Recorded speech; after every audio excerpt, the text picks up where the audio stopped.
Welcome back, my fellow Araxians, to another week of PlanetSide 2 Outfit Wars. Tonight on the docket, we've got the Goblin Jumpers, so far undefeated in the Outfit War, facing off against the Second Republic Assault Force 2 RAF. That's coming up in about 15 minutes.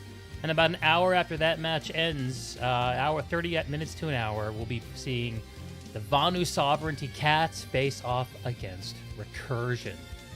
For each of these matchups, one team will win and fight in the grand finals, and one team will go home.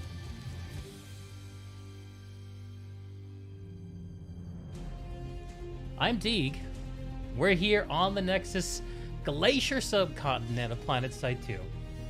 And we're about 12 minutes out from game time. Goblin Jumpers v2 RAF. If you're here watching the VOD to see your match, check the time codes in the description. You can jump right to it. Please enjoy.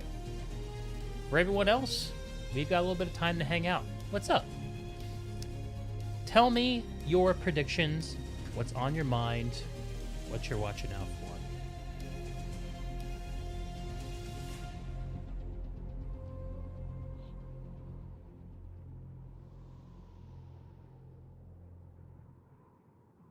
As the streamer pours himself a drink. Very important to stay hydrated and caffeinated.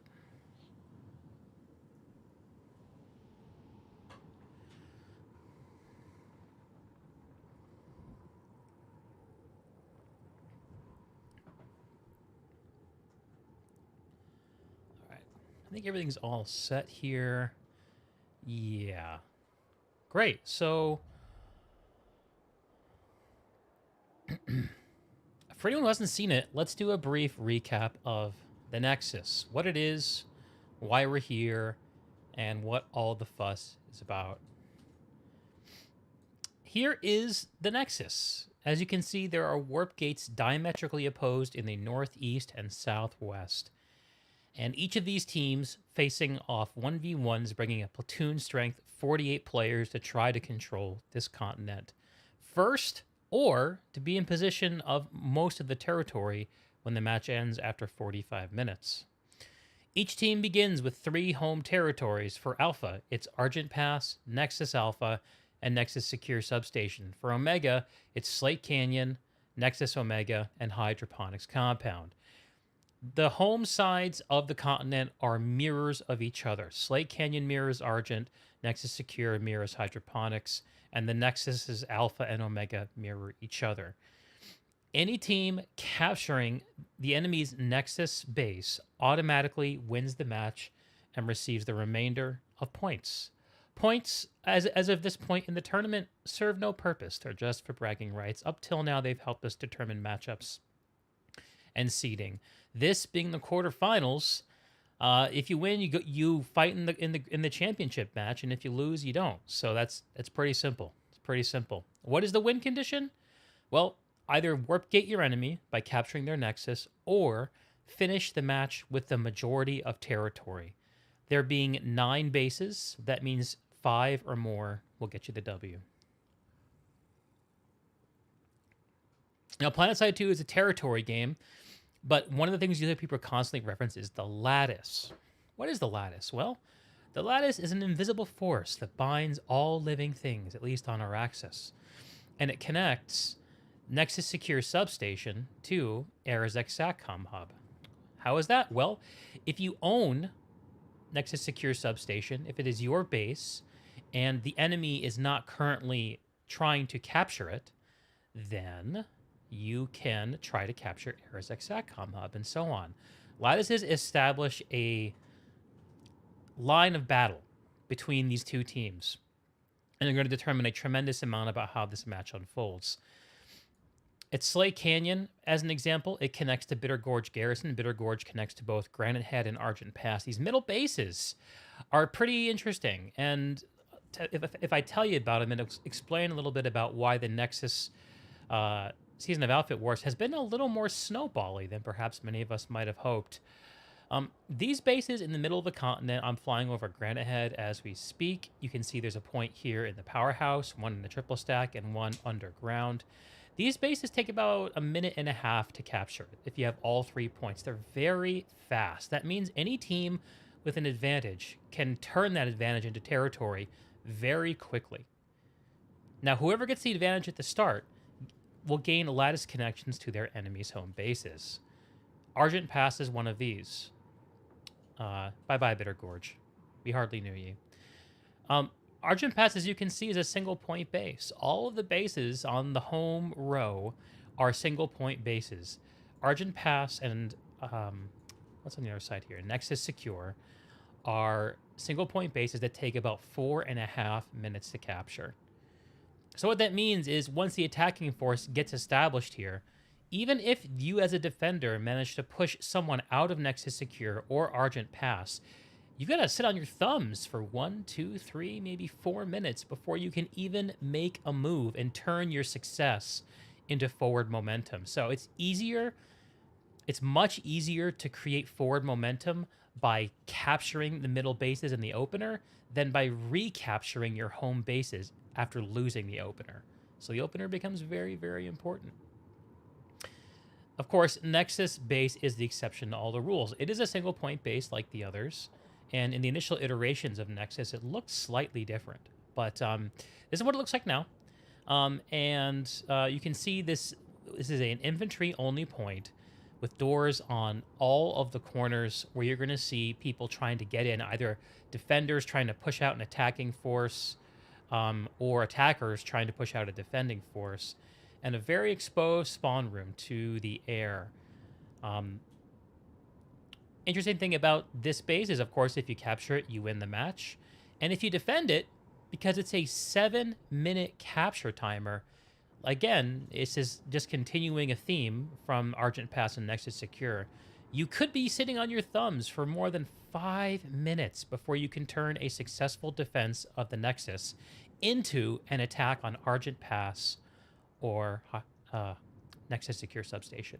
I keep mixing up Nexus Secure with Hydroponics. They look alike. And the situation is the same way on the other side of the continent. This is going to be old news to anyone, most people who are here for the ride of the Outfit Wars at this point. If you're here for posterity and listening to this, I hope you find this explanation useful. And if not, well, you can just fast forward 5 minutes and enjoy the action. The matches that we're having face off today are the Second Republic Assault Force and Goblin Jumpers, best known as 2RAF and GOBS. GOBS are Connery refugees, leaving Connery, coming to Emerald, and since they've arrived here, they've been unstoppable, at least in the Outfit War. They're undefeated on Emerald, and they defeated, in fact, the only undefeated outfit on Connery, Recursion. So at the moment, people see GOBS as the 10,000-pound gorilla of the Outfit Wars competition, and any outfit playing them has to prove that they can put up a fight. I watched GOBS roll over B-Way. I watched them roll over Recursion, and I'm hoping that 2RAF can put up an enjoyable fight for us. God bless to the 2RAF folks. Them Goblin Jumpers are a handful and a half. In about 4 minutes, we'll hop over and see what the openers are going to start to shape up like. But until then, we're just station keeping until the action kicks off. Now's the point in the match where I'm going to turn off my camera. You can forget that I exist, except for the sound of my voice. I'm Deeg, and I love PlanetSide 2. I also do podcasts and talk to lots of people, including streamers like Shockter, Kamikaze78, Commander Sirius, and devs like Rel, the man himself. So check that out if that interests you. Anyway, enough self-promo. Time for pure PlanetSide. Now you might ask me, Deeg, why do you stream with the minimap on and so large? Well, I'll tell you why. Because it gives us an important data point for understanding the action that we're seeing. No, it's not about the icons on the minimap. It's about the meter above it that will show once the action starts what the hex population distribution is. A hex is roughly speaking any base's territory, Bitter Gorge hex, Granite Head hex, etc. And when the map is large at this size, it'll show the relative population distribution. So you can see when all of a sudden a 50-50 fight turns into a 70-30 romp where one team redistributes forces. So that's why we do that.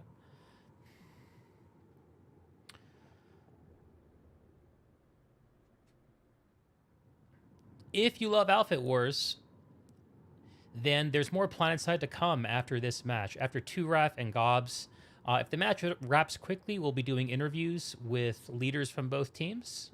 And in about an hour from now, we'll be also covering the other Emerald match tonight, which is VKATZ versus Recursion. And for those who aren't aware, I think that is the most exciting matchup of the evening for most people in the community. Haven't faced up against Recursion yet. 2 minutes and counting for Outfit Wars. We're in the semifinals, folks.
And here come the logistics. The anvils are falling. It looks like 2RAF are dropping in a heavy anvil at Nexus secure. With 30 seconds to go, let's jump over to the warp gate and see what our openers look like. 2RAF, unsurprisingly, lots of mosquitoes. I'm seeing a Sunder on the ground and a couple of, I'm sure, Skyguard. No, wait, those are Prowlers. So they're rolling out the vehicles.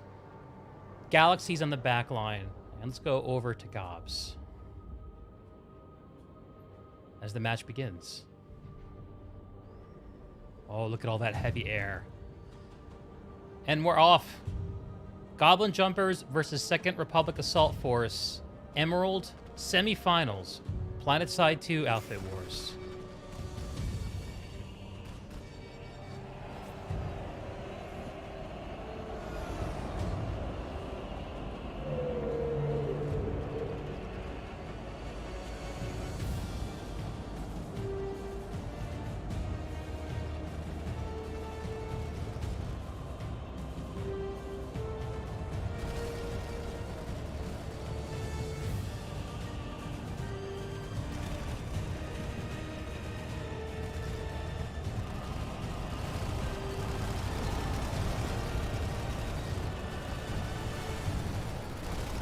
And the dogfighting is heavy over Bitter Gorge Garrison. The populations are evenly distributed. It's uncertain how many of them are on the ground.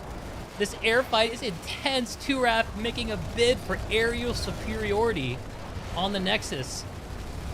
No action over Granite Head for the most part, but this is the place to be as we see a couple of 2RAF repair galaxies trying to stay up. One goes down. Tyranndoc still ticking along, but taking a beating.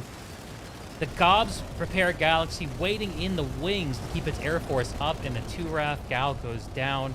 The 2RAF vehicles are rolling in from the south, but without air support, it's uncertain how long they'll last.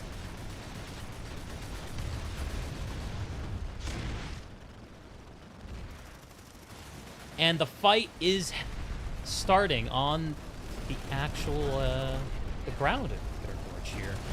A and B for GOBS, and C for 2RAF with a 6-minute timer ticking away for GOBS. GOBS is going to push. Let's have a look at the other middle bases and see how we're doing here. Over at the Granite Head reactor, we have what looks like a full 2RAF vacancy, except for except for this fella.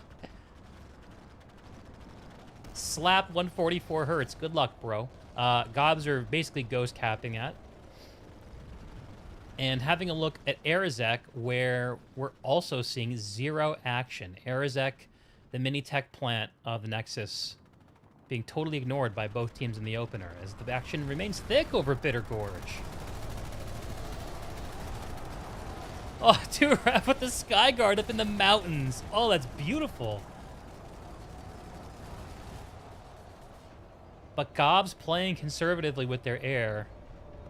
God, they own the air. There's a Citadel shield over Bitter Gorge for 2RAF, protecting their repair galaxies. This play is interesting as fuck. They're gonna have to keep the GOBS air backing up, not to just pop that thing. Pop the bubble. I wonder if it'll work. 2RAF desperately trying to establish a beachhead for their mosquitoes, but where are the ESFs? Oh, there they are. Here they are. As the fight on the ground unfolds at Bitter Gorge, the fight in the air, 2RAF isn't giving up. Gretchen goes down, hosed down by the 2RAF mosquito. Not 1, not 2, but 3 repair galaxies are nesting inside of this bubble. And let's have a look at the action on the ground. 2RAF is defending the B point. This is the southern point in Bitter Gorge. This is the one where they're most likely to be able to establish a foothold. But GOBS are pushing up out of the triple stack and flushing out 2RAF. Here comes the 2RAF counter push. They're going to run right into A-Flick in his max suit. A-Flick abandoning his heavy assault boots for a max. How astonishing. And the beacon going down for GOBS. 2RAF not quite giving up, and there's no more GOBS on top of this point. None that live. Touch that point, man. Let's go. There it is. There it is. Hannibal and Cloud getting it done at the B point. Let's have a look at the vehicles on the ground here. Panic at the Frisco in his Prowler, hulking beneath the point. 2RAF's trying to support this Sunderer on the backside of B. Loads of support for this Sunderer. Multiple Sunderer backups and a tank. So 2RAF heavily committed to the base that is most easily holdable via air superiority.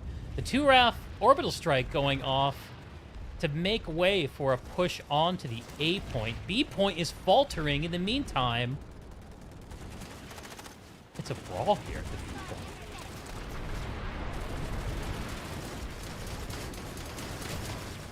Yeah, 2RAF are fighting for their lives at this point. This is their play. This is a smart play when you fight an opponent like GOBS, so you expect to be dominant, is make GOBS play your game. And right now that game is winning Bitterforge Garrison. Let's have a look at the big map and see... No, 2RAF getting caught on the GOBS. Vehicles have arrived. One of the Vanguards goes down, though. And the other one goes down. 2RAF are not suffering any competition for this southern road to Argent Pass. But GOBS still have ANC. Despite all this commit from 2RAF. Okay, I'm even overselling the commitment. Let's have a look at the rest of the map before we get too excited. Okay, so as predicted, Granite Head ticked over toward for GOBS, and they've used that to make a foray into Nexus secure. They've started the 4.5-minute timer, which will give them a lattice link to the Nexus Omega for 2RAF. Depending on how 2RAF responds, this could all be over in a real hurry. Let's have a look at Nexus secure, see what we're dealing with. Looks like GOBS just re-secured the point. They're about a minute and a half into this hack with 2.5 remaining. And not much of a 2-RAF response. Let's see if that changes. Arizek still... Well, no, okay. GOBS did send someone over to put a hack on it. That's what you do when you're sweeping up the map, is you send dudes to go around behind you. 2-RAF committing and recommitting to the air. The Citadel shield over the gorge has gone down. A lonely dropper for GOBS. Oh, complemented by some other droppers. God, this action on B is so thick. And I just missed GOBS mopping up 2-RAF. And the road outside is indeed vacated. With GOBS starting their push up to Argent Pass. 2-RAF, despite all their passion for Bitter Gorge, are losing it. And in 17 seconds, it'll belong to GOBS. Nexus Secure. It looks like GOBS have abandoned their attack on Nexus Secure. Guessing they're going to be turning that into a push at Argent? But we'll see what happens. You know, 2-RAF doesn't really seem to be playing the Lattice all that much here. I'm curious to learn what their game plan was in the post-game.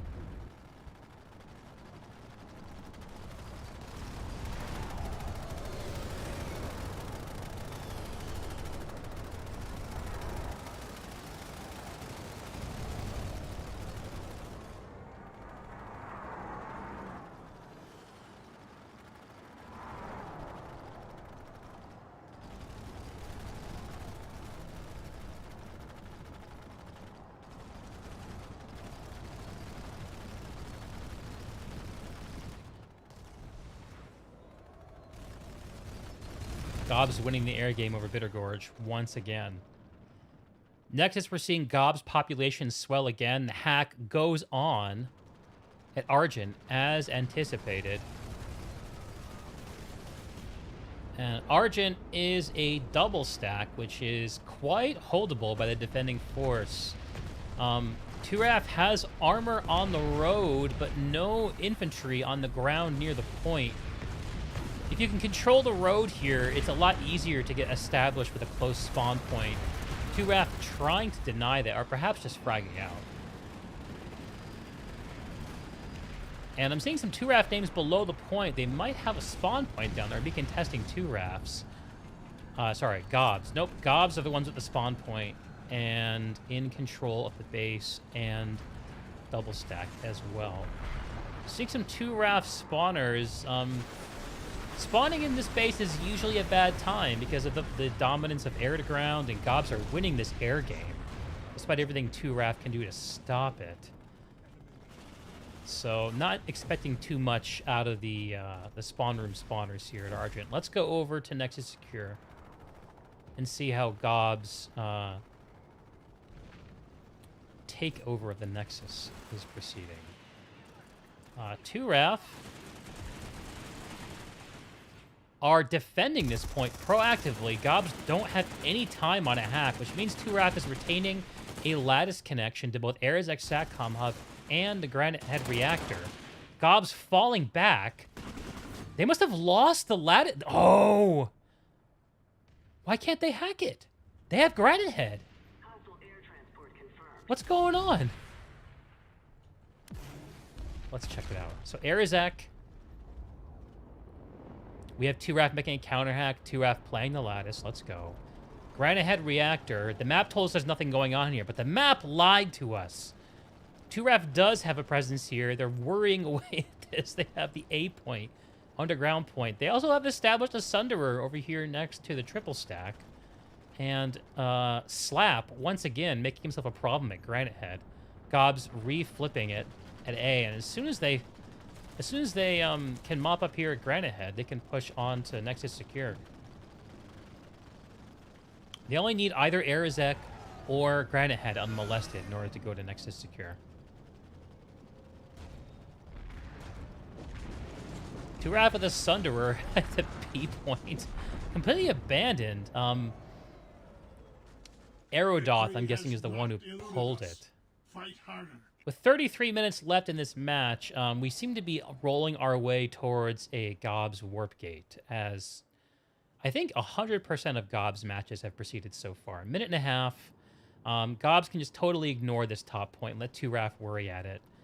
And as soon as Granite Head is all blue, they'll be able to take Nexus secure.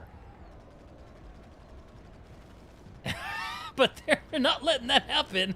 Slap is making a go of it at Granite Head. I know there's a big fight probably happening in Argent, but oh, Slap goes down. GG Slap. That's probably the end of Granite Head resistance by 2RAF. And here comes Bubbles. Wait, did I see a red name over there? I think I did. Perseus Constantine. Are you alive? Nah. Nah, everyone's dead down here. Aye.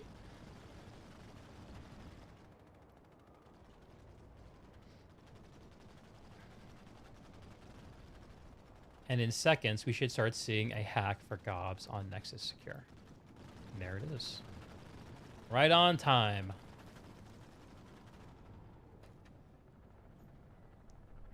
This side of the continent feeling pretty lonely. Let's go find some friends.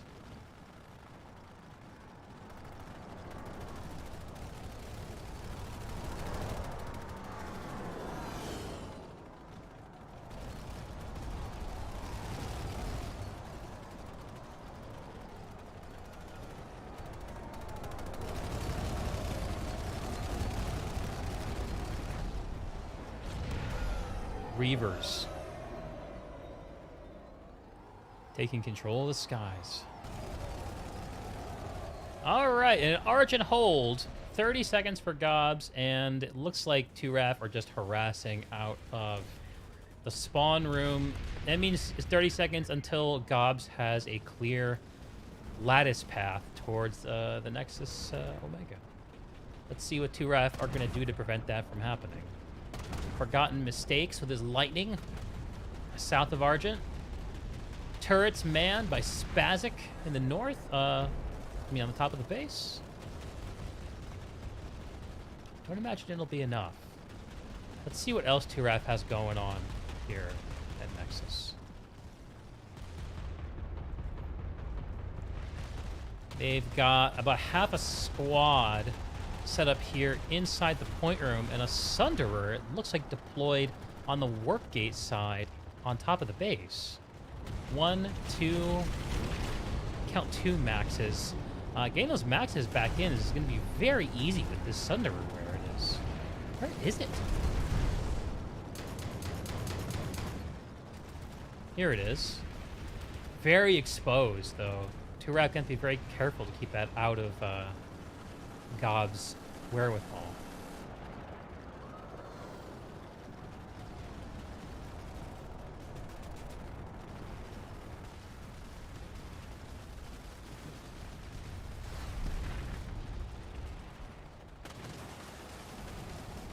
Turaf are making a push to try to take back Nexus Secure. They've got a Sunderer established on the road in the southern part of the base. Another one rolling in. Here come the Goblin Jumpers.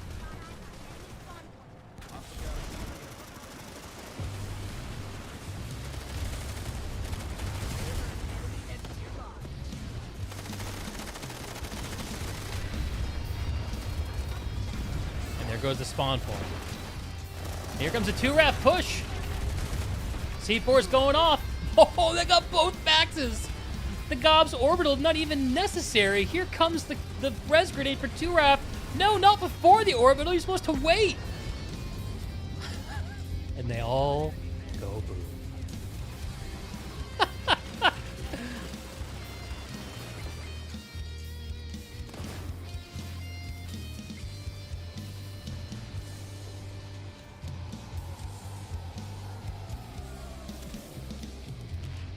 45 seconds for GOBS on Nexus Secure. And I'm seeing my first Goblin Jumpers in the Nexus Omega. Spawn room still up on the back of the base, and GOBS have a Sunderer figured out on the road underneath on the Argent side. No 2RAF presence in the roads, then they had, in fact, have a Cloaked Sundy also on the Secure side. GOBS well positioned to flank and sweep this point. Entering the final minutes of the outfit war for 2RAF, unless they can do something to push the Goblin Jumpers back. And here comes the Goblin Jumpers max units! They're fragging out! Apelix got support!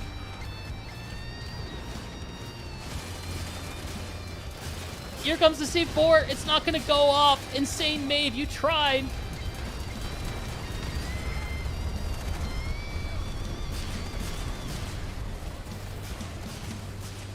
Happy Halloween, folks! Halloween event's going. People need to get that experience, even on the Nexus.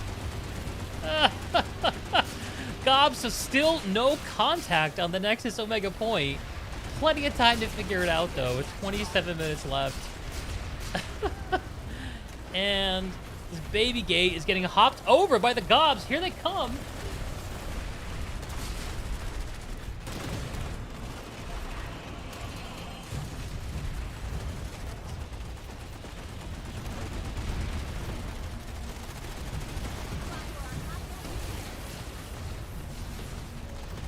And not resting on their laurels, GOBS get a Citadel shield down over the warp gate side of the base. That's gonna prevent vehicles from the warp gate from responding, but it goes down immediately, and Lunacy and his Galaxy is taken out along with it.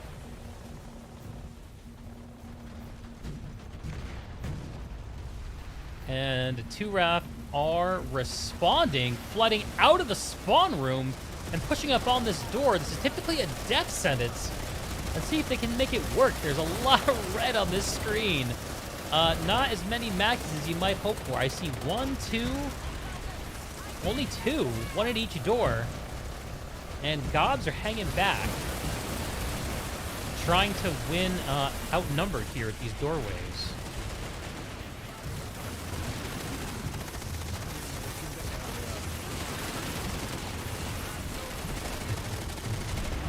Res grenade going off to 2RAF.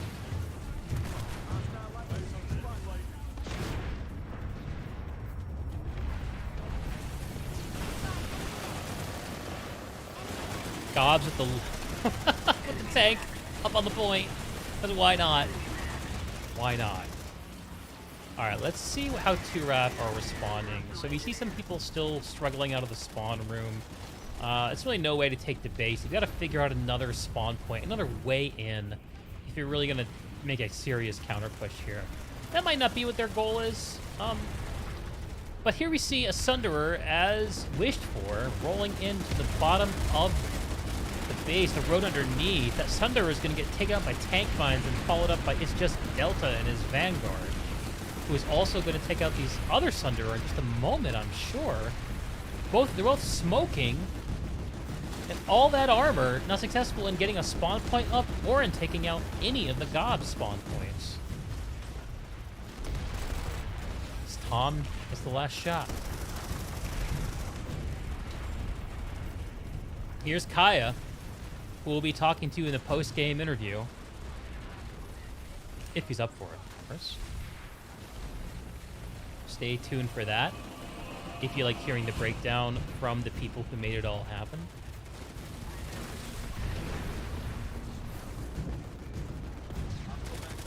Two-RAF getting this vehicle terminal up.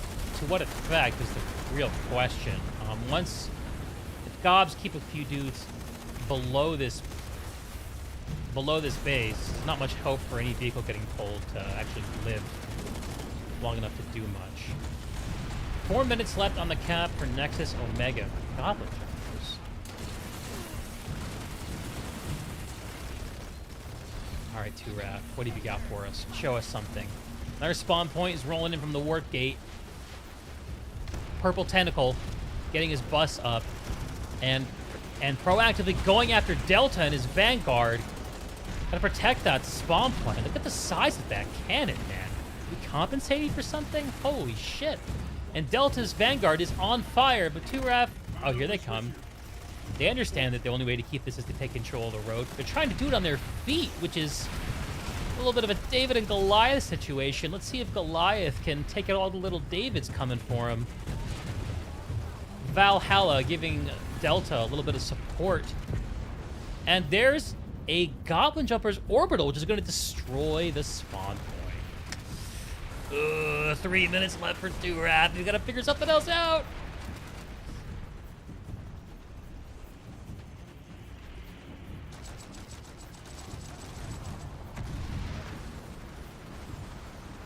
Why are these prowlers hanging back so much?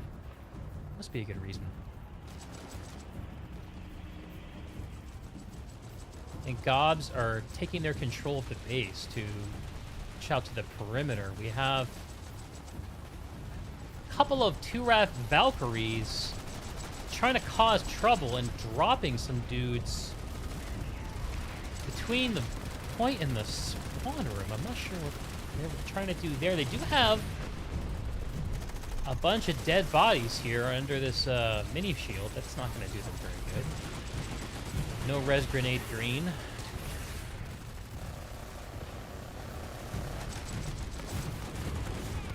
And here comes Mr. Norman and his Max with a hopeful bunch of 2Raf spawners thinking they can do something about this hold.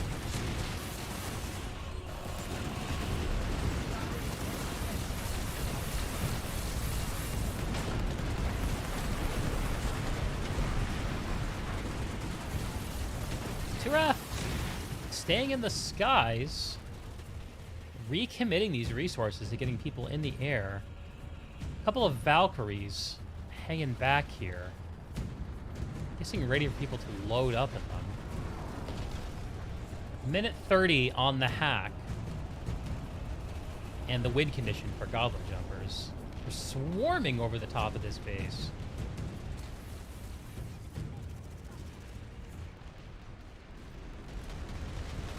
And at this point, it seems 2Raf's fate is all but written. But here comes a last best effort from 2Raf. They're dropping on the secure side powerhouse. And they're going to make a go of it. They're flooding up the stairs. They have no max suits with them. They're just soft infantry. And they're getting destroyed by explosives.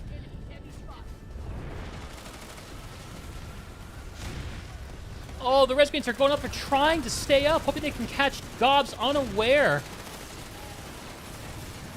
The res grenades are keeping people up. Can they do it?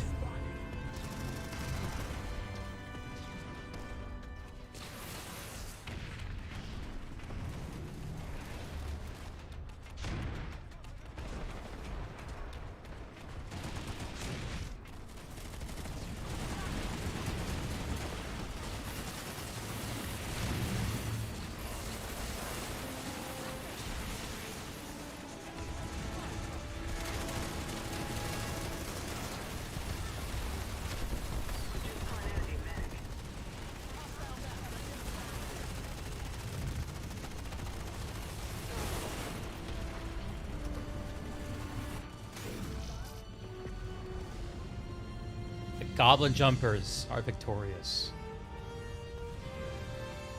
and proceed to the grand finals. 2022 Outfit Wars Nexus. 2Raf, good game. See you next time.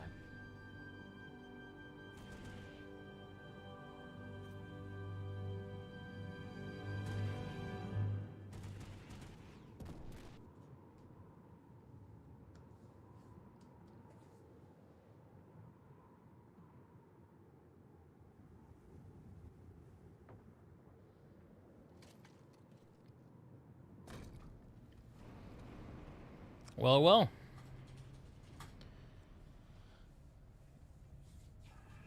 GOBS win.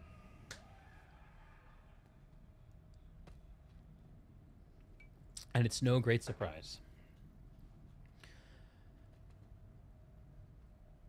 All right, if you're clicking in after the match hoping for an interview, you're in the right place. I'm going to start harassing people and getting someone in here, I hope.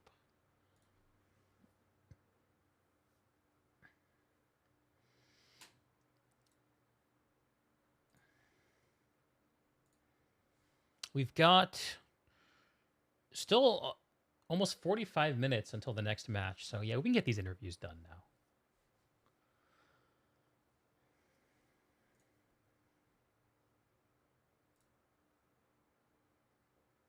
I never got a response from the 2Raf folks.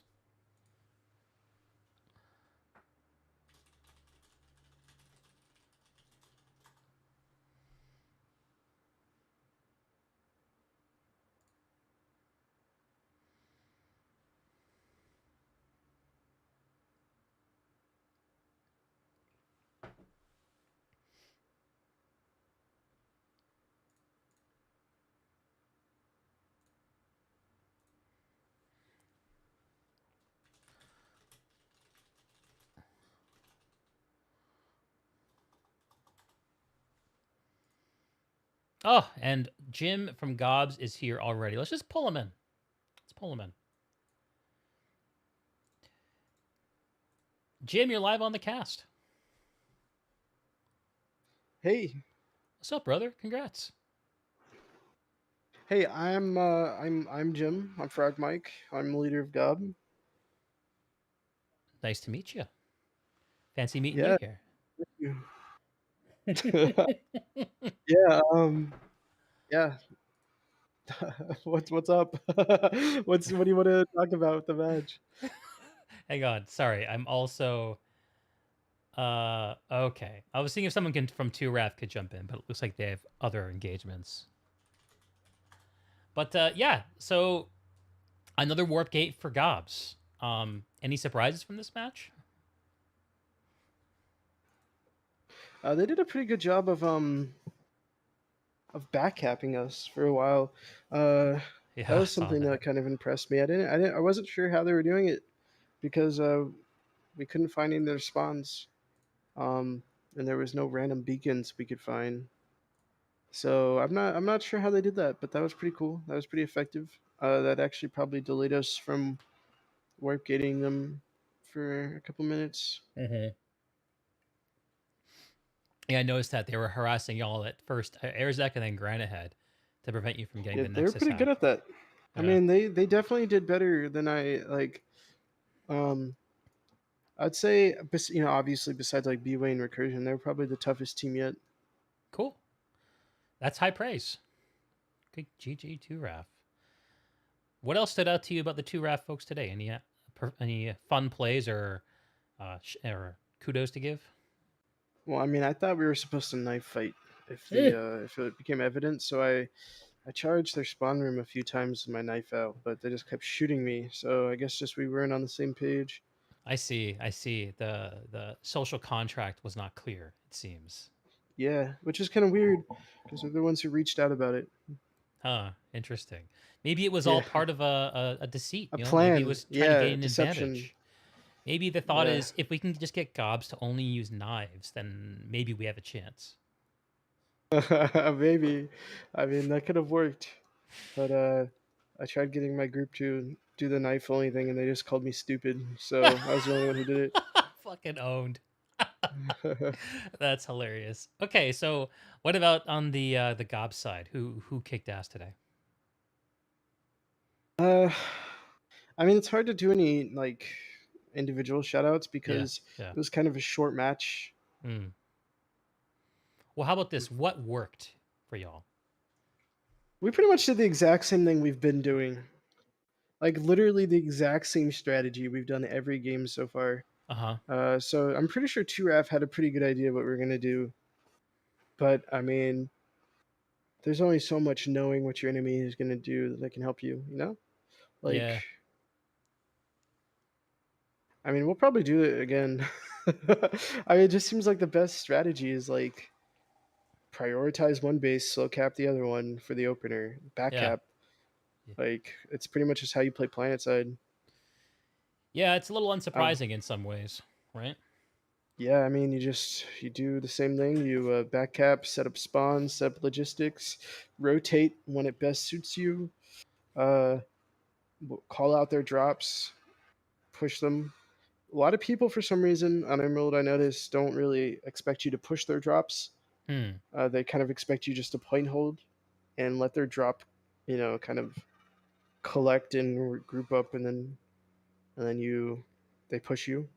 Right. But yeah, that's you just push them, wipe them. I'd say it's been pretty much the same game every time so far. But I mean, the B-Boy versus Recursion match should be. I mean, no, VKTZ versus Yeah. Recursion should be pretty interesting. And then the finals, Recursion's improved a lot. So if Recursion does it, I mean, they're going to be a really tough team to fight against. And if VKTZ does it, I mean, they'll be there'll be a tough team If to they fight beat against too. Recursion, then they'll have earned it. Yeah, but if they beat Recursion, I'm still pretty confident against them. Sure. Word. You said Recursion's improved a lot. How do you think they've improved? Uh, they've mimicked a lot of our strategies in terms of, I'd say their squad play is proactive.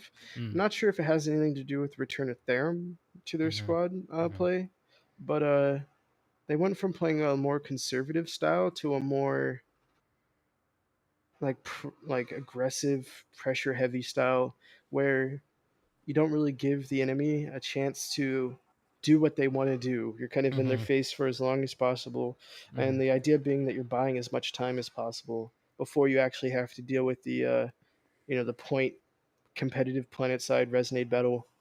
Yeah, right. Where it all eventually comes down to. Yeah, I was talking about that in the pregame about how snowbally this continent is because of the way the cap timers work in the center of the continent versus on the edge of the continent, and it just seems to really encourage that kind of really aggressive lattice play because and challenge your foes to be as fast as you are because if they're not even just a little bit, you can get you can get minutes on your side where they can't do anything on certain lanes. For sure. I mean, it's definitely snowbally, especially if one group is favored over the other. That's Hmm. just going to be planet side, though. I mean, Yeah. at the end of the day, our guys probably have a lot more average hours than the two RAF guys do. Mm, mm, And the two RAF guys played good. Nothing towards them. They're a cool group of folks. sure. Um, got respect for them, and at least they weren't poor sports about it like our last opponents were. Yeah. Hmm. Yeah. It's always unfortunate when that happens. So last time y'all played shit, I One forget who it TR. was. 1TR. You said they were poor sports. They issued you that those terms of surrender before the match and the whole like flash race idea. Is that what you're referring to? When you say they Oh were poor yeah, I sports? mean they did that, but I mean we never. I mean it was kind of a silly. They were just upset, I guess, because we didn't want to do a flash race. Hmm. Okay. But I mean Okay. it's nothing big. But I mean in terms of this match, um, pretty standard match. I think Turaf did a pretty good job, about as best of a job as anyone could have really expected them to. Hopefully that doesn't sound too arrogant. And I think the really interesting match tonight's going to be the VCats versus Recursion. Sure. Sure. Yeah, I really enjoyed watching the fight over Bitter Gorge in the opener. Where Turav heavily committed and y'all also met them there. Was it your intent to go to Bitter Gorge from the start, or was that a response to Turav?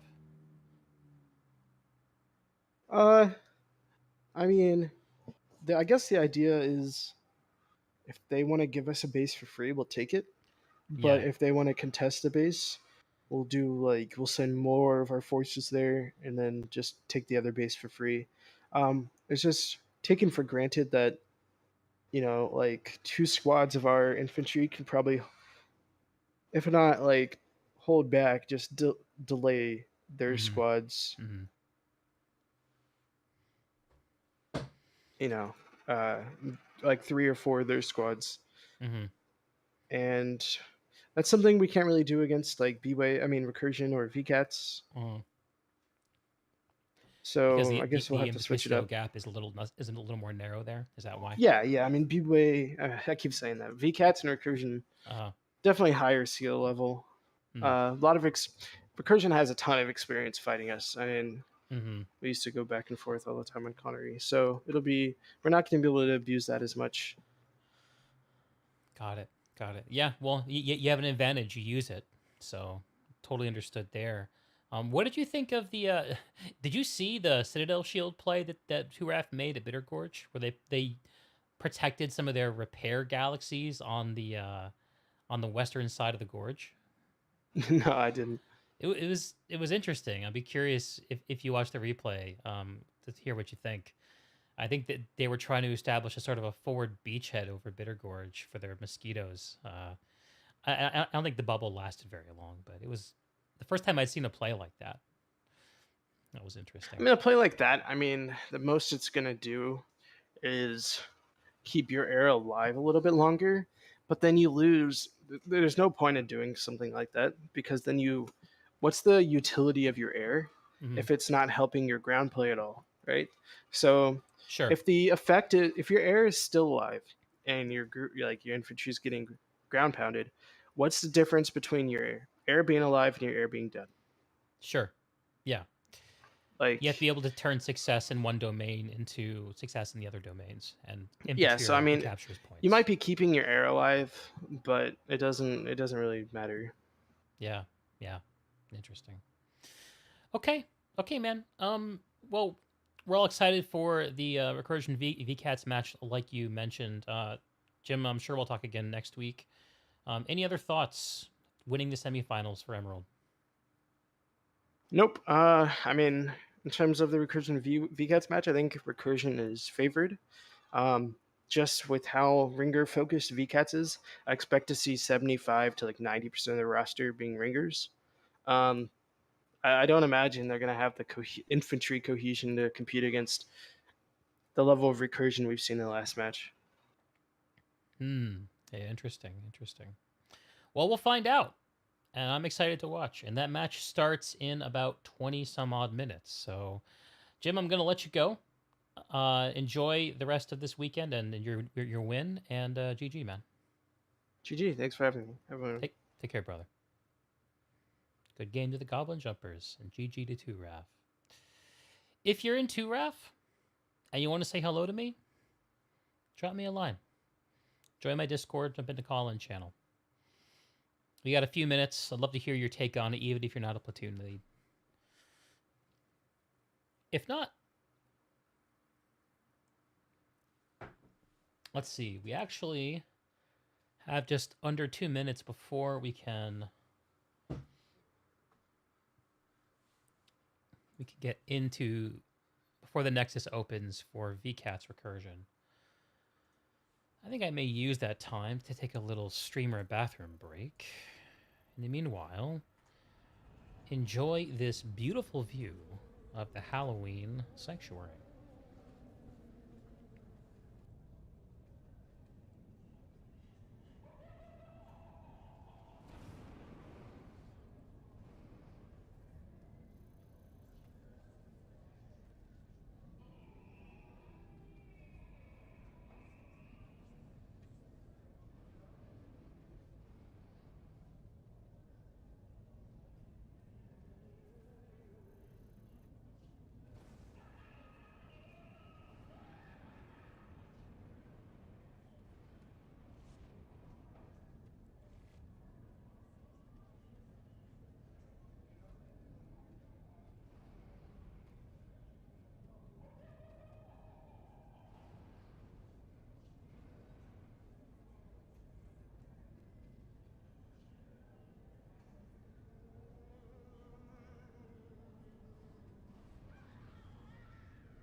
And we're back.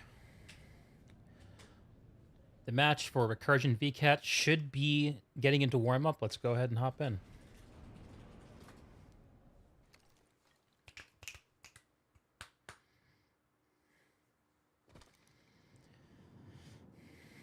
Okay, here we are on the Nexus. 17 minutes till game time. Plenty of time to stretch your legs, grab a drink, use the bathroom, whatever you need to do before what I think is almost certainly to be the most exciting match of the evening. As a reminder, if you're just tuning in, we just covered GOBS versus 2RAF, and you can rewind the video to watch that if you're watching now. Feel free and enjoy. And later this evening, in about 2 hours from now, we'll be starting the coverage of Connery, the US West server, where Recursion will be returning after they win or lose versus VCATs to fight Vikings. And FIFA will square off against Unity, the Iron Forge Alliance. But we got 10 minutes to just chill.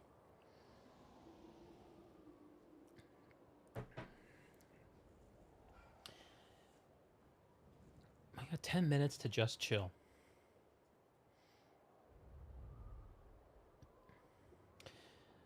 And we did a pretty good job of going over the Nexus before the GOBS 2RAF match. I'm not going to repeat that spiel again.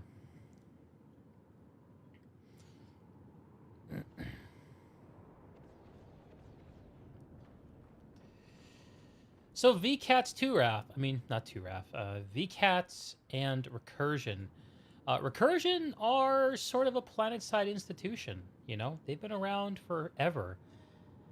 And Sayl has even informed me that Recursion came together just like around the same time that the original version of Nexus was announced almost a decade ago, with the idea of planet-side esports becoming a thing and trying to get ready for it. So in a lot of ways, this return to Nexus in 2022 is sort of a... well, it's the end, perhaps the end of some kind of cycle for Recursion. And I think whether they win or lose, I wouldn't be at all surprised to see the way that they participate in PlanetSide being a little different moving forward. So whether they win or lose this match, let's all pay close attention to what they do, how they do it, and let's see how they choose to go out on top or not.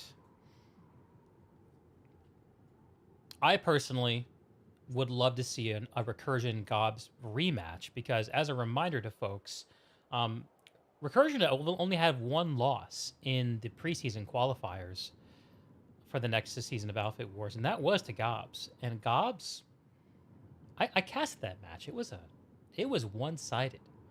You might even call it a stomp. It was surprising to me. So it was interesting to hear, just talking to Jim a few moments ago, all about how he feels Recursion's improved and learned. I'll be eager to find out how true that is. You know, one of the things that has always really impressed me about watching Recursion in these matches is the way they interlock their domain play. And one of the things that you really notice from them is they don't worry too much about winning the game in the air. They win it everywhere else. The power of Recursion infantry is something that's oft repeated. Jim referenced it as well. And VCATs, though, you talk about meeting infantry with infantry. You know, Jim was very, let's say, assertive in announcing that it's like 95% ringers for VCATs. I think that number might be a little inflated. And if you ask someone for VCATs, which I have in prior interviews, they would tell you that the people who joined them from the Jaeger competitive infantry scene all have integrated successfully with the outfit in the months prior to the war, and calling them ringers does not do that effort the justice it deserves. So it'll be interesting to see for VCATs, after the outfit war, whether they win or lose it, whether those players stay tagged up with the VCATs tag. There's no telling what'll happen there. This is planet side, and allegiances can shift quickly. Because at the end of the day, a lot of people here, there are many people who are fighting for the pride of their tag, but there are many, many more who are here just to be in the room where it happens.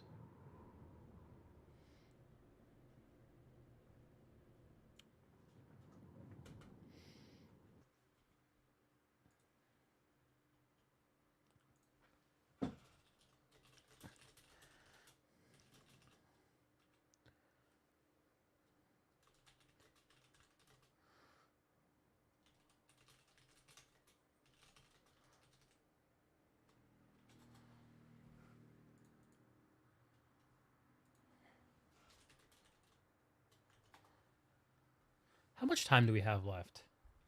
Well, you are seeing my lovely desktop background there. I just got messaged by someone at 2RAF for an interview with 11 minutes. You know what? It's 2RAF's last match. Let's see if we can get him later.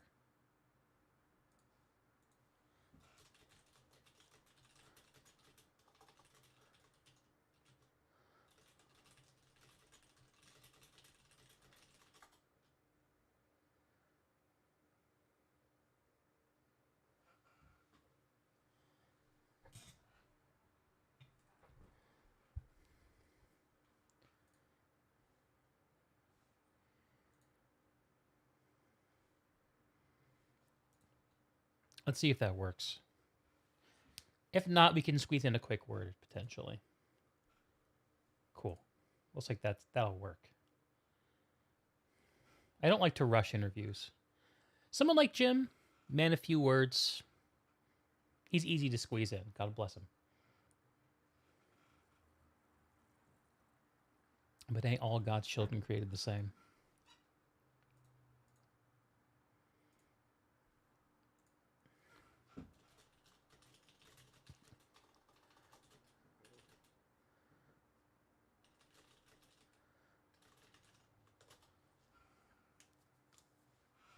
So we are going to hear from 2RAF tonight. That's great. That's great. But it'll be after this match.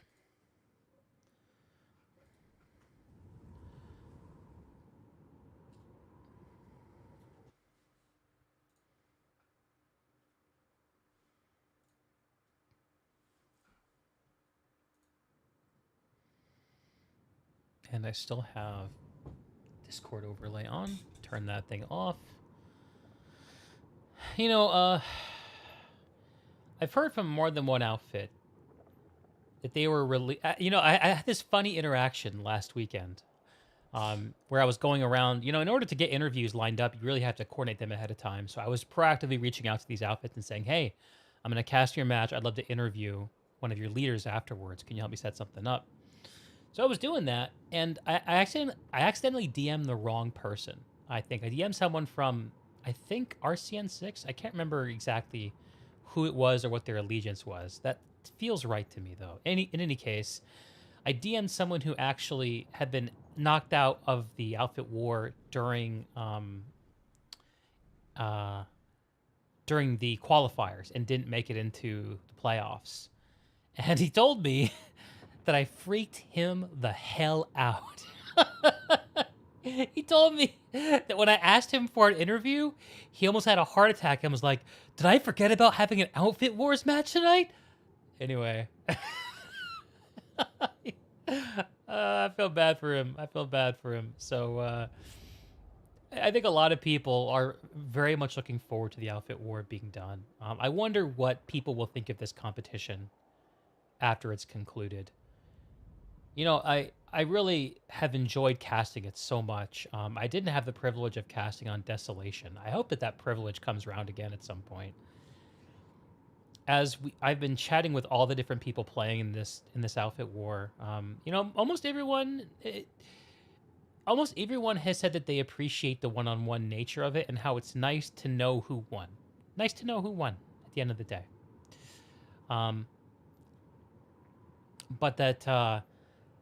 But I actually remember hearing from Sayl and Recursion, you know, that perhaps one-on-one is not the most interesting way for this to be played, which after their outcome in a prior outfit war against War Pigs and Renegade 18 is it's an interesting thought to share. I encourage you to check out the prior interview um, with him if you want to hear more about that. But I'm just thinking.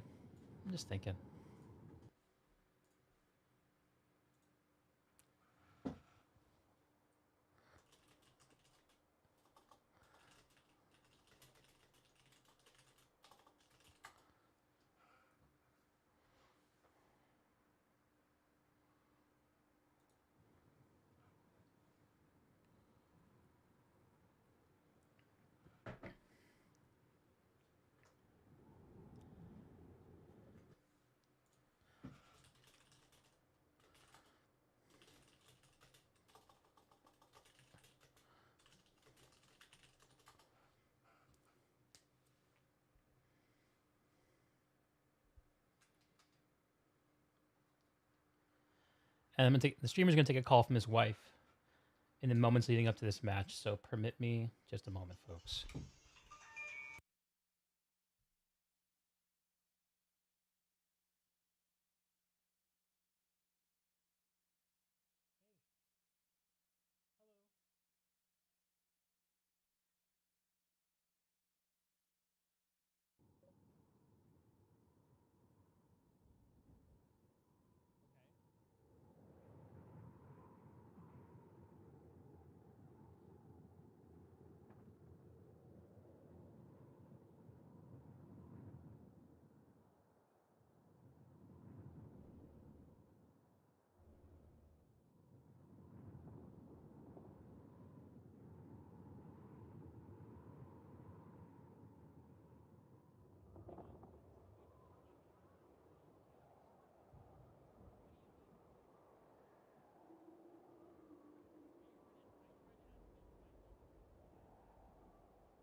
And the caster is back in the nick of time. Just under 2 minutes left to go for Recursion versus VKats in the semifinals of the Nexus season of PlanetSide 2's Outfit Wars. Any predictions? What are people expecting to see? Jim from Goblin Jumpers teased the mercenary nature of some of VKat's forces. Up for debate, of course. Recursion, of course, a well-worn piece of furniture in the land of PlanetSide. And here come the anvils. The logistics are dropping over Granite Head. It looks like they're blue flavored, which means they're from Recursion. A couple of light anvils and a heavy, another heavy anvil. They are heavily committing to Granite Head. This is going to be exciting, folks. Just under a minute to go.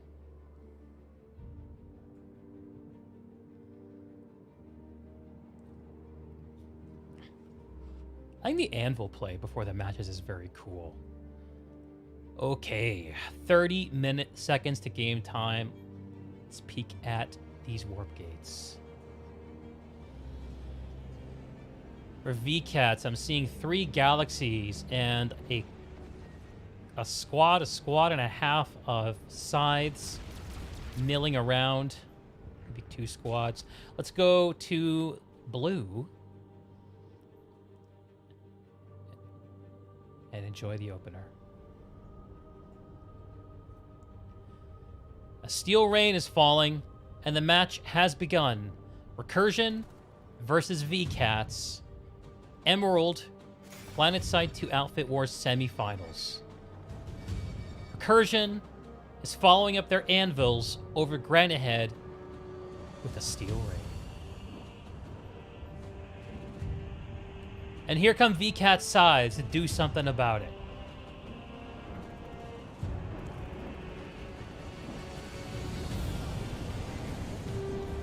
An immediate orbital from VKats to resist this heavy Recursion push into Granite Head. But Recursion is already here, converting their Steel Rain into possession of A, B, and C points immediately. VKats are counter-dropping, coming in piecemeal from the top of the glacier, but will it be enough?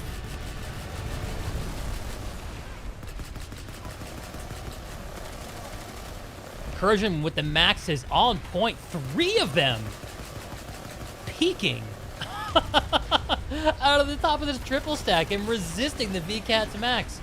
The VKats airs coming in. Once again, Recursion not heavily committing to an air force. The B point in the powerhouse is going towards VKats.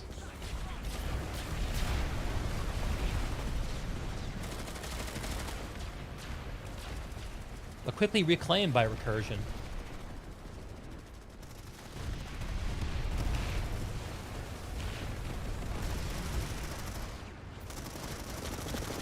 All right, let's see how the fight around the base is developing. So we have Disenfranchised and a tank and a Recursion Sunderer set up outside the triple stack. It's being pelted from above.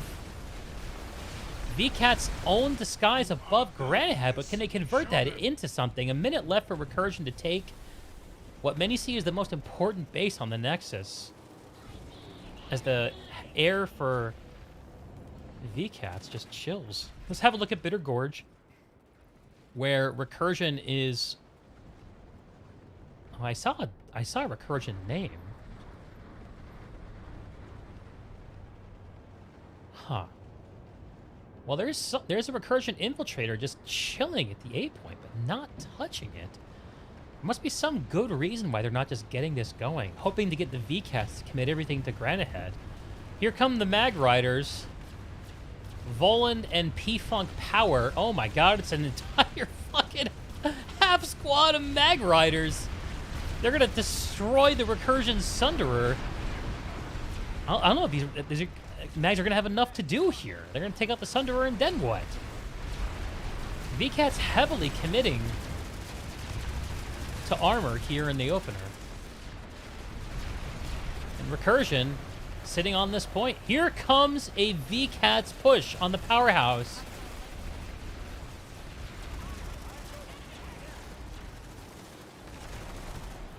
They're coming in the skinny door. They probably have a Sunderer deployed back there.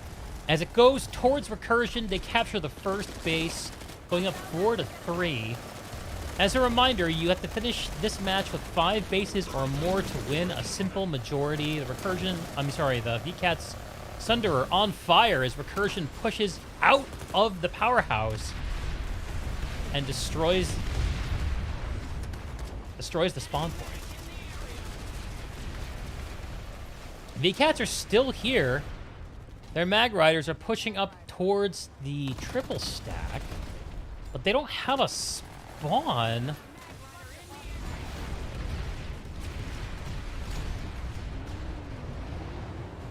Here comes the Recursion armor to respond to those Mag Riders, which all seem to have either disappeared or been blown up. Over at Bitter Gorge, as anticipated, a Recursion Ghost, and let's have a look at the final of the middle 3 bases, Arazek Satcom Hub.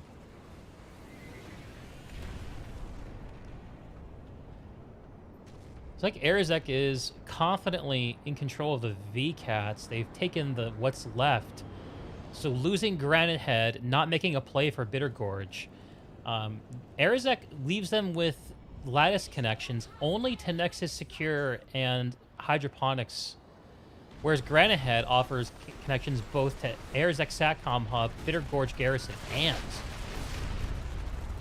these 2 bases. Sorry, I misspoke. There's no Granite Head Arazek connection. And it looks like Recursion pushed in and they got about a minute in to Nexus Secure Substation before VKTZ pushed them out. Not sure if this was a ghost job or what.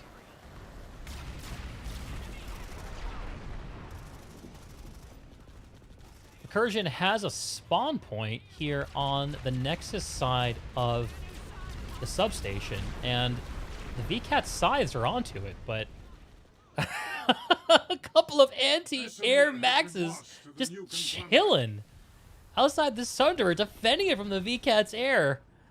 And here come the VKTZ infantry. They're pushing out of the powerhouse. They're going to try to destroy the spawn point. Toilet Man. Oh, what a light assault. Toilet Man. Impulse jumping over the Sunderer and C4ing the shit out of it. Beautiful.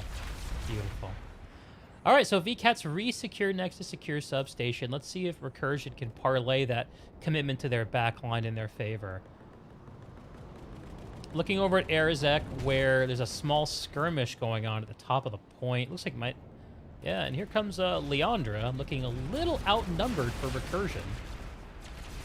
And going down to land Whale's lasers. What do we have going on here? Just a beacon for Recursion? I'm not too sure what Recursion's approach is here at Arazek, but they have some pop here. Maybe they just lost a spawn point. All right. And Recursion's slowing down this Arazek cap. We're now 7 minutes into the match, and it still hasn't flipped, and it won't for another 30 seconds at the very earliest. Meantime, Recursion own both Granite Head and Bitter Gorge, and have lattice connections open to both of the flanking home bases for VKTZ. Recursion just pushing hard and beginning the snowball. The heavy anvil drops in the crevasse behind the double stack for Argent as Recursion begins to set up their move on this base. They get some soft infantry in to flip the point. It's going blue. Seeing some anvil drops coming in on the northern part of the base for... Oh, oh, disenfranchised! No! Knowing disenfranchised, he's probably pulling a lightning. Not to be.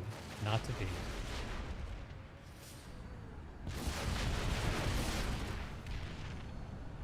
3.5 minutes to capture these corner bases. Or sorry, 4.5 minutes to capture these corner bases. With 3.5 minutes remaining. There are a few VCats poking their head out of the spawn rooms and trying to get a few recursion air out of the way. Air to ground, a very effective way to defend this double stack, but not really much of a VCAT's response yet. Let's stay tuned for that. In the meantime, having a look at the VCAT's warp gate, just seeing a scythe, not a lot of action. One spawner at their Nexus Alpha trying to prevent the warp gate. Recursion pop exists here in the secure hex, but in what aspect, I'm not sure. Probably trying to get a spawn point established. So the action must be over Arizek,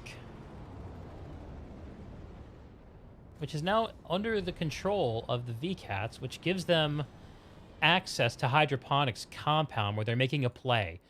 That's good. I like that. I like that for VCATs. Let's go. I would love to see VCATs pull Hydroponics and get a home lattice connection. They don't have a lot of forces here. This is just a ghost cap right now. And here comes the recursion response, pulling the Sunderer. The VCAT's Valkyrie, manned by Apollo, has a beat on it, but is going to get resisted by the recursion ground forces, who are going to knock him right out of the air. And recursion are going to get the Sunderer established on the northern side of their home square. Yeah, and this resecure is just a formality at this point. VCAT's not successfully reinforcing this hack. At least not yet. Vano is with you. Do not falter. Let's have a look at the big map. Recursion up 5 points to 4. All bases now have a color. Argent Pass, the fight is on. Recursion has a minute and a half left to cap it. It looks like they've just gotten a hack started at Nexus Secure as well. That's just a ghost, kind of similar to the ghosty nature of Hydroponics. But the recursion, but VCATs are still here at Hydroponics. And in fact, it looks like they have a spawn point here in the battlements behind the power station. Recursion not letting anyone in. Apollo getting up from his res grenade and immediately falling again to a filthy shotgun.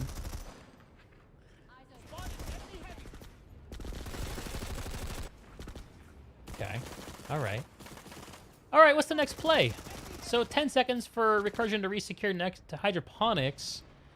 Let's go see what the action over Argent looks like. Here comes in VCAT's Liberator trying to make ground. Oh, look at this. Look at these dervishes. These flying pancakes for Recursion just playing on the back line and resisting, anticipating the VCAT's aerial response over Hydroponics and completely denying it.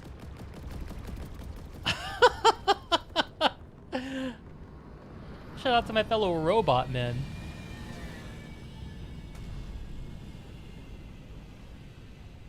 Now we'll look at the big map. Nexus secure. Argent Pass has been resecured by VCATs. They've pushed Recursion out.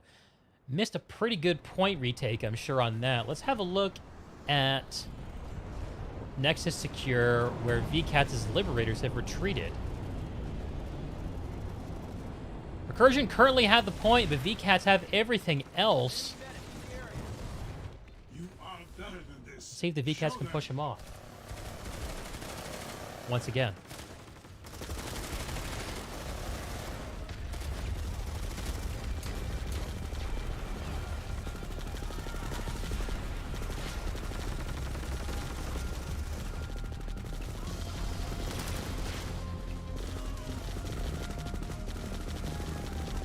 Just a fire team size push coming out of doors 2 and 3. Another group coming out of door 1. They've taken control of the bottom of the point. Recursion are being pushed back.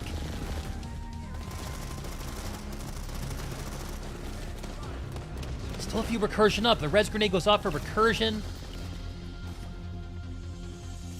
Not enough. VCATs resecure. Or, sorry, rather, hit the point. Resecuring in 2.5 minutes. TBD. That's the brutal truth of the snowballing nature of the Nexus, folks.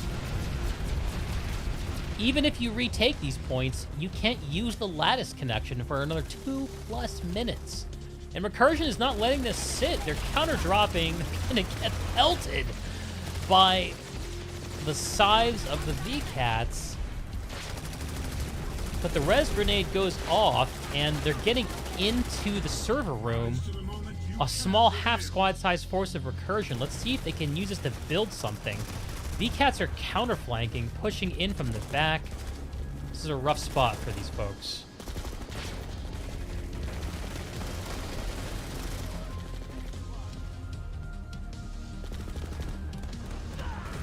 And Recursion's incursion falls flat.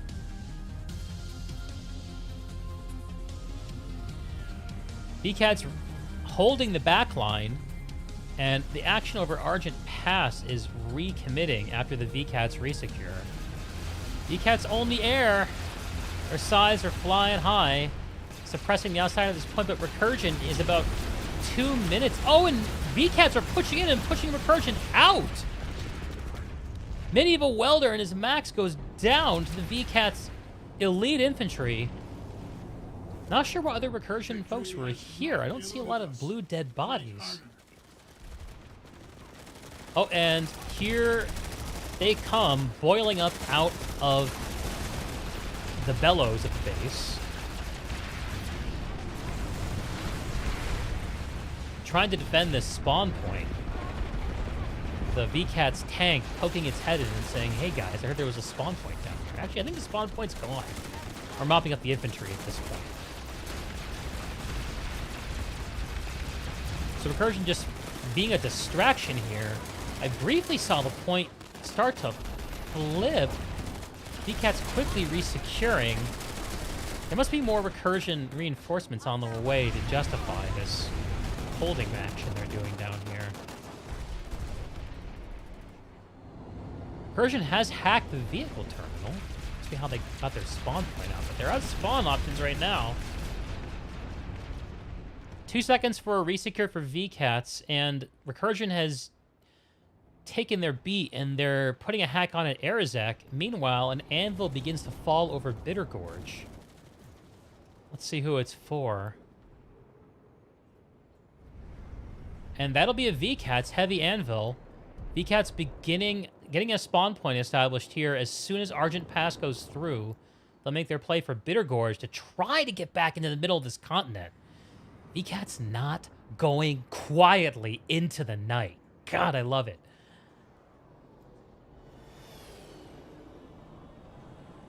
And here, the Recursion mosquito poking its head into Granahead, saying, what's going on in here? What's going on in here is there's a lonely little VCAT getting up to no good. That's what's going on.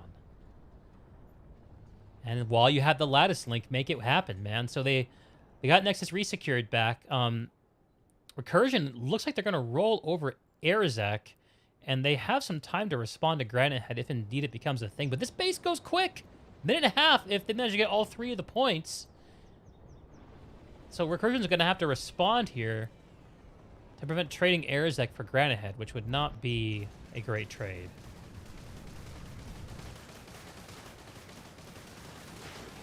C point, the only point currently held by VCATs at Arizek SATCOM. The Recursion in possession of the skies and the ground. Recursion flipping the final point here, and they are going to continue, and it looks like they'll probably take Arizek SATCOM hub. At this point, VCAT's best will probably just to delay it and use Recursion's presence there to get something very serious set up here at Granahead, Bitter Gorge. The Mag Rider is here to anticipate and take out the Recursion. Was that a dervish that just got killed? Oh, it was just off screen. Sad I missed that. VCATs are pushing into the underground point, and they're going to take it. That point typically not held. I saw a Recursion responder following in behind. Let's see if we can get the 2v1.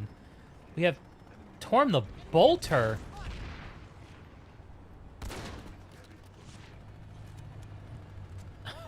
trying to slow down these VCATs. Recursion responding. They're at the A point. Lone infiltrators slowing things down. And they'll go down. Oh, but the Recursion are reinforcing. They have a fire team following up. They're going to start with getting the A point. Knowing then they'll be getting a spawn point established and pushing for either the power station or the triple stack. Having Arizek, the power station, is the most logical play. They'll roll in asunder in this direction. But let's see how this plays out. VCATs are primarily focused on the triple stack right now. I'm guessing coming over from Bitter Gorge. They have pop there, but no hack yet. While this is developing, let's have a look at Bitter Gorge.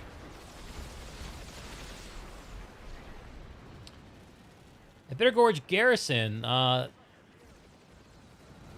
point is flipping towards VCATs. They have the B point. They're rolling north through this base. The recursion response looks like it's just limited to a token force to slow things down at the moment.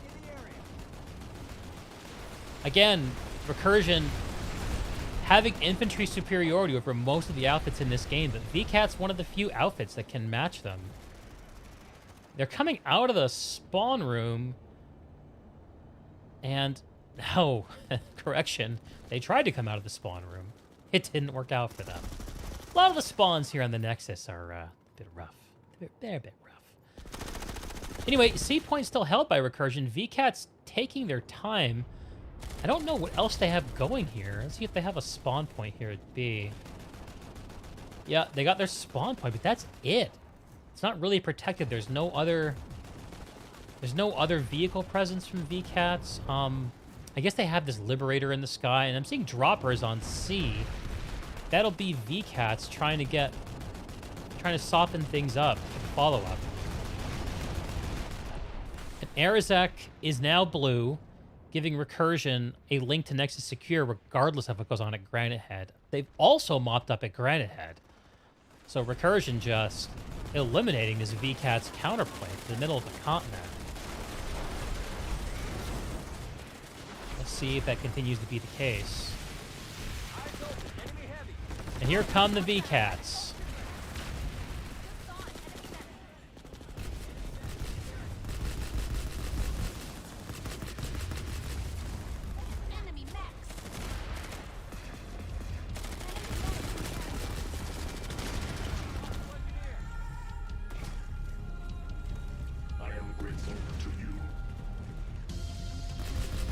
Minute 50 for 2 points. Minute 10 for 3. You are better than this. Show them.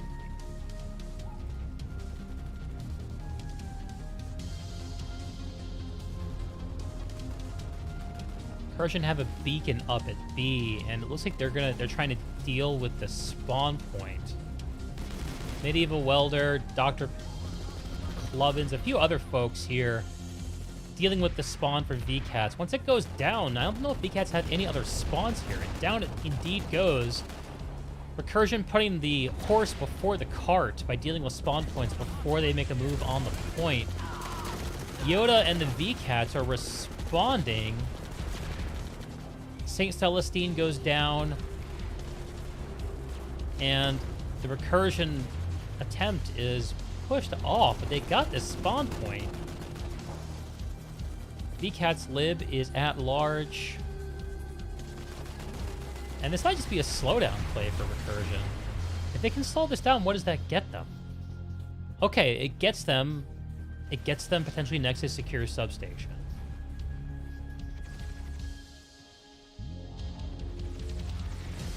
Giving up a middle base to get an enemy base seems to be a decent trade-off because of the way the response times work. The recursion armor is falling back with their infantry holding the point as the VCAT's air is just sniping the recursion ground forces who don't have enough to deal with it. Volan and his Mag Rider takes out Recursion drivers. And VCATs are taking control of the road before they make their push on the point here. Which they'll need to do in the next minute and a half to prevent Recursion from gaining access to VCAT's Nexus. Here comes an anvil for Recursion. They're going to try to squeeze it in just between the base wall and the powerhouse.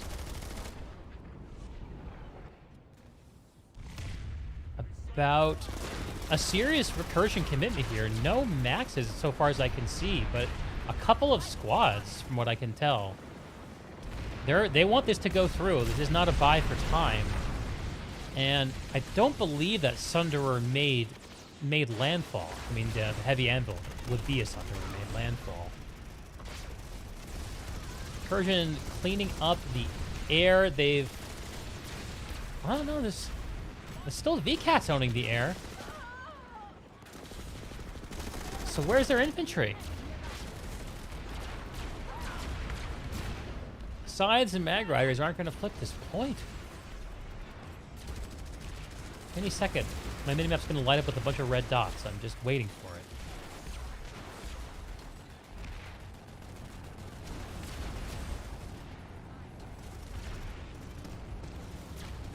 "20 seconds.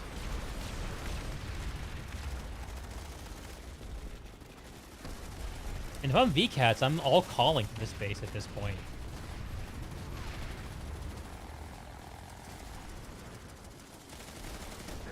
But I'm not. And the VCAT's response will be late and little. As Nexus Secure Substation falls for Recursion. Let's see if Recursion can turn that into a hack on the Nexus to prevent the counter hack.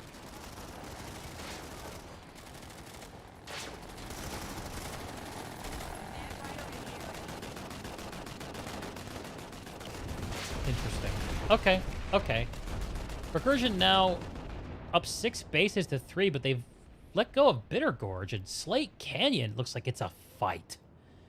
As Recursion begins to take shape around the VCAT's home Nexus base, the key to it all. With just under 20 minutes remaining, there's plenty of time left for a warp gate. The VCATs are well aware of that.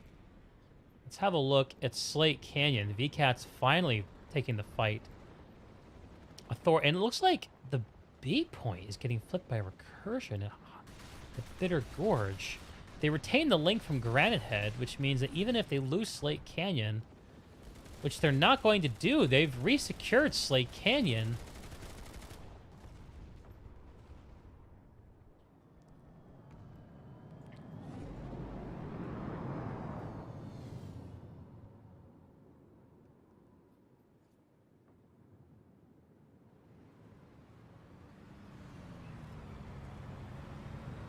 And the Recursion armor rolls.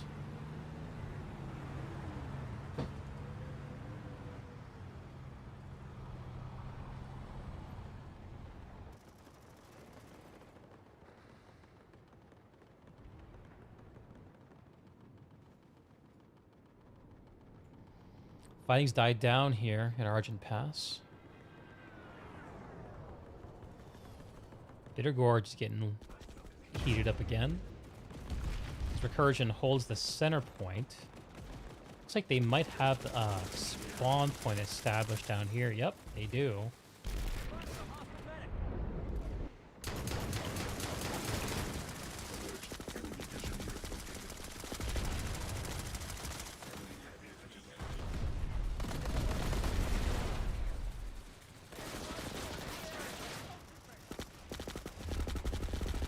With 17 minutes left to go, the VCATs are in a position where they need to take at least 2 out of 3 bases from Recursion without losing any in order to win the match. They've got links to Slate Canyon, Granite Head, and Nexus Secure. Nexus Secure is where they're making their push. That's where I want to be.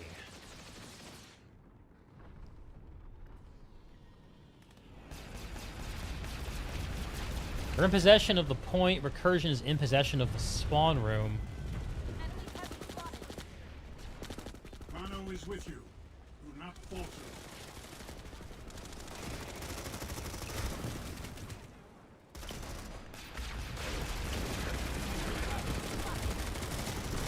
small recursion force is going to flip the point but not be able to outlast the VCATs? Question mark? No! No, they're going... they took the VCATs out.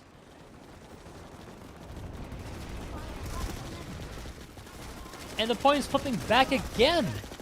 We're going to brawl here.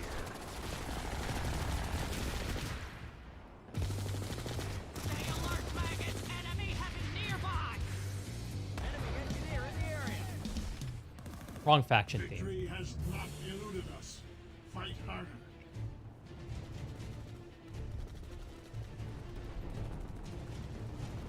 Alright, keep that up and Recursion was taking the point. So they gotta do something heroic with this TR music going.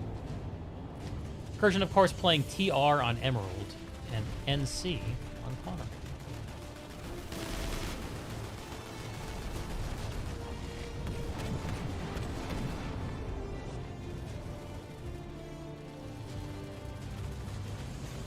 Minute and a half for VCATs to retake Nexus Secure Substation and insulate themselves from a lattice connection to their home Nexus.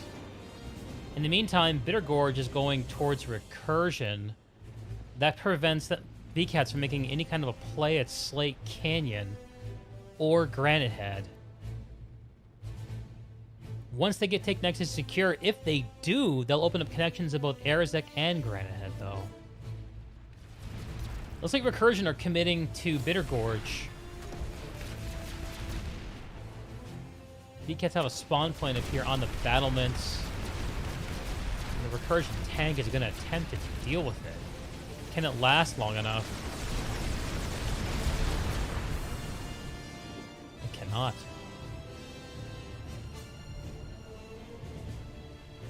30 seconds for VCATs to retake Nexus secure.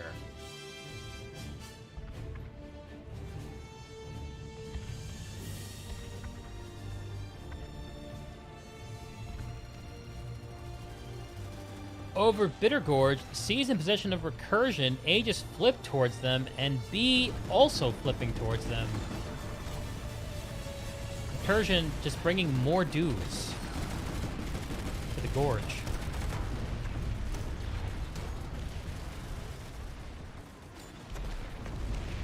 2 KD heavy dude in his vehicle going down. Minute and change for Recursion on Bitter Gorge. Nexus Secure does go towards the VCATs. And I'm seeing some VCATs pop in both Granite Head and Arizek. Just a minute for them to respond to Bitter Gorge if they choose to do so at all. And the hack goes on at Granite Head.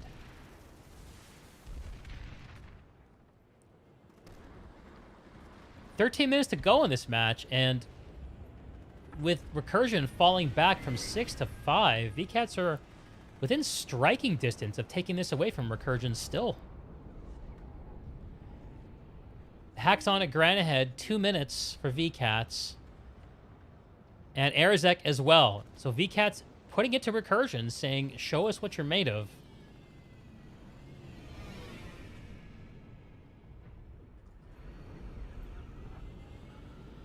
Here comes the anvil drop. It's like a light anvil from Flapic, VCATs. Getting the ant going, all right. The VCATs Mag Riders are rolling in from Nexus Secure Substation, or rather should I say floating in from Nexus Secure Substation, preventing the Recursion armor response, which so far has not materialized. Where are Recursion is the big question right now. I'm not sure. Looks like they're responding at Granite Head. Vano is with you. Do not falter. Here it is. VCAT's Valk goes down, and they have a Sunder here on the Arizek side. Recursion knows it's there. They're trying to get to it. As Recursion, again, putting the horse before the cart by pulling armor to deal with armor. Disenfranchised in his tank. And that spawn point evaporates. The A point goes towards Recursion. That's the one that nobody defends. It's kind of the wild card here. Both of the infantry points still in control of the VCATs for now, but Recursion seeks to change that as they put a touch on at the powerhouse. VCAT's quickly preventing it from getting into a full flip. And Recursion's at sea as well.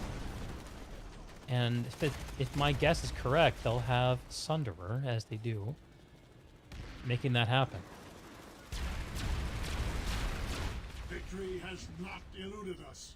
And just like that, Recursion has taken all 3 of the points away from VCATs. VCATs, having lost their spawn, have lost any ability to continue this fight.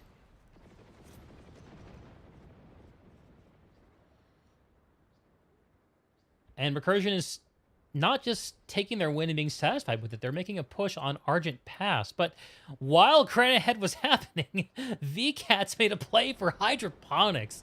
Let's fucking go, boys and girls.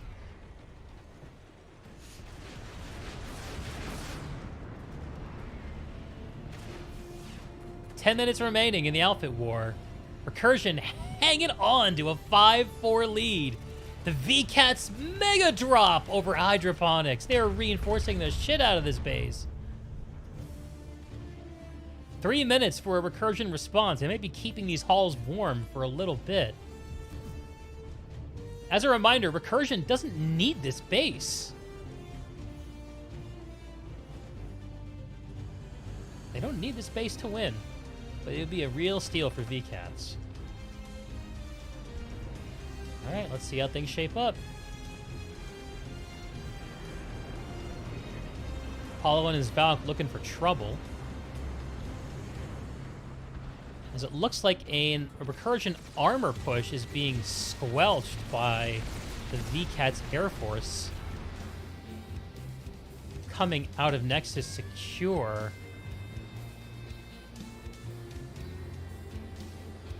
Recursion putting the hack on at Nexus secure. As we continue to dance over the Nexus, they've also put the hack on at Argent Pass. Granite Head continues to be in their possession. VCATs are there, but they can't... If Recursion has the hack here, the VCATs can't do shit at Granite Head. Enemy medic spotted. Recursion just latticing the VCATs here. Vanu disapproves.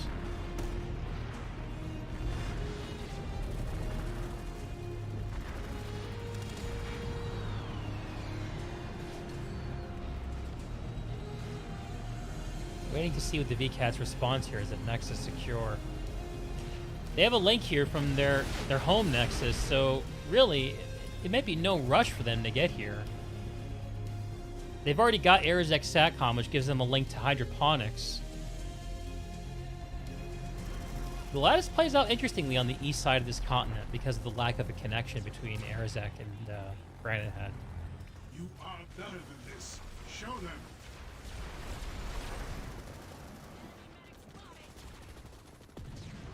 Recursion are here, and they're slowly rolling like a landslide down this powerhouse. And the paltry forces for VCATs are not going to be enough to hold them off.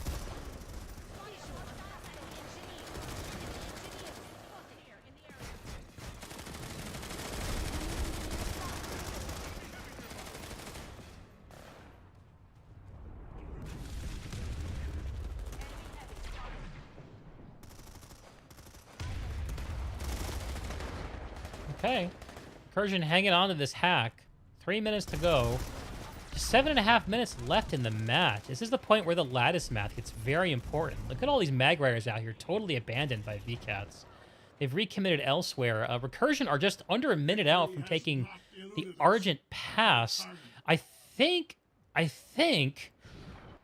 would take a miracle at this point for us to see a warp gate. Recursion would have to get Argent Pass and immediately put the hack on at Nexus Alpha and hold it.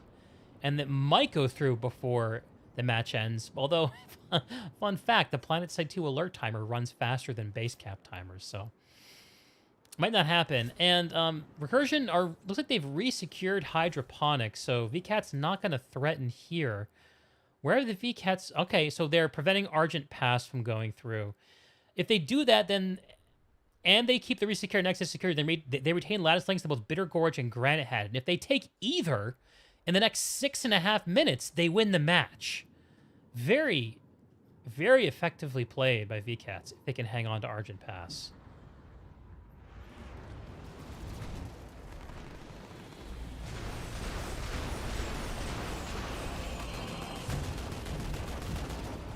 This is what it all comes down to, folks. Persians on the point. They're reinforcing from the below. VCATs and their sides coming on through, trying to clear the air.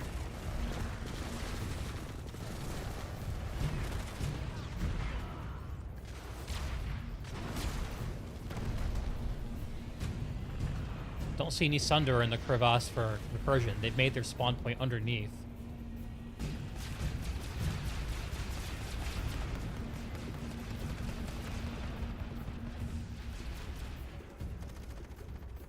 I think I might have miscalled that. Recursion has the base. And they have the hack on it, Nexus Alpha. While I was checking out the spawn point, they captured it. 5 minutes, 18 seconds left in the match. 6 minutes, 6 seconds on the cap. So, no warp gate possible at this point. And VCAT's very much on the back foot. By losing Argent Pass, they've lost... They now need to capture 2 bases in 5 minutes. And the only way that can happen is if they capture both Granite Head and Bitter Gorge. Argent Pass, if they put a hack on it right now, they might have time for that to go through. Actually, 4 minutes, 40 seconds. I think it's too late now for the Argent. Their only play is left in the middle of the continent. Kudos to them, though. They still have a lattice connection there. And Granite Head's going to be the important fight right now.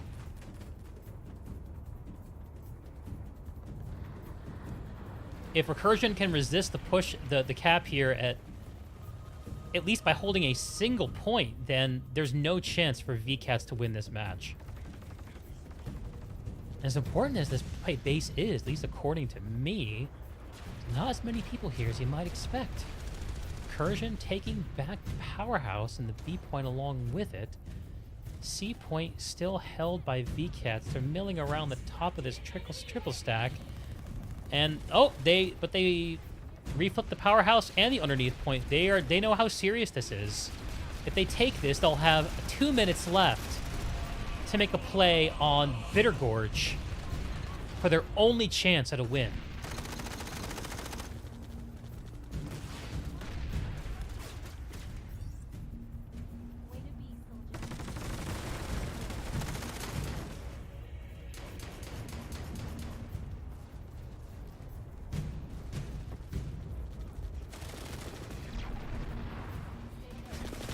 Bano is with you. Do not falter.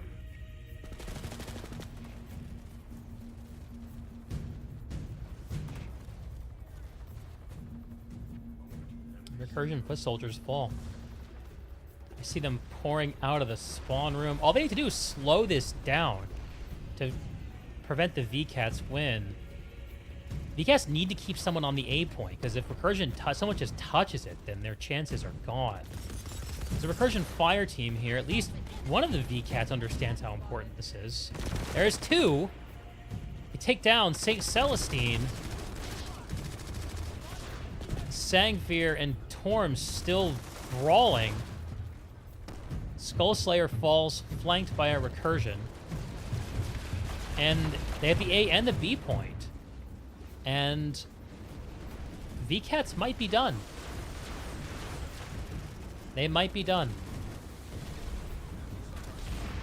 In the world, it's looking like we're going to get to see that GOBS versus Recursion rematch that we're all hoping for. If VCATs aren't here, where are they?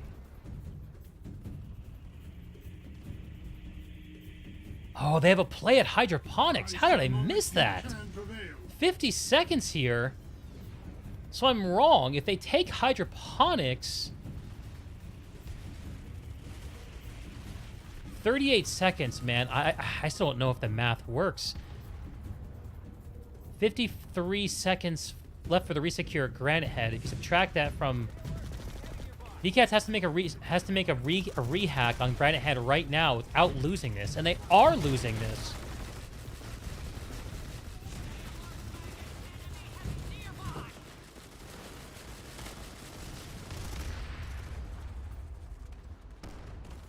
Famous Vigilant falls in his max suit.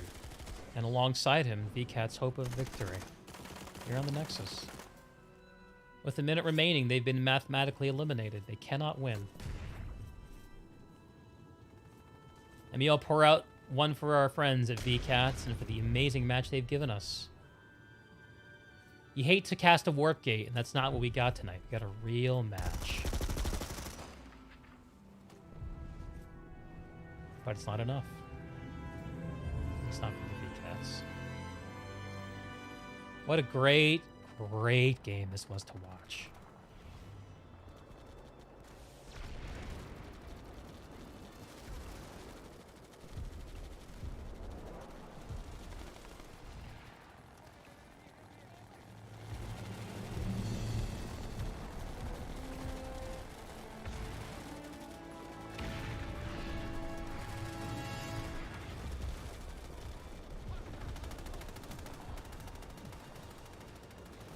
You are better than this. Show them.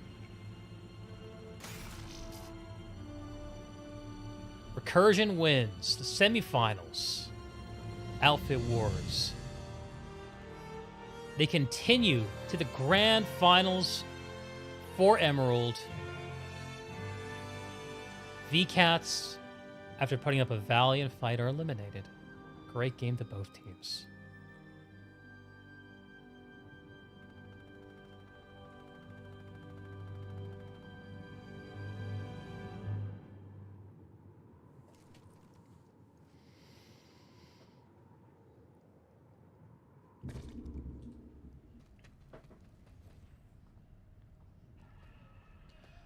Well, folks, gaming has occurred. Gaming has occurred. Great game to both teams, and congrats to Recursion and GOBS.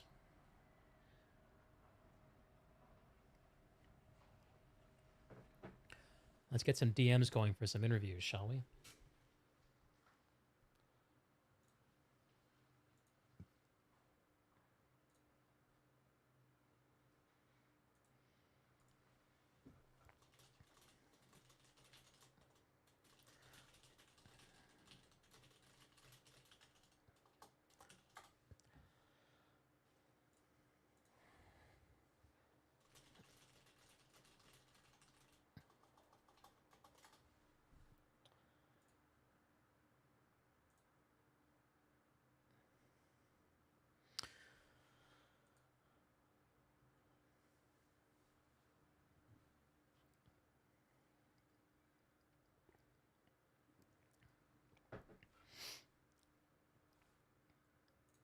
Recursion looking pretty strong in that game. Ah, speaking of...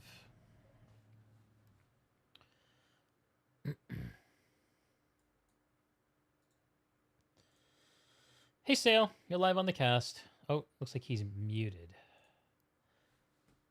Hey, Sayl, you're live on the cast, brother. Hey, D. I feel like I'm getting to talk to you a lot these days, man. Well, keep winning, so I guess until that's not the case.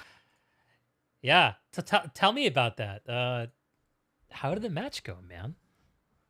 It was all right. You know, we had some roster issues. I have a lot of Canadians, and it's Canadian Thanksgiving, so Oh, of course. we had some issues, but got it done. Yeah, I was really excited towards the end there when VKTZ are making a play for hydroponics, and before shoot, what was it? Was it Nexus that went through? Anyway, there was for the last few minutes of the match, it was 5-4, and it really felt like it was possible for things to change. What was it like being only up one match in the final few minutes? Only one base in the final few minutes. We weren't in that much danger. Yeah, they did get that +1 base, but we had a lot of pressure on their warp gate and all kinds of things. So if the match went longer, I think we would have pushed that score higher. But yeah, it is what it is. They made a good mid-game correction and got it done. So good on them, or good on their ringers. Sorry, what was that? Good on their ringers. Well, we're gonna pull in one of the VCats right now if you're cool with it. Fine with me. Dolphin Party, you're live on the cast, brother. Hello, hello. GG, man. How you feeling? It's tough to lose, but it was a fun match. Still got one more week. But yeah.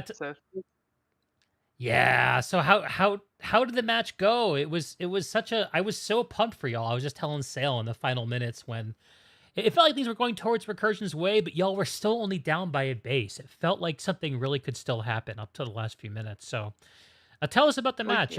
What went right and what didn't?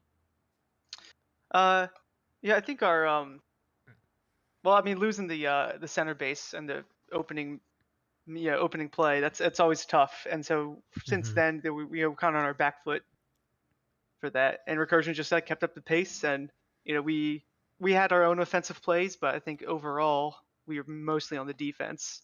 So they were moving quick, and it was really it was a fun match. I feel like we weren't out of it until like that last minute when they pushed us off of their square base. That's when that kind of sealed the deal there. That came down to 30 seconds on that one. And so I mean, I think it went down to the wire there. Though they definitely had the momentum going. So fun match. They definitely earned that, and they were running real hard, and GG to them. Yeah, man. Yeah, great game, fun to watch. Yeah, I want to actually give Sayl give you a chance to say what you said to me, to Dolphin, before. Stir up the drama, Deeg. Well, people are thinking I see how it is. People are thinking it. We should discuss these things. Yeah, I mean, they had a. I could see it from both ways, but obviously VCats had a lot of people that, were VCats only for the duration of this Outfit Wars. So, is that going to be how Outfit Wars goes in the future? It's going to be like, what scummy politician can create the all-star team, 3 months before it starts? Scummy politician. Yeah, I mean, you could, if you're not in our Discord, you don't talk to everyone, you don't see the work that goes into it. You can kind of craft whatever narrative you want, and you can make whatever memes you want. But we worked a lot about getting these people into our community and making sure that they are part of us. We do a lot of things in VCats, right? We're we run public platoons, so we're not going to take a public platoon into the Outfit Wars against these teams that are elite of the West Coast coming in on Emerald. So we put together a team that's competitive, and it's not going to look the same as our live public platoons. So if people are used to the public platoons and then they don't see that in the Outfit Wars, then that's fine. But we're not paying people, right? These are people that want to play with us. No free camos? There's still a couple people. We did get them the VCats camo so they could blend in with us. That's we could get that team spirit going.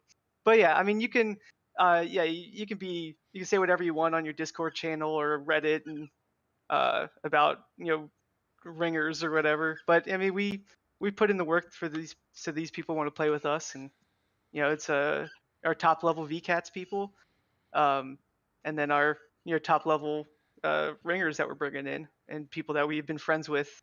Our top ringers have been with us for 3 or 4 years. So just because they don't sit in our public platoons and do that kind of gameplay doesn't mean that they're not part of our community VCats. So Mm-hmm. yeah, I mean that's fun. You can bring it up. Like I'm on Reddit all the time. I see all Yeah, the and the everyone Discord knows channel. it. Might as well Yeah, acknowledge you it. can. I don't. Yeah. Yeah, I mean we're not affected. We're not affected by all the comments or whatever. You can call us what you want. We're Sure. still happy with the team we put together. Dolphin, do you think that all the folks who helped make this outfit war so competitive for y'all will be with the outfit for the duration going forward, or do you expect to see things shift around? Oh, like for most of them, like the ringers, no, they're not gonna run the VCats tag Mm-hmm. Mm-hmm. like in a month. Mm-hmm. They that like a big part of it is like the B54, Yeah. like they're running their own tag, they do their own thing. They're still like in our Discord, and we talk to them all the time, or like a lot of the solo players that came and played with us, they go do their own thing. They're Mm-hmm. not looking to get like spam invited to public platoons, because Mm-hmm. it's just a separate thing we do. But when we run like Jaeger events, when we do if we do lane smash, a lot of those guys come play with us. If we do IO, a lot of those guys will come play with us. We just like you offer different things for the Yeah. So people. And so it sounds like what you're saying is they're part of your community, even if they're not wearing the tag. right, because yeah, like because we do so much, right? We run like the public platoons. You have a life outside of Like PlanetSide? not me, but but All like right. what we do is just there's this. I mean, we do like those basic like help out the randos, help out the noobs, get trained up. We do all those basic things. We run the public platoons and Mm-hmm. like help out VS and play for the alert, and like all those things that aren't like gamery, like the elite people want to want to do. So we do that, but we also like try to put our top level guys in like the IO and the Jaeger competitions. And Mm-hmm. I was just talking to one of my Bravo Squad guys in the Outfit Wars team, and he's he's like Arax's Jaeger LMGs playing playing the infantry matches in there. So like and he's like he's full on VCAT. So yeah, we do a lot of things. And uh yeah, I mean people can get all angry about what they do, Mm-hmm. about what we did, but I don't feel bad about it. Yeah. So Yeah, that was my question. Follow-up question is, does it get frustrating that this topic keeps coming up? And yes, it keeps needing to be addressed, it feels like. uh no, not really. I Hmm. mean like they're yeah, I mean I'm not frustrated. I think we all like have a pretty good understanding on VCATs about like what the expectations were, The VCAT is out like of the who's going bag. to yeah, I mean it's not, we didn't try to hide any of this. We weren't really like we were not we're not trying to hide that we have these elite players coming in and are playing with us. Yeah. Everyone Yeah. sees it. I just don't. Yeah, I don't feel bad about about that. We have a good community. Yeah, we try not. Yeah, we try to like limit the toxicity, especially in the community, as low as we can.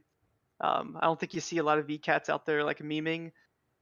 Besides like you get the occasional meow in chat, like in live. That's about Mm-hmm. as toxic as it'll get. Sounds really Um, toxic, man. Yeah. right? Yeah. It's like unacceptable. Mm-hmm. So Mm-hmm. yeah, like we try not to meme, uh, at least not publicly. Among friends, we'll put memes in there, but we try not to increase the toxicity on the yeah in the planet side community. So That sounds admirable. I want to give Sayl a chance to speak up yeah, though. sure. I think it's just about Go for it. what Outfit Wars is. It kind of pushes the limit as to like a lot of communities that have been playing this game like 10 years together are just getting murdered by like this unseen force of Jaeger people that they don't even fathom. Like there's some people that are just shocked at some of these teams that are coming out. Whether that's like VCAT's fault or not is that it's definitely not VCAT's fault for doing what they needed to do to try and win. But at the same time, I just worry about the future of Outfit Wars. If Mm-hmm. it isn't going to be some flash tag of someone just grabbing every good player that they can get their hands on. So, my hostility mostly comes from hoping that, these outfit wars will continue and not just degrade into, what scummy politician Ringer can of the make the week. alliance. Yeah. So You get, Yeah. I think you have like a vision in the head of like you keep going back to the scummy politician thing, Mhm. as if it's not just like we make friends, like it's like we're just like a good community, and these players can play for anybody. They can join GOBS, they can join Recursion. They have the stats for it. But they choose to go with like the top level VCATs people who I think the top level of VCATs is competitive at the highest level. Though we have an outfit of 800 people, so Dolphin, what like do you we think it definitely is have the about low VCATs? level. Oh, sorry, I didn't mean to interrupt. Please No, continue. go. That's fine. I was gonna ask, What's what your is it about VCATs that recommends y'all to these high-powered infantry players for hire? Yeah. I mean, we do a lot of like maintaining those friendships long term.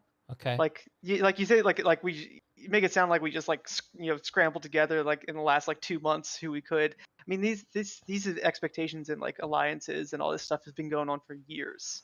So it's like, yeah, I mean, you can call it politics. I'll call it politics because it is involved Well, with like, politics is all relationship building. It just right. It's depends just on how relationship cynical you building. feel it is, and I think that's the question Right. in the air of how Yeah. So cynical is this relationship? And you're saying it's not. Sayl thinks it might be. yeah, I mean, if you don't see like the communication that goes on, Yeah. right, you can project whatever you want onto that like blank canvas, which is Yeah. pretty like natural. And then yeah, I mean, and if there's people who are angry because they just got like annihilated, because it does not feel good to be air hammered, right? Like it just to be air to grounded is like just such a frustrating feeling over and over again. Yeah. So I'm not surprised that people like get angry and then look for whatever reason they can to like to justify that loss in some way. I mean, Um, that's kind of a straw man, though, bro. I mean, that's just basic planet side. Everyone gets annoyed when they get rock paper scissored on live or in outfit wars.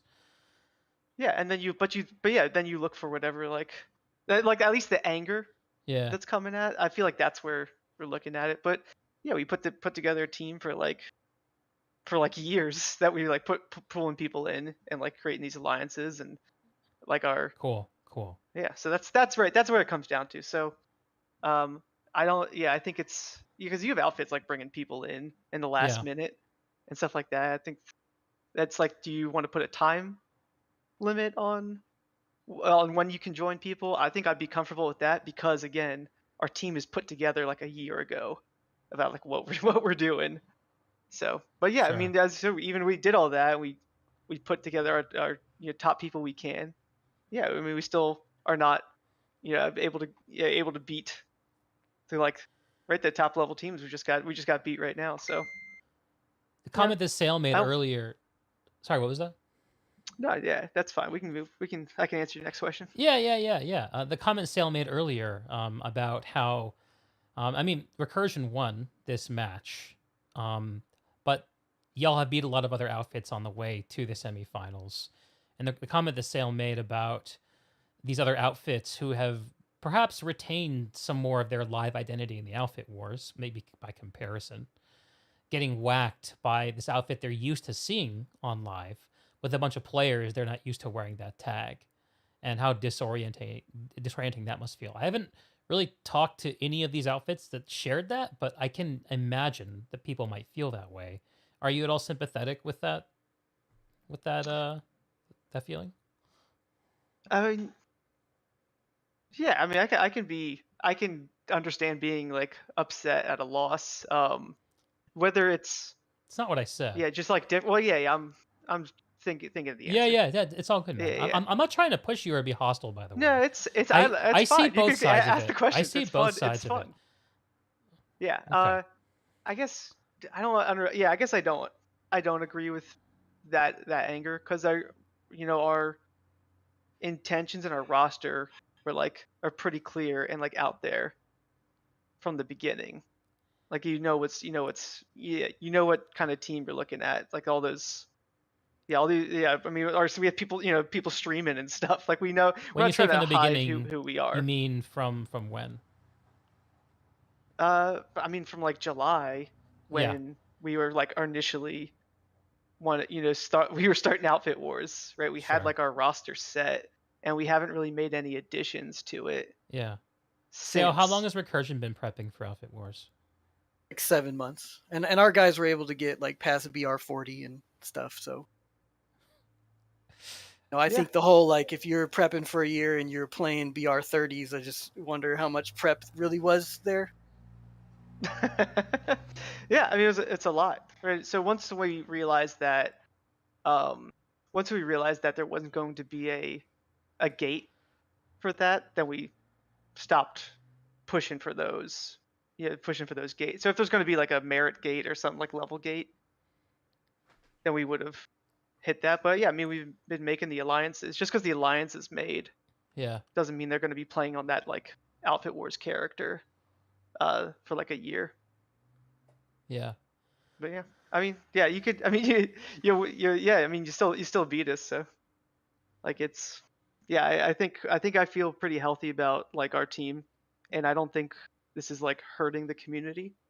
I think it allows for players who weren't going to be able to play in the Outfit Wars context to be able to play, and it also like it allows us to bring a lot to our public platoons and the like general public about like how we're, yeah, when we have this like access of this talent that's in here, that we can like learn from them and show like our lower level people, because we have a massive outfit and we do a lot on live Mm-hmm. as well. Like we're Mm-hmm. running platoons every night Mm-hmm. that are open.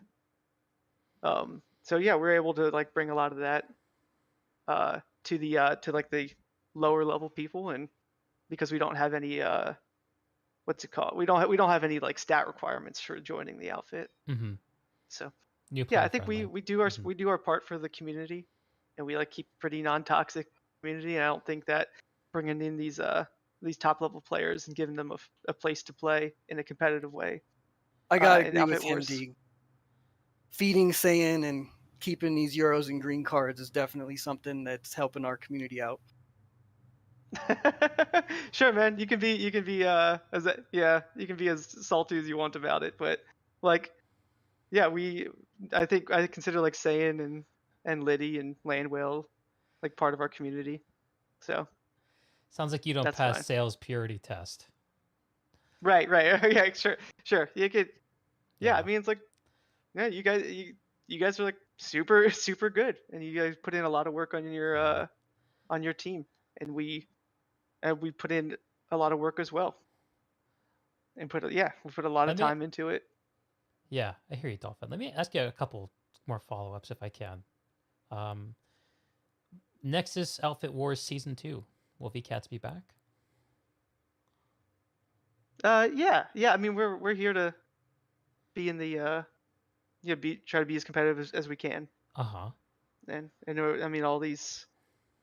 Yeah, I mean as far as I know, our plan is to continue to play and keep this team The outfit's together excited as much about as we it. can. They feel good about this competition and it was worth the time and they want to do it again. Not like in 2 weeks, like right, like I don't want to do it again in 2 January weeks. I want Outfit like, Wars. Let's go. yeah, I would like the time to like do stuff on Saturdays, because it's been like, and Yeah. even during the week, like it's just like so much, like doing practice and planning and Raiding the local detention center for grill games. grill game. And I think What? it's amazing how we've been able to, make sure, not get grill games to not be as toxic, because you can, when grill games goes off, it can be so over the top. It's a So detoxifying effect of VCats at work, huh? that's right. Yeah, we're not gonna shut the door on It's a randos. rehabilitation. I like it. Send his dad a belt. That's funny. That's funny. Um, but yeah, yeah, we're gonna keep going. We'll Cool. have another team, and yeah, I mean we'll still be on live and doing all of our stuff. We were able to keep up mostly nightly platoons for the public Mm-hmm. during this, though it was definitely stretching our logistics. But yeah, Yeah, it's a yeah, lot. keep The on Outfit going. War is a lot. And Actually, Sayl, you're playing again in just a little bit, aren't you? Yes, in a very short amount of time. Yeah, so I don't want to keep you too long, Sayl. Dolphin, let me just ask you this kind of buttoning up kind of question. Outfit Wars Nexus Season 1, was it worth it for VCats? Oh, yeah, absolutely. Yeah, I mean, we had so much fun, and like personally, because we like have our infantry. Everyone has their squads, and like you work really tightly with that squad. Like my squad that I worked with, that like we had like 14 total people that with subs and everything. Um, we got really close, and we spent a lot of time together, and uh, yeah, it's just playing multiple times a week in that kind of setting is a lot different than like our running our like full public platoons where it's just randos and you're trying to wrangle randoms to be somewhat useful in the context of an alert.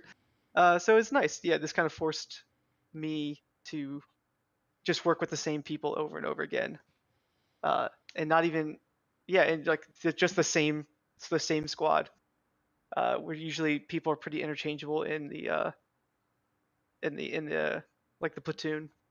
But yeah, so that was I think just like the personal like connection that I made with everyone makes it worth it. But yeah, we learned a lot. I think we grew a lot as an outfit, and I had fun. I mean, the loss sucks. Like I feel sad, but I think overall is absolutely positive. Yeah, definitely. Did y'all get to face GOBS during this tournament? I don't think I saw that matchup. No, so Yeah. sad. Yeah. So sad. But yeah, I mean, I best of luck for Recursion. Like, I do like I will personally be rooting for Recursion and over GOBS. Because GOBS is like the big bad guy as far as my narrative in my head about They're this the one. 10,000-pound gorilla of this competition. Right. Until proven So otherwise. I mean, they've kind of like, I mean, I guess we would have seen what they would done to us because they really like have been. I mean, they really like hit the best teams pretty hard. So yeah, I'm rooting for Recursion on that one. Cool. Okay, well, any final words, gentlemen? Sayl, you say anything? You go first. Thanks for casting Deeg, and good game. I mean, it was a good game, so I'm gonna put it out there. Yeah, right. It was like a really fun game. Like it was definitely like a good game. Yeah. It was like super exciting, and I hope like all the people watching enjoyed it as well. I feel like there's a lot of things went down to the wire there. So, yeah, thanks for casting, D. Thanks for paying attention to it and putting the thoughts out there. Thanks for the questions. It was fun to like actually address, all the ringer questions. Like, because we talk about it internally and try not to engage on Reddit threads too much. But yeah, I mean, GG. We're looking forward to next year. All right. Well, great game, Dolphin. Great game, Sayl. Sayl, we'll talk again later tonight, I'm sure. All right. Good luck in your Connery semifinal and against GOBS in the finals here in Emerald. And I'm sure I'll talk to you all again soon. Great game. Got it. See you. Yeah, good luck, Sayl. Later, dudes. See you, Deeg. That was fun. That was fun. Good game to both Recursion and to VCats. At the end, a true thing was said. A good game of Outfit Wars was played. The context will continue to debate, I think. But it's a useful thing for the community to talk about in the open. And I think if we just pretend these things aren't happening, we lose a chance to surface useful insights and some truth that can help people, decide how they want to engage in the lovely community of PlanetSide 2. Anyway, let's do a time check. It is 6:30 out here in the Pacific Northwest. That leaves us about just under an hour until we have to turn the ship around for Connery, where we're going to be going right back to Recursion, where they're going to be taking on the Vikings in the semifinals, immediately followed by FIFA versus Unity. In the meantime, I'm going to try to get someone from 2RAF to come talk to me, because we didn't get the chance to talk to him earlier.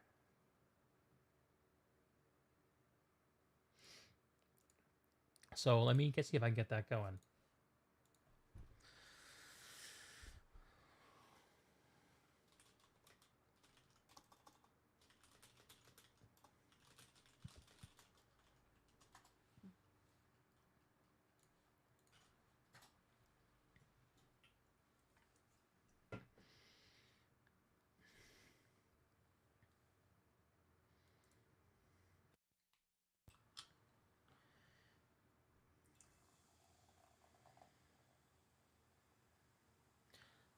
I'm not sure if the chat is just deathly quiet tonight or if my UI is bugged. I'm guessing it's the former. I guess people know what they're here for. Fair enough.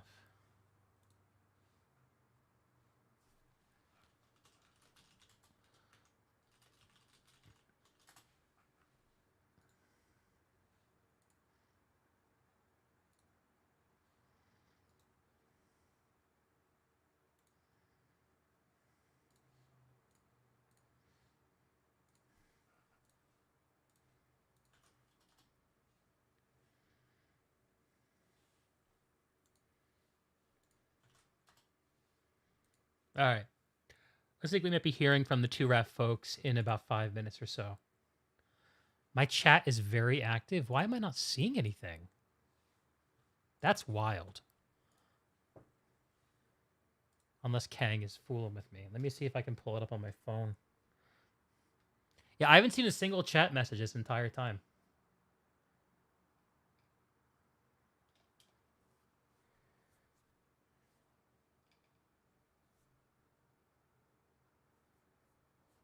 Yeah, okay, there's chat. I wasn't being fooled.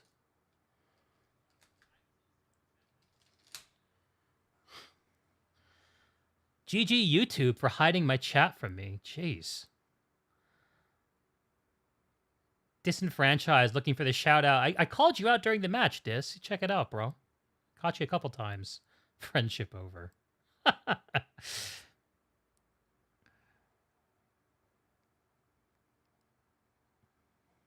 Kang, definitely not a silly goose. Couldn't agree more. Couldn't agree more, Brother Kang. Anthony wanted to see GOBS versus VCats. Yeah, that would have been good. That would have been good.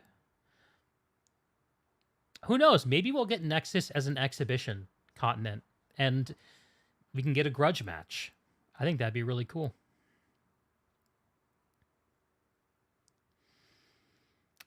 Sobek in the chat rooting for Recursion.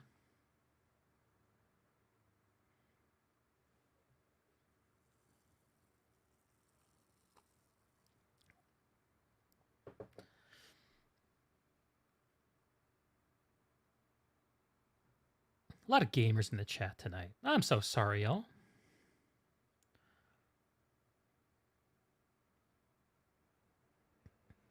Y'all enjoyed that interview, it looks like. I did too. I did too. Dis, you're going to drink over the stream. Is that going to be during or after your Connery match? Ghost chat for Spooktober. Absolutely.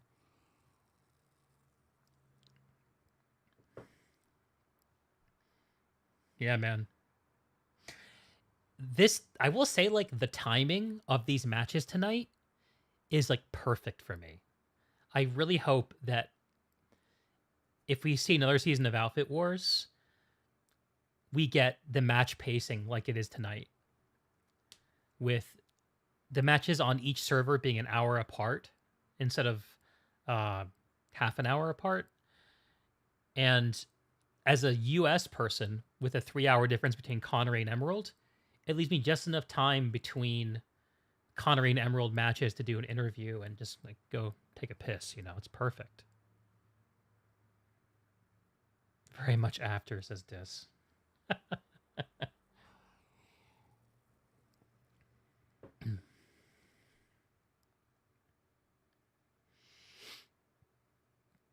So, what do we got for predictions for tonight for Connery? Let's actually update the stream description.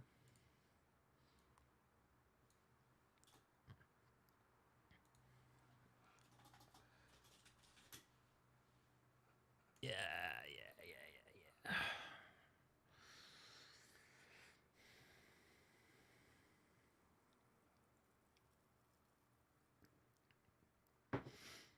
while my interview guest is materializing and while y'all consider my request for predictions, I'm going to step away for a quick moment. Be right back.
Yeah, I don't know Grill Games very well.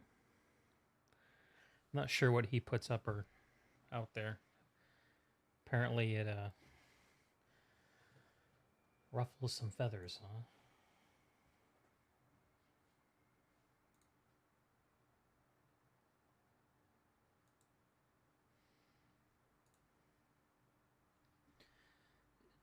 Waiting on a couple of 2RAF folks to come in and give us a post game for their loss earlier in the night.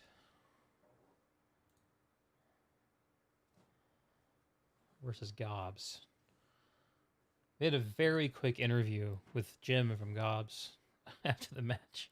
Man, a few words.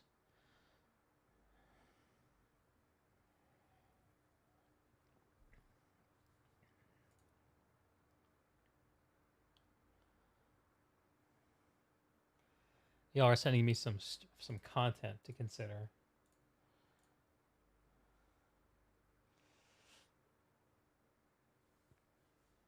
Yeah, I don't know if I'm gonna click on that on stream, but I'll have a look.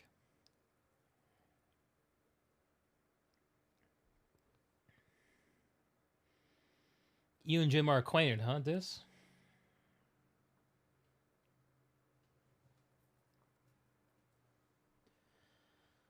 How about a little chill music while we wait?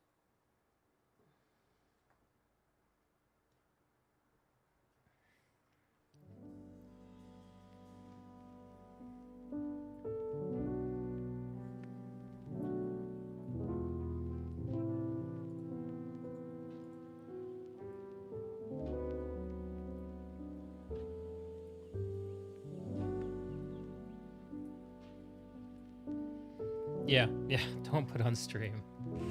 Apparently I had the right read on that. While we're waiting, this is a great time to remind everyone to like the stream.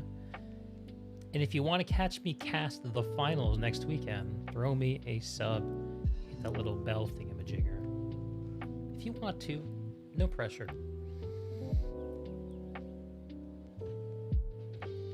I've also I also stream at night during the week, but during Outfit Wars, I've mainly been playing other games because casting Outfit Wars on the weekends is a lot. It's healthy to take a break from our passions, even when they're called PlanetSide 2. And after the outfit war, that's exactly what I and I think many others will be doing. But yeah, New World. New World has gotten very exciting. Once again, really cool game. Glad it's not dead.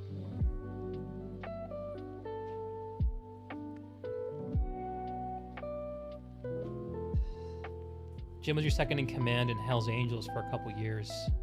Picked him up in a harasser running from base to base. Dude, that's like origin story shit right there. Like, that's the real thing.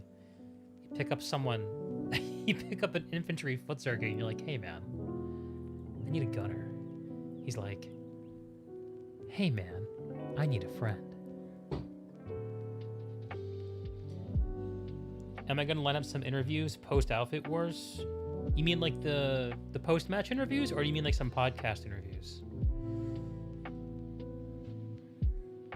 The answer to those two questions is yes and maybe. The podcast is very much based on who am I excited to talk to, like, and that's a elusive thing.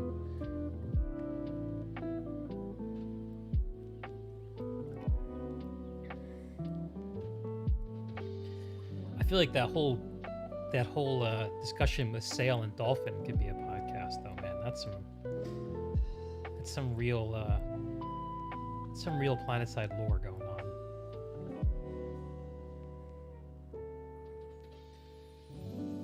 Watching this footage, I can see I didn't do as good of a job of keeping the camera steady as I was trying.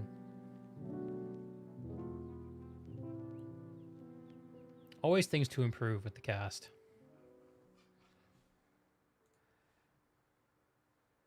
Always things to improve.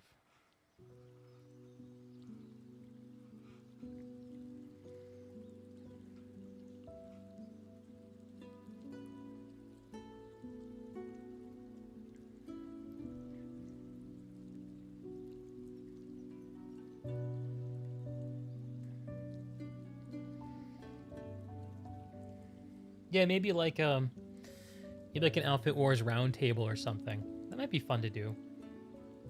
It might not be a podcast, but it's an interesting idea. It'd be a good follow-up to the Rel interview I did, right? Where we talked about Outfit Wars. Hear from the community. It's not a bad idea.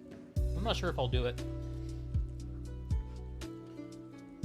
Life's been pretty interesting for me outside of Outfit Wars during this time. I haven't had time to make plans when it comes to content. So once this is all over, we'll see how things lie. I'd like to do that kind of idea, though. I do have an interview scheduled right now with someone who worked on the Guild Wars 2 End of Dragons expansion. So, not PlanetSide, but it's podcast content. That'll happen later this month, I think. All right, 2Raf, where the hell are y'all?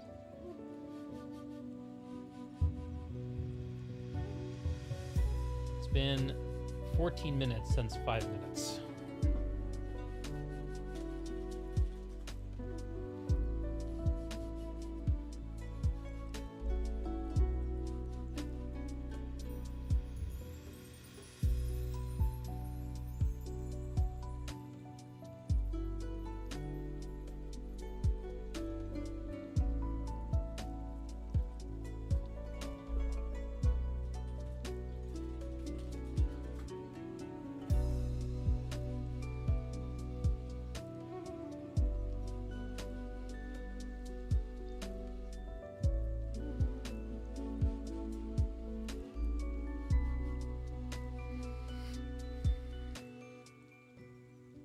Good luck, Dis.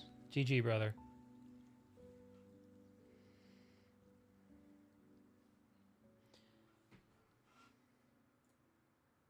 All right. We got 2Raf coming in hot.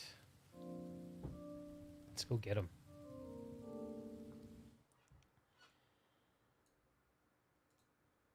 HannibalForge, welcome. You're live on the cast. Hey, Deeg, thanks for having me, man. How you doing today? It's my pleasure. Thank you for taking the time. Good game to you. Thank you. I appreciate that. It was definitely a tough one. GOBS is a mean customer, but we definitely had a blast doing it. Glad y'all had some fun. That was I think we're all waiting to see who can take down GOBS. What's your thoughts on that? Well, Turaf is not in any way, very well versed in the I guess it goes sweat fit culture. We're a training outfit primarily. Our focus is high cohesion infantry, but we train and take anyone from any level of play in Planetside, and just try and make their experience better and make them better. But in terms of the overarching gob quality, I'd say that the only people with a prayer to take them down is honestly going to be Recursion. Mm-hmm. And Recursion did lose that game against GOB, but you have to account for a bunch of things like rosters, etc. But on top of that as well, Recursion is not a team that takes a loss and just walks away and goes, "Oh well, we tried." Right.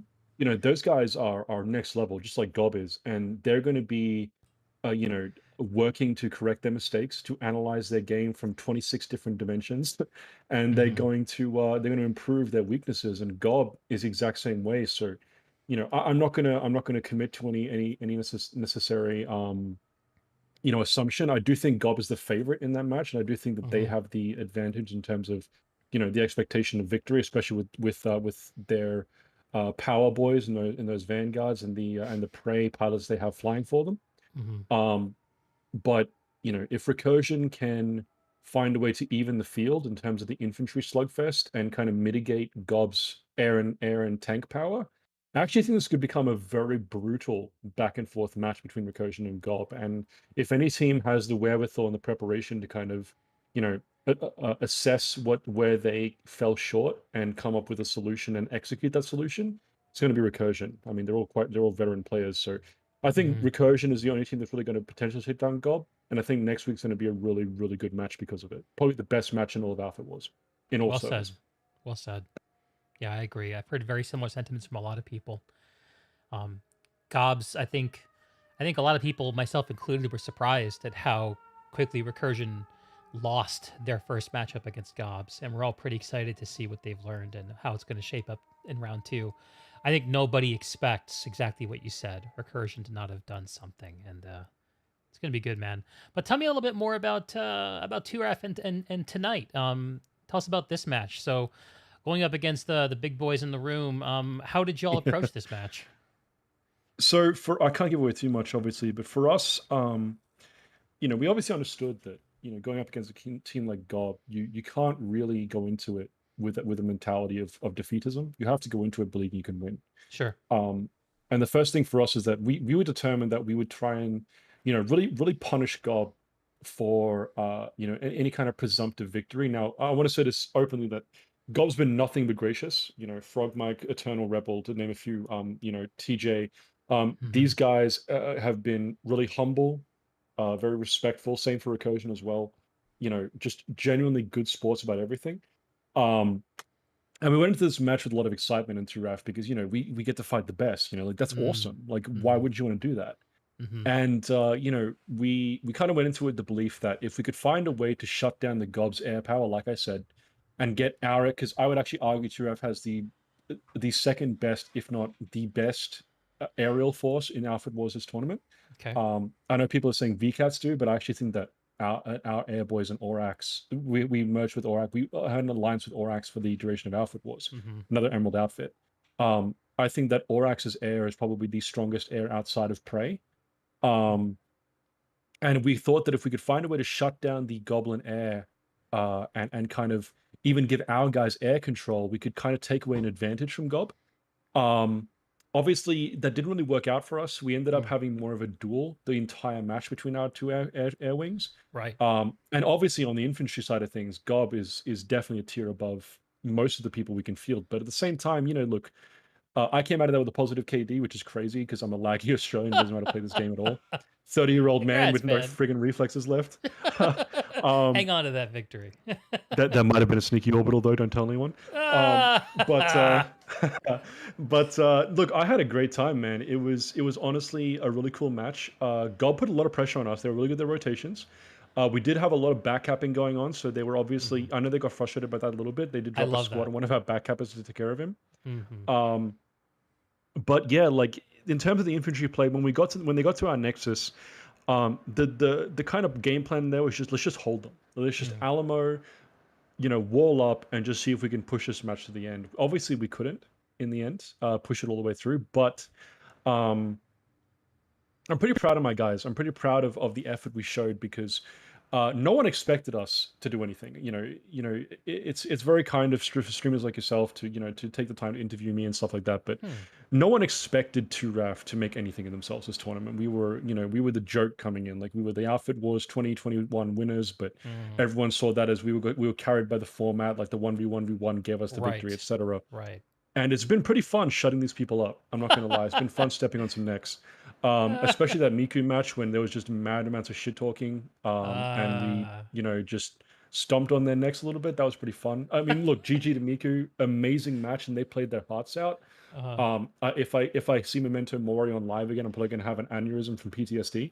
But all in all, like just we came into this format, and a lot of people had a lot of doubts, and not just for the other people, but for our own members. I'm really happy we did this because I feel like our own guys have more confidence. They're more inspired. They want to step up. And against a team like GOBS, man, and Recursion, we played them first. My God, against a team like GOBS, I'm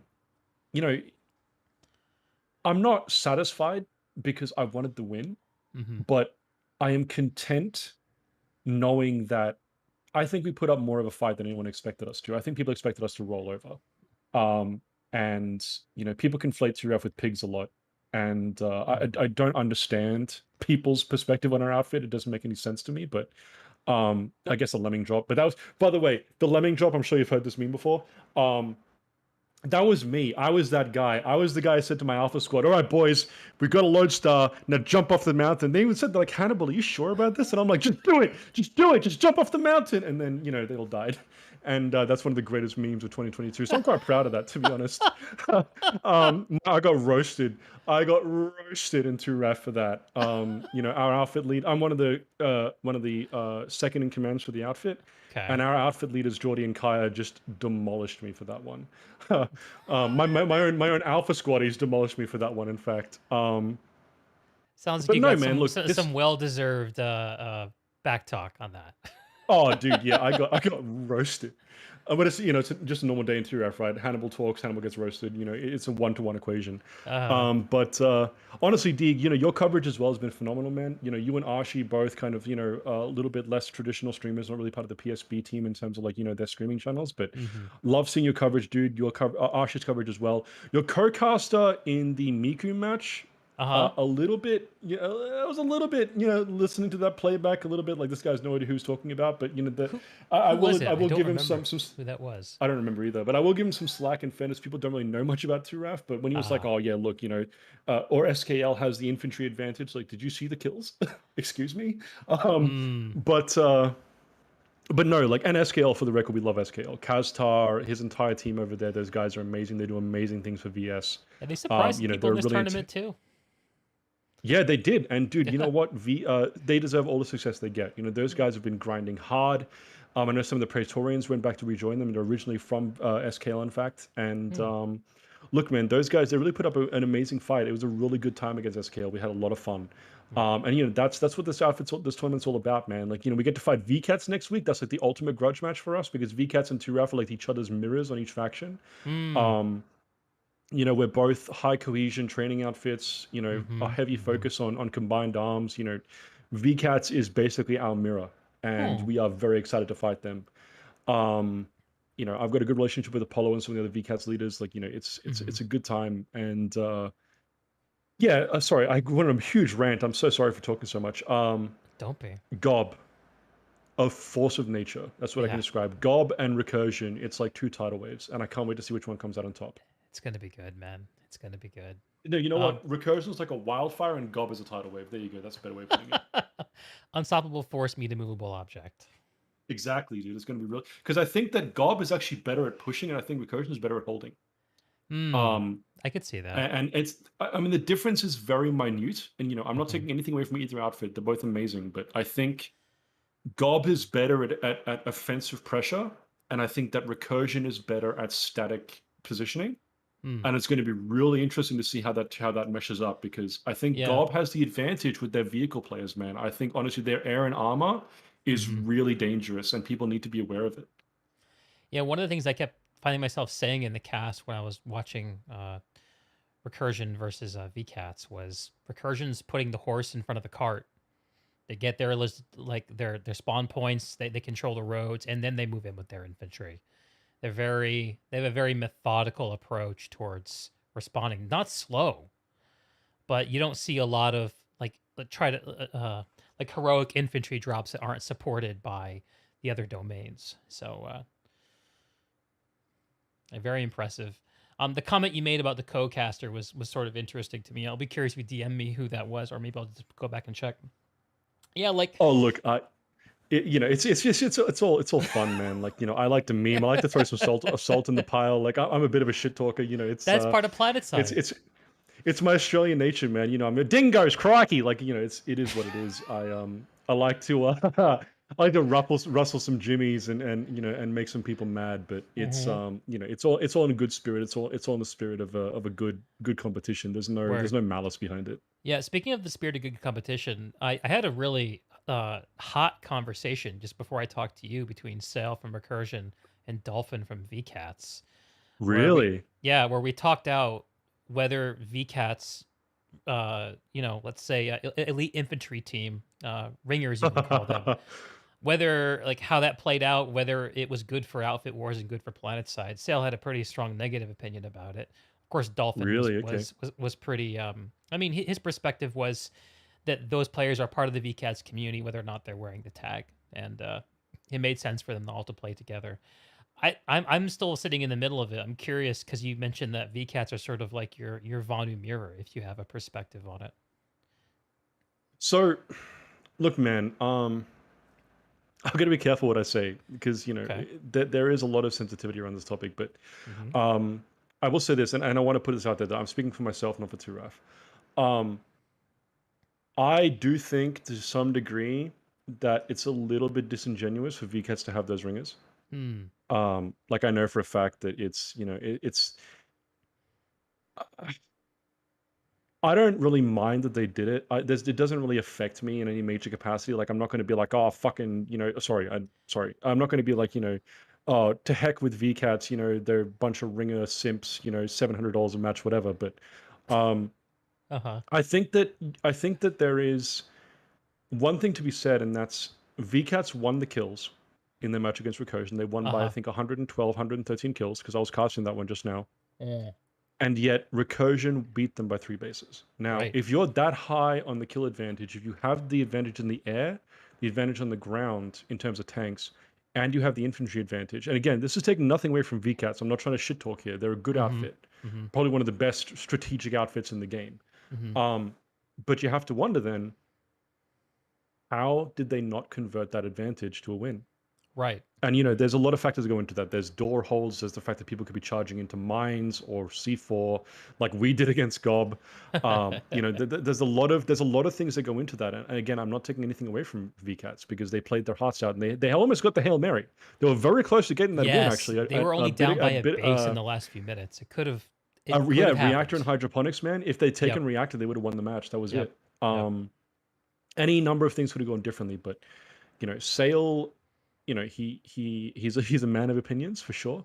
And I respect Sayl a lot, but I will say I don't feel as strongly about it necessarily as he does. But I do think that there is something to be said for sticking to your core. And for us in 2RAF, we had the option of having some high level ringers kind of play for us. We declined. Okay. We also, and people are pointing out, well, you guys have Orax, but Orax, we've been friends with Orax, as an outfit for, a lot of Orax people used to be 2RAF people. Sure. So, it's for us, it's like we're just welcoming our cousins back home for a little bit. Like there's no, you know what I mean? Like, and it's not strange for you guys to play together. Yeah. No, not really. And I mean, Orax came to us and they had a really good deal on the table, which is, we have, really good combined arms air and stuff. And you guys, you have the numbers. So let's play because they wouldn't get a match otherwise. And we're like, okay, let's play together. To hell with it. We're all friends. Screw it.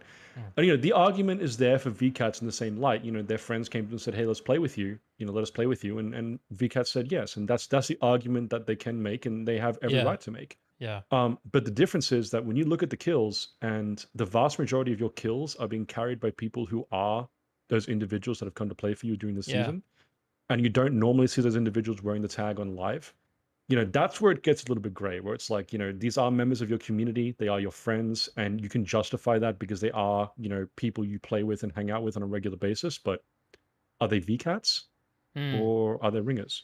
Yeah, it's kind of like And if you ask to bring your cousin to a pickup basketball game and you show up with like exactly, yeah. like someone who was like like played basketball in college or something. It's like, come on, man. Yeah, like you show up like with like Michael Jordan, and they're like, this is Michael Jordan. It's like, yeah, but he's He's a my buddy. cousin, we play we play Dota together like every other week. Like he's a buddy, dude. Like what are you complaining about? Like that's that's Uh-huh. kind of the thing. And I Mm. think the biggest issue that people have honestly is that again, this isn't my issue personally. Again, I don't really care that much, but Sure. I've read the Reddit threads. Mhm. Like I follow this stuff. I follow the drama because it's juicy. It's good. Yeah. And I love it. Like I love being mocked. I love being made fun of. To me, every bit of acknowledgement is hilarious. But I think that the biggest thing, man, is VCats lets it get to them too much. They defend it too much. They should just own it. Like if they just came out and said, you know what, we got ringers, suck it. What are people going to say to that? Wear down their Like sleeve. what can someone say to that? Like, well, if someone just goes, yeah, we have better players than you, kiss my ass. Like, are they going to be like, oh, that's not fair, rel, ban them? Like no one's going to care, dude. But it's because VCats is letting these people get to them to a degree. Like there's a level of implied, and again, implied, not empirical, but there's a level of implied or allegational guilt in the way they defend it. And if they stop defending it that way, I don't think anyone have any foot to stand on, because at that point, if they're just saying, yeah, we have friends playing with us and they happen to be ringers who are really good at the game, suck it. Like, what can you say to that? Oh, that's not fair. Like, grow up, princess. That's how the game is played. Yeah, interesting. Well, I don't know. I have a real sense that in not making, because we have seen RPG approach the idea of making sure outfits are playing with only outfit members, and all the kind of, I think it was something RPG could have done more of to enforce in these institutional outfits to stay together in the outfit war. Like it's possible they could have done something. I don't know for sure, but I'd imagine that they've chosen to leave this up to the community. And I think that may be the best place for these kinds of questions to lie, because you try to do ringer enforcement through the game, you end up creating situations where a bunch of legit people get excluded, who aren't ringing at all and who don't create these kinds of bad feelings. So I'm glad that we're talking these things out as a community. Thanks for giving me your perspective. And this is my first time talking to you, man. I'm just really enjoying talking to you. I gotta say that. Yeah, I had no idea you existed until like 2 weeks ago. I'm going to be honest. I had no clue. Well, no one ever told me. I was like, I was watching a stream like, this guy's really cool. Why have I never heard of him before? What the heck? Yeah, we're hiding out over here on YouTube. Been around for a while, man. I'm not very grabby. People want to come find me, I'm here. I love this game, and I love talking to people about it. Yeah, look, dude, I think you're doing an amazing job. Your casting is on point. The camera movement is smooth. Your voice is easy to listen to. You're a cheerful fella. Like, I love, Archie is my favorite 2F caster just because I love his energy. Sure. But you're so, you're very smooth, D. Like you have a very smooth, very chill way of doing things, and I really enjoy that. Because it's still an attention to detail. And that's really cool. I really appreciate that about you. That's very kind. But no, I mean, yeah, man, you deserve it. Like, you guys, you and Archie and Sirius, who I also love, by the way. I love the commander. I don't always share his views on things, but I love the guy. You guys are the bread and butter of keeping this community afloat. Look, I like Kamikaze as well, but he's Australian. He's also from the South, so I have to dislike him on principle. I got it.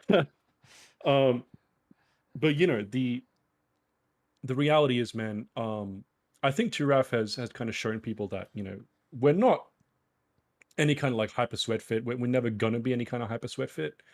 But you know, we're here to compete, you know, and whether we compete at the same level of like GOBS or Recursion or VCATs or Beware or whatever it is, as long as we compete and we do so, that's true to our modus operandi and our, you know, belief in what the game should be and how we should play it, and we're giving our members the content they want to have. In my opinion, that's what you need. Like, you know, because Outfit Wars is a couple months and a year, you know, but live is 10 months. You know, like you've got so much content you have to provide for so many people. You know, we have an active roster of about 120 people. Nice. So, Wow. you know, an Outfit Wars roster only like 70. So, you know, we went into this, we've rotated almost every single person into our matches. We've gotten every single person their border. And, you know, next week we're going up That's against very VCATs cool. for the banner. Sorry, gotten everyone in the banner. We're going up against VCATs next week for the border. And you know what? Maybe we'll lose horribly, and maybe we'll get warp gated you know, and just get kicked out of the competition on the spot. It could happen, right? But alternatively, maybe we'll make the upset, and maybe people will be like, you know what? Maybe 2F isn't that bad. And to me, if I can take a single player, which I have done recently, actually, take a single player, teach him the basics of how to survive a little bit longer, get a few more seconds on the clock, get a little bit of a better experience, get a little bit more HSR. And he goes from, man, this game is hard, to, man, I fragged this guy. It felt so good. I won this 1v1 against this player from GOB. You know, it was awesome. Like, if I can get someone to that point and they've just joined the game recently, and that's like their real experience with PlanetSide is that high cohesion infantry gameplay. You know, they got people watching their back, you know. One of the things I always tell my guys is play unselfishly. You know, I've got a meme in Turaf, Wolfpack. That's my call out, Wolfpack. And not a furry thing, because I'm not a furry, but it what it basically means is, you know, watch your brother's backs, play as a team. You know, the strength of the wolf is the pack, the strength of the pack is the wolf. And if you play unselfishly, you will accrue victory as a team. And that's our entire methodology. And I believe GOBS and Recursion have the same methodology, and so does VCATs. So, you know, if I can have one player that improves that drastically and he comes in and he has a good time, I succeeded, man. Like, that's our entire outfit's philosophy, and that's what matters to me. Word. Preach. Love that. Love that. Hannibal, I am so grateful to have made a connection with you. Really enjoyed talking to you. I got to hop and cast Connery Outfit Wars now. Oh, yeah, dude. I'm so sorry for taking up your time. Don't be, man. Don't be. This is excellent. Let's find an excuse to talk again, brother. Yeah, look, you know what? Next week, after the VCAT smash, no matter what happens, you DM me, brother. I'll come and have a chat. All right, man. All right. I've Well, got you on my list now, so. Great game to 2Raf. Hannibal, thank you for jumping on. We'll catch you later. No worries, man. GG, and lots of love to my boy Eternal Rebel and GOBS. There it goes. All right. Peace out, Dig. Peace. Good shit. Good shit. Really appreciate Hannibal's thoughts on the whole ringer thing. Clearly, we need to talk about this some more as a community, but not right now. Right now, we have to go cast more Outfit Wars.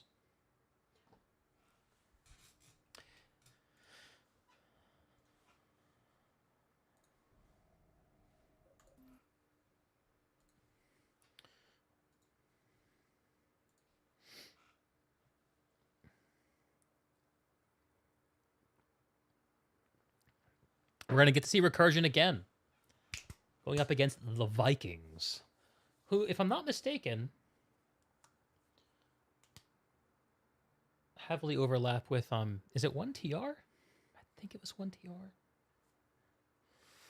I'm getting to meet a lot of these outfits in depth for the first time, so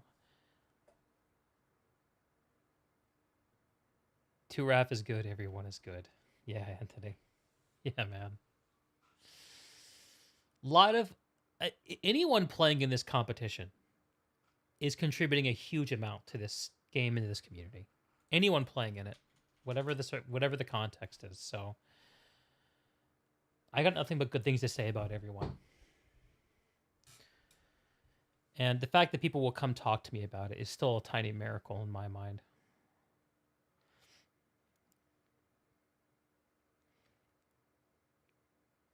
Hyper Sweatfit. Yeah, Sweatfit is a new one by me, Anthony.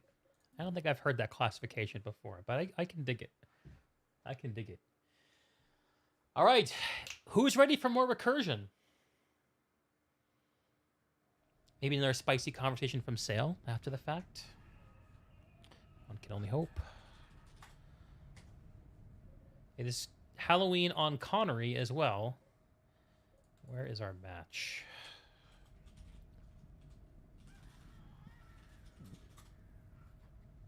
Wrong one.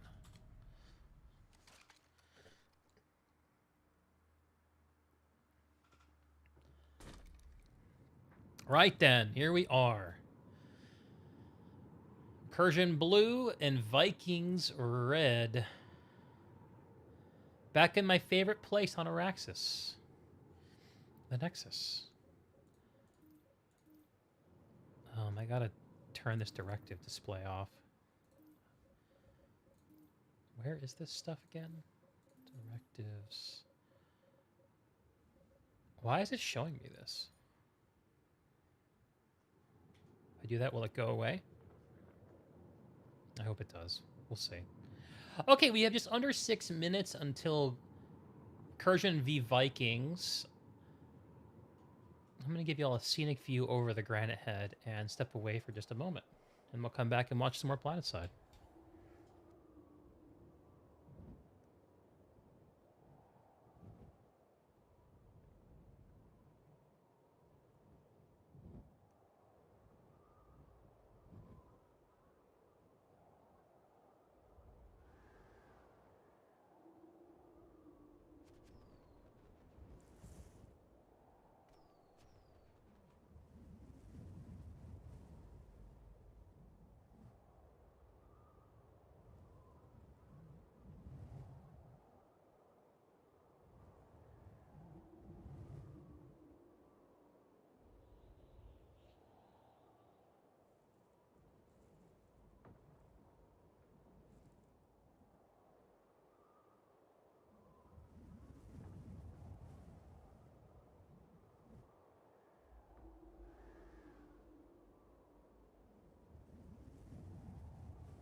Okay.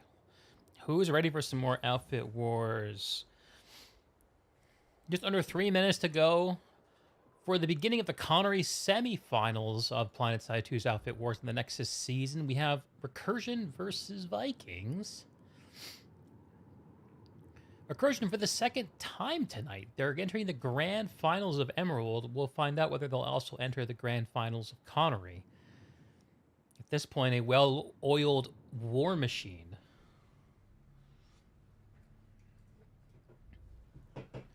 Let's see what Vikings can do about it.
30 seconds to go, and the anvils have begun to fall.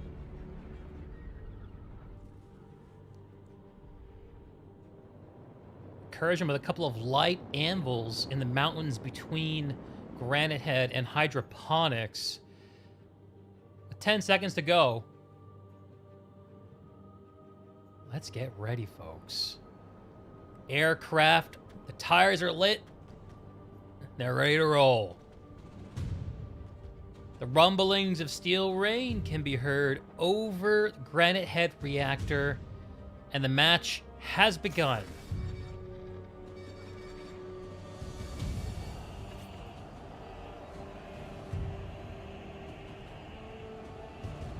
Vikings versus Recursion.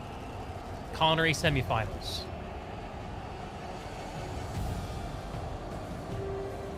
And where's the Recursion air? Offering no resistance to these Vikings who are in their warships raiding the shores of Granite Head Reactor. Recursion is on the triple stack. They're in the powerhouse. They're here. Their steel rain got them in before Vikings Reavers could do anything about it. The Recursion Sunderer getting pelted by these Reavers, but withstanding it with their ground-to-air suppression. Vikings flipping the triple stack. Nope. It's like...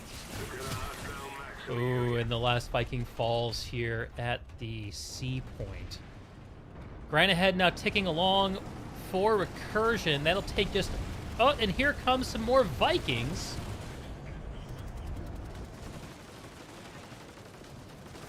We'll see Thorgear make a play for the A point to try to slow things down here. If they don't, then in a minute and a half, this will belong to Recursion. Let's have a look at the other opener bases to see how things are developing. Over Bitter Gorge, which is a base easily captured and suppressed from the air, there's absolutely nothing doing. Absolutely nothing. Vikings armor is rolling in from Bitter Gorge, and they're going to run into a couple of tanks for Recursion. Recursion's still holding all the points as the Vikings are trying to get some kind of a toehold, but failing. Recursion armor rolling in force through the center of the glacier. The tech plant, meanwhile, at Arizek, going towards the Vikings. Is with you. Do not falter. And what is going on in these mountains?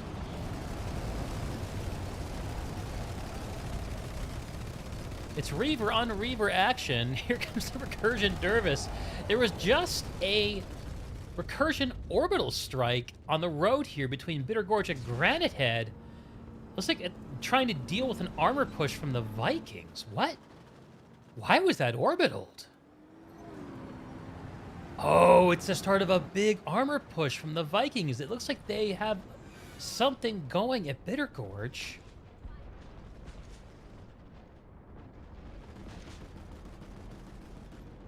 They're not letting this thing go. Let's have a look at the map. Things starting to shape up. In 10 seconds, Granite Head will belong to Recursion, and in 20 seconds, Arizek will belong to Vikings. Bitter Gorge now going towards the Vikings, but only barely. Still very much up for grabs if Recursion choose to make a go of it. Arizek not as important to the lattice as Granite Head. It shares the exact same lattice connections as Granite Head, and Granite Head has the added convenience of a lattice connection to Bitter Gorge. Those center bases is being very important. Vikings just suppressed by Recursion here at the triple stack. And Recursion taking Granite Head. Very important center base right here off the jump. Arizek, meanwhile, falls red, belongs to the Vikings. We have, from a territory perspective, we have a heads-up battle, 4 versus 4.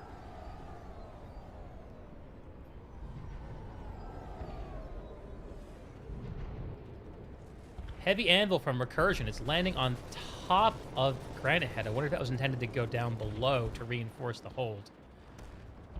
Let's see how things are shaping up at Bitter Gorge.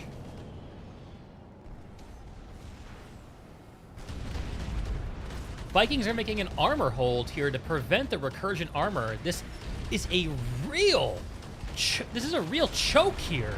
This crevasse coming out of Granite Head. Can recursion overcome the Vikings armor? I love this. This is awesome. I'm so used to recursion's armor just going wherever they want in so many of these matches. It's nice to see them getting resisted, but it looks like it's not going to be enough. But the Vikings are flowing all over Bitter Gorge in any case. Rafter Tender trying to make a play for this the C point, failing. The recursion armor coming in from Slate Canyon. All 3 points held by the Vikings. With a minute left to go before it's theirs, and they gain the territory advantage here at the start of this match.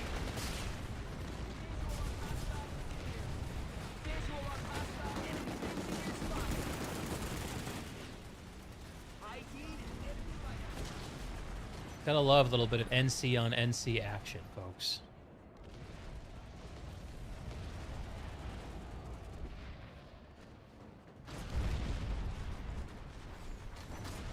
And it looks like Recursion is making their play at the C point. If I know them, they'll have a spawn point nearby.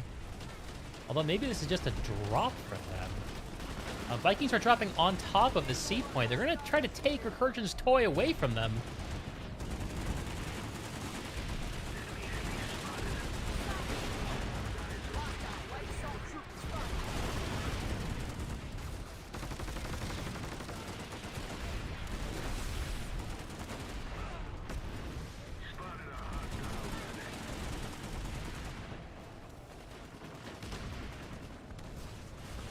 Looks like the Vikings' air is getting chased off.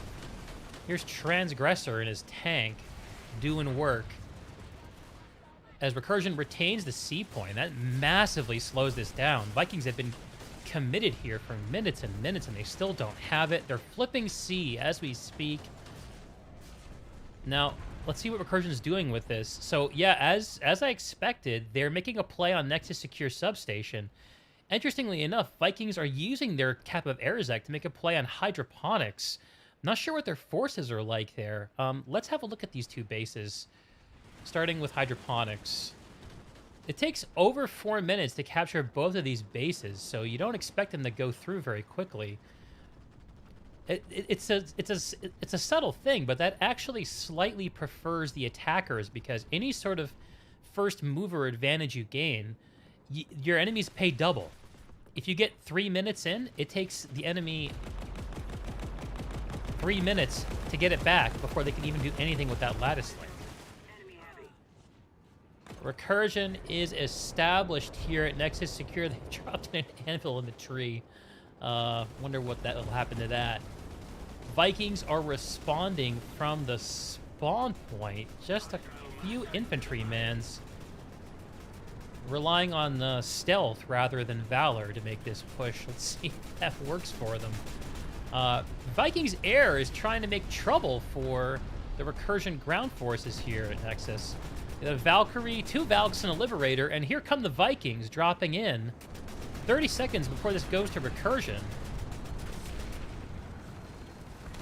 Vikings taking out the Recursion spawn point, attacking the horse rather than the cart. Good for them. But only 19 seconds to take this away. I don't know if it's going to be enough time. Recursion looking like they're roasting marshmallows here on the point, and here come a few Vikings straggling in through doors 2 and 3 and eating lead as their payment. Vikings gonna lose. Nexus Secure and open up a lattice connection to the Nexus Alpha less than 10 minutes into the game. I don't need to remind y'all that the Nexus Alpha is the key to the game. Any team that captures the enemy's Nexus instantly wins the entire match. And Recursion is already flipping this point, trying to put that into action. And it looks like the Vikings were caught unawares. Some early responders from Vikings with a hideously long name getting taken out. This is a smart play. You don't need a huge commitment to get this back in your possession. There's not a lot of recursion here. Send in like half a squad, maybe a full squad. The recursion infantry strength here is going to really play to their advantage when it comes to holding this point. You know what? I don't know if this is going to last, but we're going to kick in the music just in case.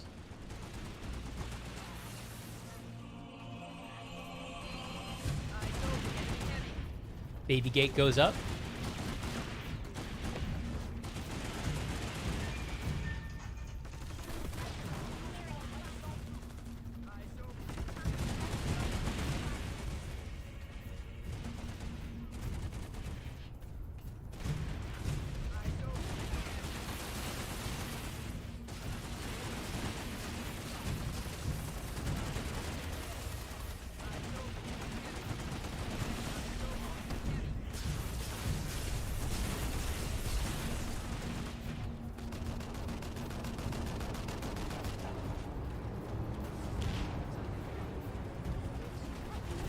Excuse me, the catcher's a little distracted at the moment, folks.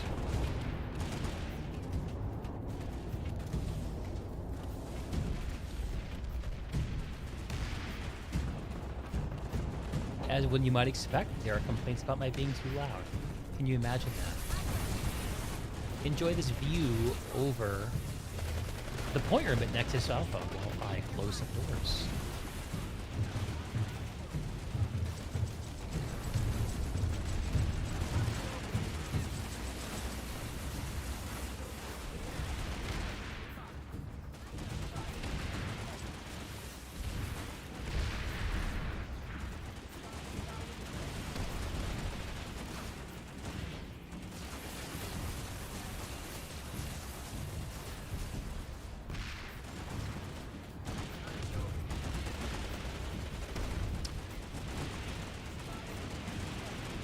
All right, so we have 4.5 minutes for recursion. They've gotten their toehold into the Nexus, and so far the Vikings haven't been able to do anything about it.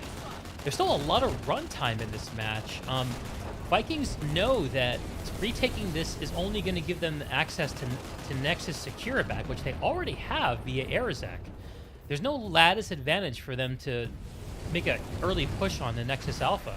I mean, outside of, the fact that losing the point means they'll lose the entire match.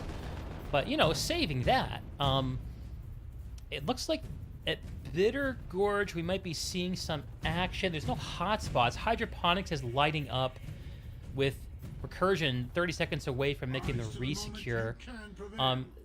Recursion can move on Airzac anytime they want, and they've chosen to do so. It looks like Recursion is also using their momentum at Nexus Alpha to put a hack on Argent Pass, taking away the last 2 out of the last 3 remaining territories with those 2 hacks, and the third of them, of course, being the Nexus. At the end of the day, the only one that really matters. And while we were looking at the map, the Vikings have begun their counter push. They're coming in from the secure side powerhouse. Herp and his Max is making a go of it, but is going to fall to the Vikings, and the Vikings have retaken the Nexus.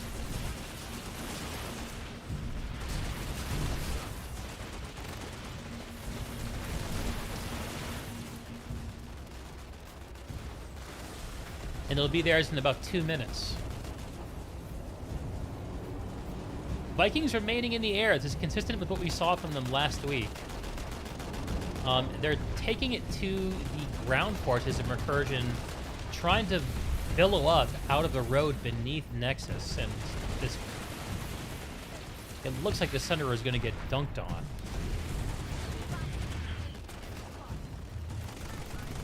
You know what? This side passage, I had no idea this existed until now. Holy shit. 6 weeks in, we're still learning stuff about the Nexus. And here comes Recursion. And Recursion takes a recently vacated Nexus away. I'm not too sure what the deal with that is. Why have the Vikings left? They didn't get all killed, surely.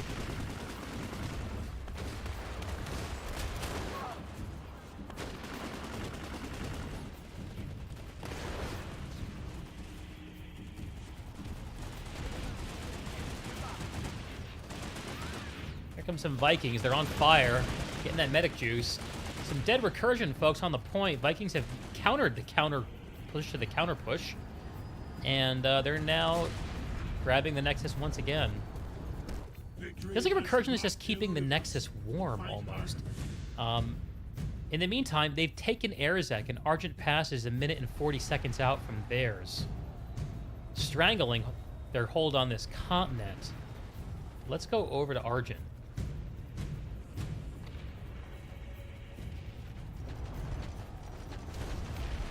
Where the Vikings are dropping on top of the double stack, Recursion are all up inside of it, and the Recursion Light Assault is doing work here to prevent this counter push from forming.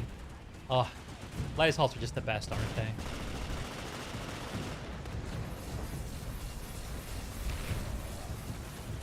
Not enough, though. Still some Vikings hanging out here. No Recursion air to fuck with them, which seems to be their MO in these outfit wars, not really worrying about controlling the skies too much. 55 seconds for Recursion until they own 8 of the 9 bases here on the Nexus.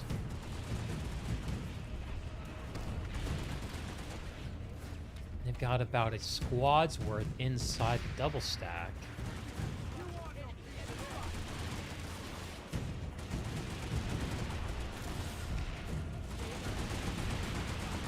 And it looks like Recursion have their bus set up under the point. Yep, here we go.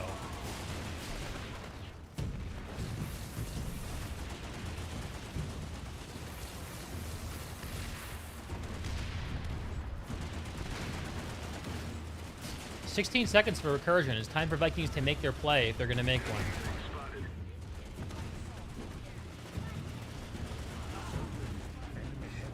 And they're not going to make one.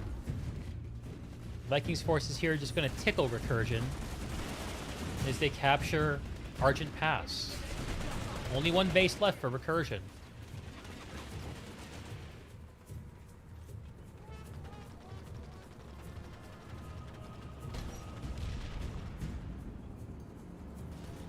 Some Vikings armor on the road here.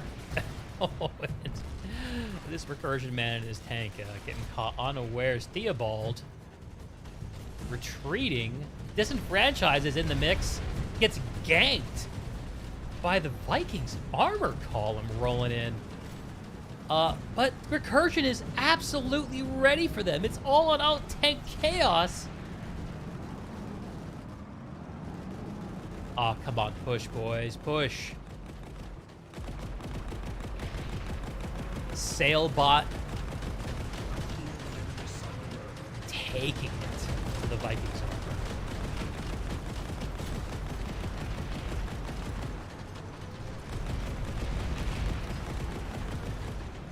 armor. Ares, the seal clubbing Viking, is falling back. Look at this armor collision we have. My God. It's beautiful.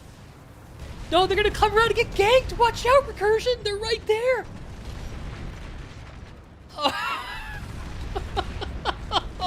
Oh. Vikings completely just hiding behind the ridge while Recursion rolls through and gets destroyed.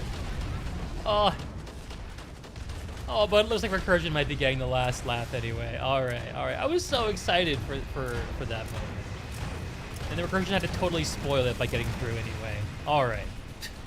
Well, we had our fun. Let's move along then, shall we? To the Nexus Alpha, where Vikings are 40 seconds away from a full-on re-secure. That'll give them links back to their 2 lost bases on the corners of the continent, that being Argent Pass and Nexus Secure Substation. The Recursion Sunder are trying to get into the road, getting ganked from the warp gate by the Vikings, who are responding from the air. They're doing this move that I've seen other outfits do. I think I first saw maybe 2RAF or 1TR do this, where they're pulling their air, but they're holding way, way back, being very conservative with their commitment. And the Recursion who won this armor battle are flowing in on the Argent Pass side and into the powerhouse on the Argent side. They've pushed in and wiped the Vikings off of the point. Recursion maxes are here. They're gonna mop up and start the timer back on this point, like less than 10 seconds away from a full resecure. and denying Vikings any lattice opportunities, either Nexus or Argent. Oh, that's savage for the Vikings. They have to fight. This is their only fight right now. They have to take this back as soon as they fucking can. Let's hear it for the new conglomerate, shall we?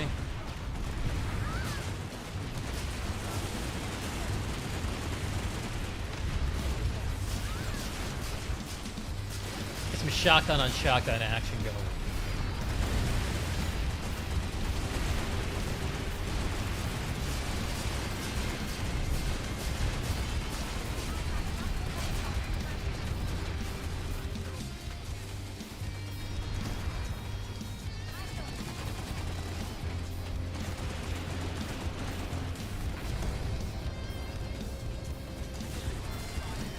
And the Vikings' armor is taking over the road beneath the base. They're gaining control of the outside of the base and preparing for their push. To borrow a bit of praise I've been giving to Recursion throughout the days, they're putting the horse in front of the cart here. The logistics are falling from the sky. I'm guessing this is going to be anvils for the Vikings, but we'll have to see. That's a Recursion anvil, a light one, and a heavy one drops behind the base. Recursion is saying, you can have the roads, we'll take the skies.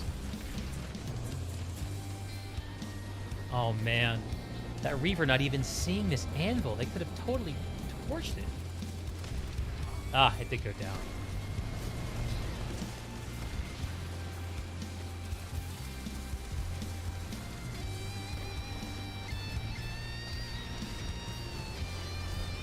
And all this ground control not translating. It looks like all these vehicles have been abandoned as the Vikings have decided they need to make a push.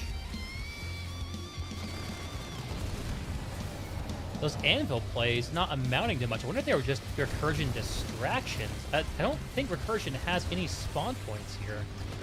And they have 4.5 minutes left before they can take this continent. And here comes the orbital strike from the Vikings.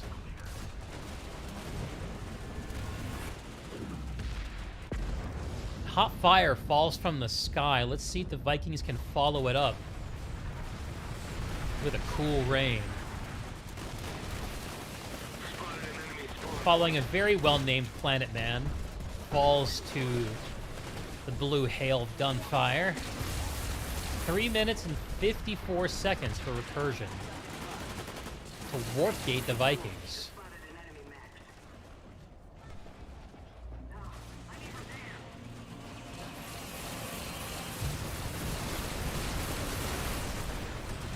Vikings pushing in from the warp gate side. They're trying to get a toehold in this hallway behind the point room. Recursion knows they're there, and they're flanking out to these doors. Perp and his Max, McPuffy gonna contest him, and they get surprisingly far into the point before falling.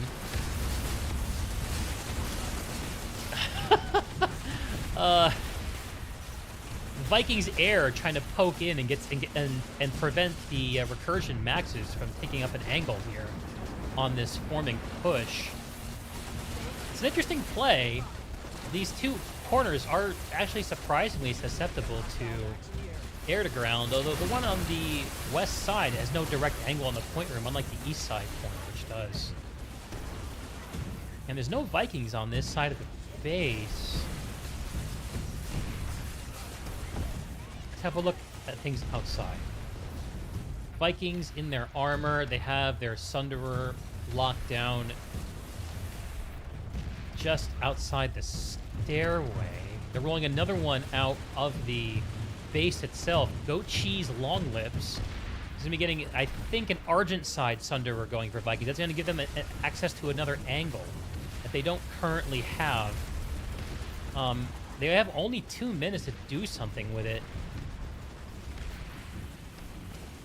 before it's too late. I'm seeing a bunch of red names coming out of this warp gate side spawn, but I don't know if they're gaining any ground. I would say no. just falling to this brutal recursion infantry.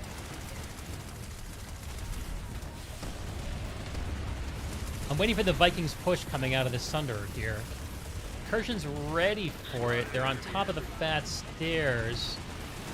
Here's a small push from the Vikings coming up at the skinny door.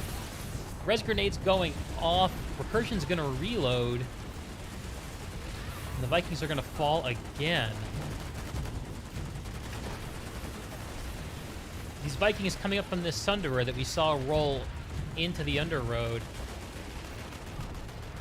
I think I like the push in from the other side of the powerhouse better. This door is scary.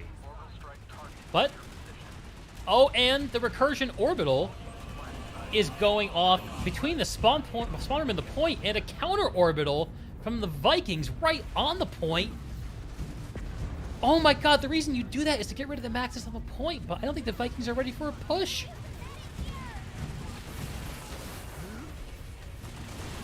Looking a little worse for wear on the warp gate side of the point. I want this to happen for y'all, Vikings. Let's do this. Time to berserk.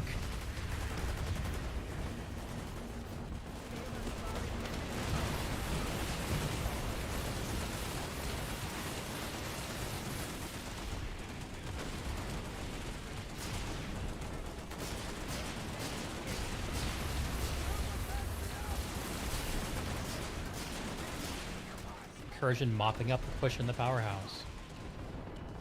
20 seconds to go. Game seems to be all but over. As Recursion marches their way towards their 5th victory in the Connery Outfit War, defeating and eliminating the Vikings.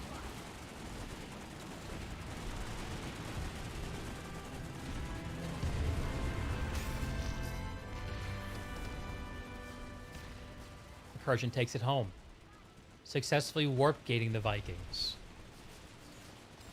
They're the victors of the Emerald semifinals. They're victors in the Connery semifinals. Recursion will be fighting in the grand finals on both U.S. realms this time next week. Great game to the Vikings. Greater game to Recursion.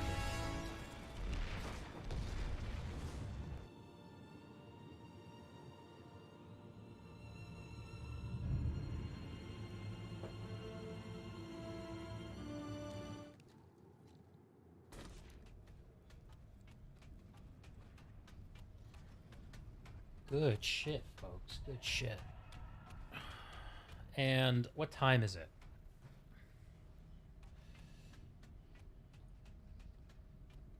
Looks like we still have a cool 30 minutes before Ironforge Alliance versus Unity.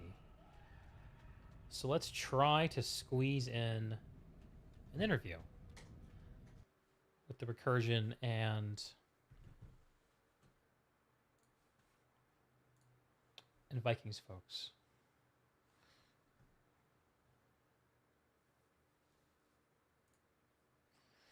Let's see what I can cook up here.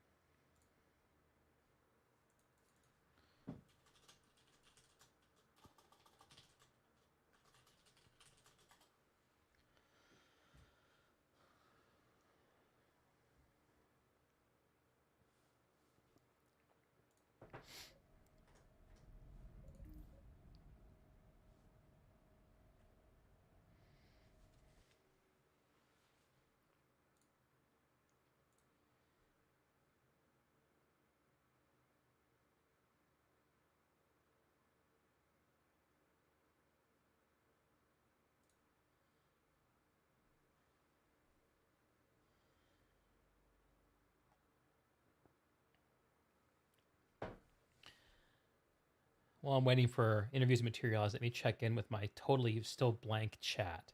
At least on my my YouTube thing. Eternal enjoying the battle, not too much spam. Armor fights look derpy. It is kind of funny how it's true, isn't it? All right, we have Vikings on the way. Check in with Sayl.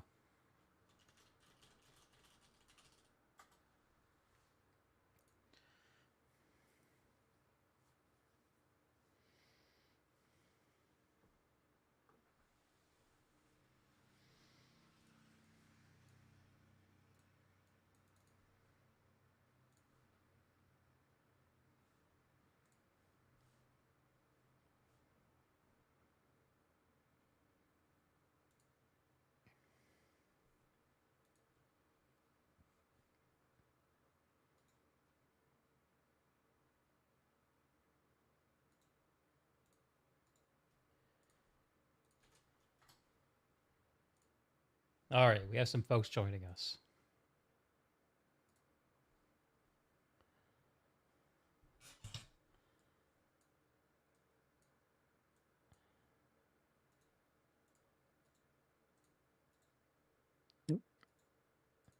Okay. Jeucoq and Sayl, you're live on the cast. Hey, Cox might be coming too. I don't know. Yeah. Um, If he wants to, he's if you welcome. want to pull him up. Yeah. It looks like he's down at Colin. Yeah. Hey. Okay, Cox, you should be good now. Can you hear us, brother? I'm here. Hey, Sayl. Hey, Sayl. Okay. Well, let's assume that everyone is hooked up and good to go. GG to both teams. Fairly one-sided, I'll say. I want to hear the story from the Vikings side first. So, Jeucoq, Cox, give it to us. How'd it go? Jeucoq, It was. Jeucoq, take this. I'm doing the other interview. Yeah, that's fine. So we. Yeah. So we started fine and like getting things set up, everything was okay, and then we warped to Nexus and it became so the platoon was still there, and usually when you're the opposite warp gate, you have to reform your platoon entirely, but this time so we thought it was fine. And then we were trying to get the rest of the people into the platoon, and it took us about 10 minutes to realize that our platoon was hopelessly bugged. Oh, no. So we all had to leave Nexus, which is why astute viewers or the casters may have noticed that our pop on Nexus just suddenly plummeted to probably like 10 people at one point.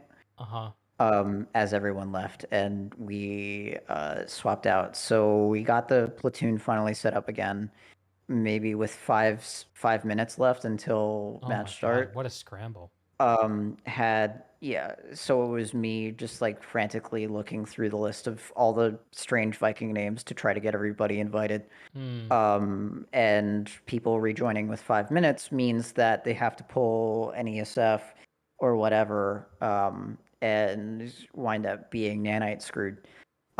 So basically any sort of like normal play, and you know, you're getting yourself in the mood and stuff before the match and relaxing and going to the bathroom and stuff. You know, everything that you expect to begin is just suddenly thrown completely out the window.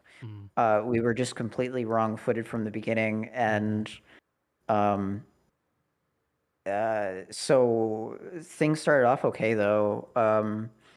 Recursion dropped Granite Head with, it looks like, everybody, which we kind of expected. So we attempted to fight it, got pushed off, then rotated to try to take Arazek, and Bitter Gorge got those, but by that point our comm structure and the nature of the platoon was just shot to hell. So everybody was completely off balance, because Recursion also didn't really contest Arazek at all, and we got Bitter Gorge a bit by the skin of our teeth. But once that happened, it was just kind of a rout, and I guess Sayl can talk for me. We offered the flash race, but you guys didn't take us up on it, so you know. Welcome to Connery. I have no idea about any of that. Before I give it over to Sayl, Jeucoq, you sound bummed, dude. Like it was just I don't really blame you at all, but yeah, say more. Because you put in the full season and you get your rematch with Recursion, who are obviously the big dogs, and favorites probably to win gold. And we were looking forward to doing better this time, and had some stuff in the back pocket to maybe do better, because we felt that nanites were a huge issue last time for us. Because if you look at the battle rank charts, it's a bunch of BR30s, and then like 3 people are BR100 and have a lot of stuff unlocked. you Mhm. guys have had the outfit for a long time. I don't see if that's super valid. Like you've had the I time mean, to start that stuff up, right? people don't play Connery. I mean, I would guess you guys probably spend most of your time on Emerald anyway, because that's where the pop is. Connery most of the time is an unstable warp gate outside of maybe primetime hours, which Yeah, is that's nappy time for us, you know. that's completely fair. But I mean, there's spare time, in prime time for Connery when you could have gotten more certs. BR, halfway to BR 100s does not take very long. Sure, but One there's double plenty. XP would do it. I don't think it's valid. That's all. I mean, I think you're kind of undervaluing ASP maybe, because the nanite reduction for pulling things becomes a long-term advantage. Yeah, and we've had people do it, in a couple months. Well, so it's doable. I take Jeucoq's point though, Welder, that even regardless of whether they could have or should have more time to get their characters sorted up, having to start the match off on the back foot by dealing with a platoon bug that causes people to waste unnecessary resources. I think they start with a disadvantage, and that makes it even worse. Welder may have missed my whole. I think I did miss some of that soliloquy about that. We had to Welder. We had to reform the entire platoon with 5 minutes left and pull the SF. Yeah, we were watching the numbers. The pop count. Yeah, we were concerned. It was I'm awful. Glad you guys got in at least. It was really bad. Because everybody was showing as enemy, and Bravo Squad couldn't get into the platoon at all because they were all showing as enemy for some reason. The entire platoon was bugged. Had to disband it. Yeah, I think something similar happened with VKTZ. Yeah, I think both our sides had it on our. Yeah, it was difficult to work around. Yeah. Is this a new bug this week? Yeah. Huh. I haven't That's seen what it previously. happens when you make armor changes in the patch during a competitive event. Yeah. I think it may have been an attempt at a bug fix for the blue warp gate. Usually has to redo their platoon, but they broke it worse somehow. I don't know. But yeah, it was like fair play to Recursion. They did really well, and they came out and just rocked us. We were just really, really wrong-footed, and that was tough for us. Well, GG, definitely. Thanks for showing up and playing.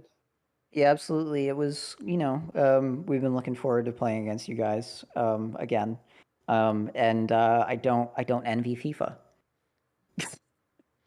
Who I think you'll have to play next is that. Oh, there is a there is a match yet, right? Oh, Unity and FIFA play. That's right. I thought it was.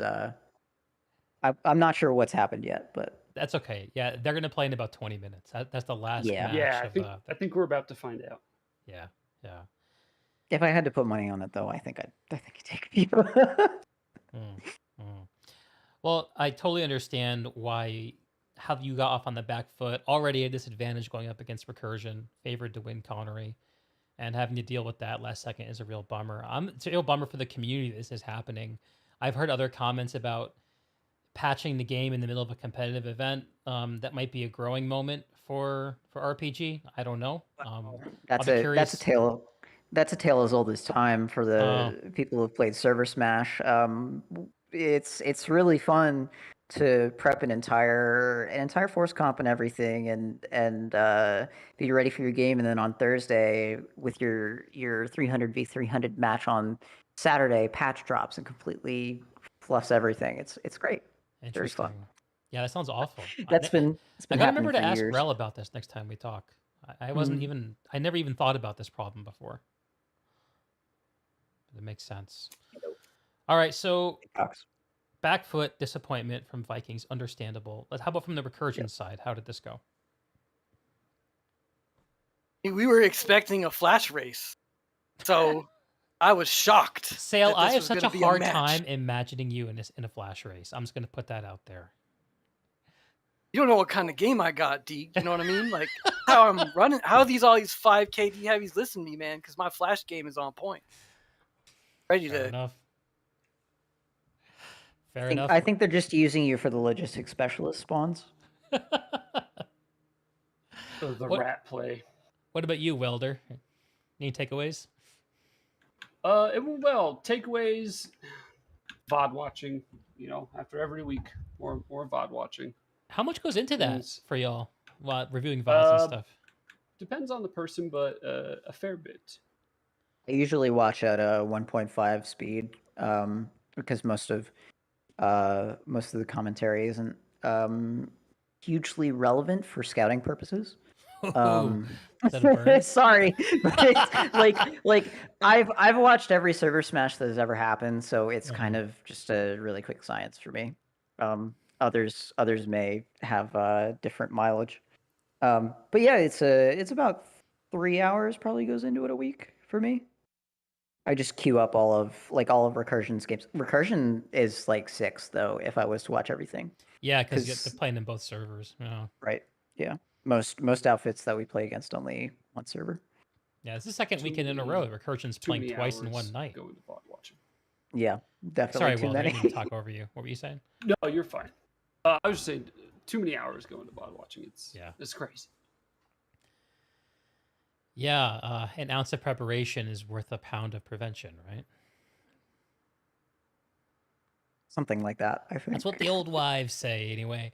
Okay, so this is the end of Vikings' run on the Outfit War. I know y'all are just kind of joining Connery to get some more Outfit Wars out of your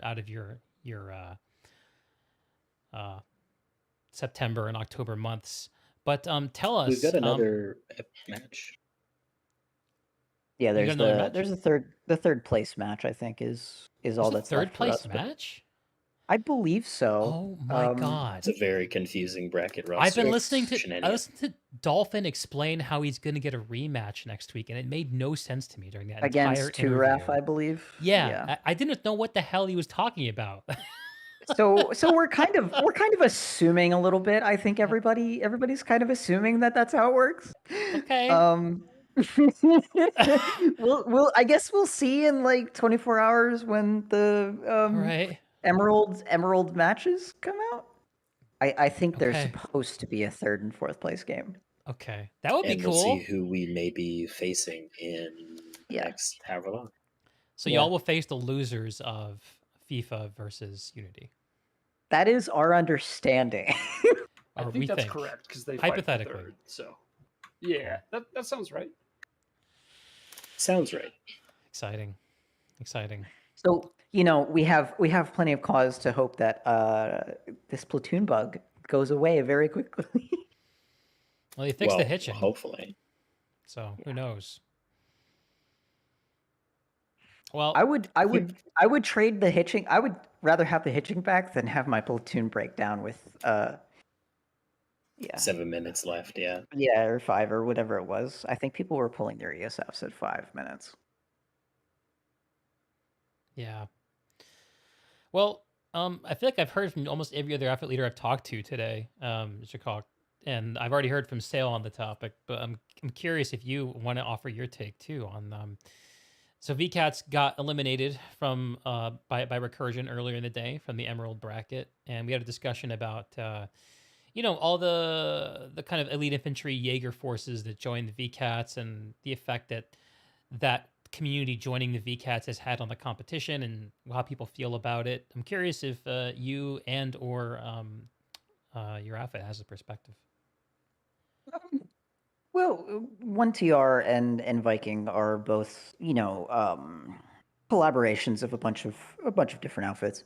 1TR is the primary force, but on Viking you have the 1TR group, the BWA group, and Prey coming along as well. There are a couple other assorted people who have decided to roleplay as Vikings too, which is we're always happy to make new friends and stuff. And 1TR is Koff and V and BSWD. Yeah, there's a bunch of groups in both that kind of form it. And I think the thing that is kind of like a community issue with VCats is that I think that the way that they've presented themselves, like no one should really have an issue with people bringing in friends and other people. It's when you act like this is like your outfit all the time that it kind of like becomes prickly.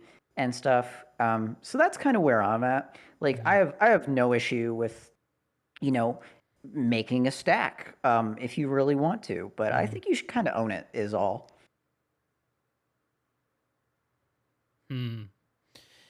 Yeah, that's a fair point. I think the perspective we heard from Dolphin on VCATs during the interaction earlier today was basically that these people they're not ringers. They're part of VCAT's community. They happen for a long time, whether they've been wearing the tag or not. That's their contention. And it sounds like people are sort of maybe calling them on it. Pretty much. I mean, you look at the join dates, and it's weird. It looks a little weird, I guess, when you look at the join dates. For the people who are playing, obviously VCATS has plenty of members, and I think one of the things is that maybe some of those members should have had more of an opportunity to play. Sure. But I'm not gonna sit here and tell them how to run their team. I just think that they should be a bit more open about how they're running their team is all. Interesting. I don't like seeing core outfit people being benched for new people joining, within the past couple weeks or so. But I think getting a group together, back in July or, before Outfit Wars even started, that's fine to me. Yeah. Just like or even during the sign up period, like if you make your own little alliance, then it's like it's kind of hard, because a week last time we fought Vikings on Connery, a couple days before the match, and I look and I'm like, 7 new people have joined as of yesterday. Interesting. Yeah. We're also that also changes depending on who from BOA decides to show up that week and stuff like that. But yeah, we're not saying that we are not that even that we play Connery regularly. Yeah, own it. It's exactly. I agree with that. This is just our honestly. Most of these games have just been our fun drunk time, or listen to the drunk people yell time. That's kind of all it is for us. It's just some more outfit wars. I think the big thing for me and what we've done with both 1TR and VKTZ. The big thing with us is we have the whole spreadsheet roster, as most everyone has, but we really diligently keep track of who's played in which matches, how many matches has everyone played in, of the total, however many, 90 people, 100 people that signed up and wanted to play. Try to spread the love. Yeah, and we try to make sure that everyone has played. The goal at the beginning was everyone gets to play half of the matches, and then if that doesn't happen, half the matches that they sign up for, because they, some people can't make it to all the matches. I think we ran the stats on it just for fun a little while ago because we have a guy who likes playing with spreadsheets. And I think it was something like the only 3 people who signed up and didn't get to play were the ones who signed up once. Yeah, that makes sense. Yeah, well, I think those 3. I don't know if they ever signed up. I'd have to reread his post on it. Yeah, but yeah, sure.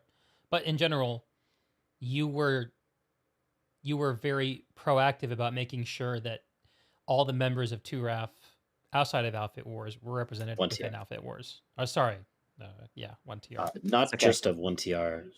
When we say pool, we mean the entire pool of all the players from 1TR and all the other outfits that wanted to play. So 1TR, we had people from RPN, Coffee, Vindicators, a couple Broadsword people, a couple Prey people. So all those names go into one big list, and everyone gets to play. The goal was everyone gets to play at least half of the matches from that whole list, no matter the outfit, no matter, And were you aware of the possibility of fielding a more competitive roster if you chose not to do that? Yep. Yep. It was a discussion that was had, and we decided for a more egalitarian approach. Well, it was a discussion. We had basically 10 years ago at the outfit's founding, Very and true. we just never really changed that. We don't have any requirements to join or play with us, so why have a requirement to play a community event? Right. But Yeah. as Jeucoq said, I'm not here to tell another outfit how to run their community. They can run it how they want. Right. It doesn't really matter to me. It doesn't change how I play. Yeah. But I think that in this case, when it comes to the composition of the Outfit Wars team, this is sort of an issue that RPG and Rel and Co. have sort of left up to the community to kind of talk out and figure out what we are all okay with. Of course, we can't enforce these things. All we can do is have discussions like these to tell people what we think and see if we can convince people otherwise. One of the questions I asked Dolphin about was whether VCats would be back for a season 2 of Outfit Wars Nexus, and if they were, would the composition be similar?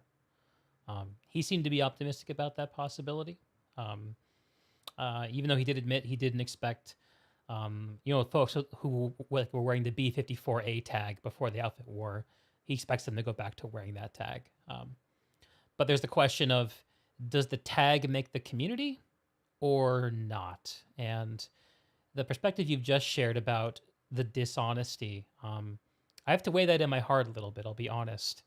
I like to give people the benefit of the doubt and credit that that their words have a lot of explanatory power. So I guess I'm just thinking out loud here, but If I may, Deeg, yeah, go ahead, it's jump in, like Sayl.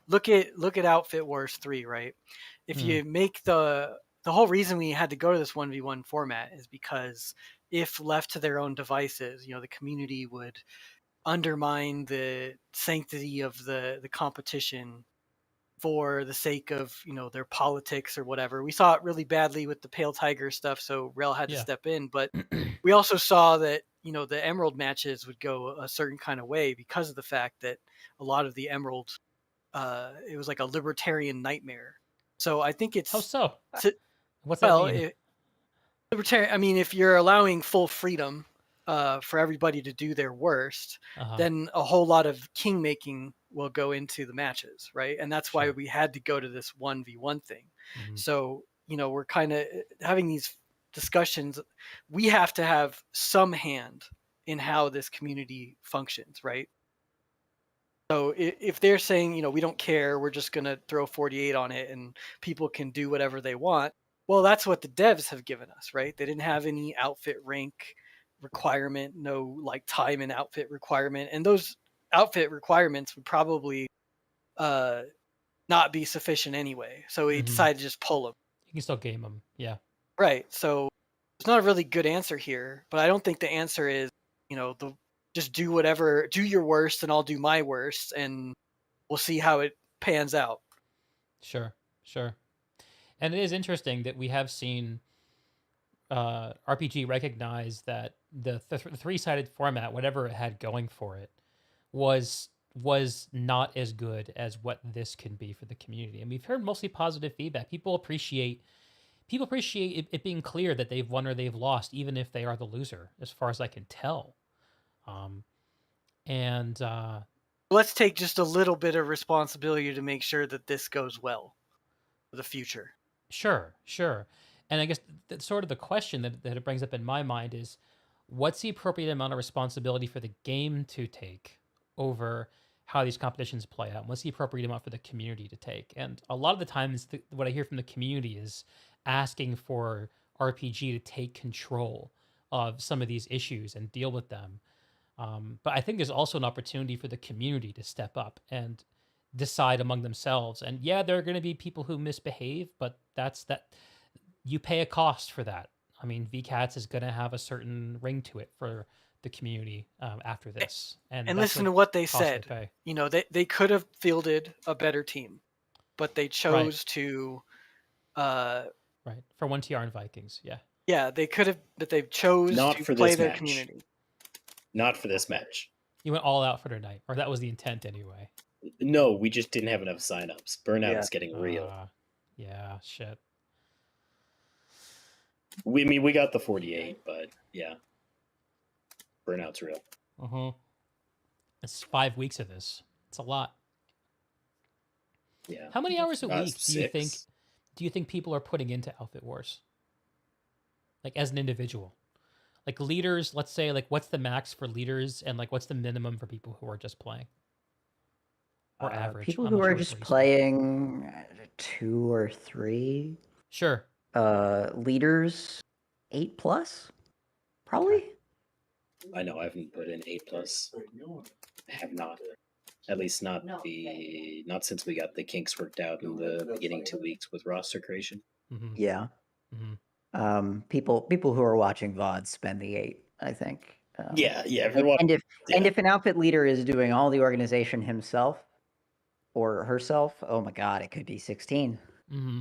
if he doesn't have the support structure and he wants to do a good job. Yeah, it's a lot. Well, I'm about 5 minutes out from Ironforge Alliance versus Unity. I got to go cast that. I'm really enjoying this conversation, though. If any of y'all want to jump back in and say hello after that match and I do those interviews, if you're around in an hour or whenever that ends, then I'd love to continue talking to y'all. But whatever the case is, I want to give a hearty GG to 1TR and Vikings, giving us some great matches. Look forward to your potential 3rd place match next week, ? We'll just have to see. Fingers crossed. Yeah. And Maybe.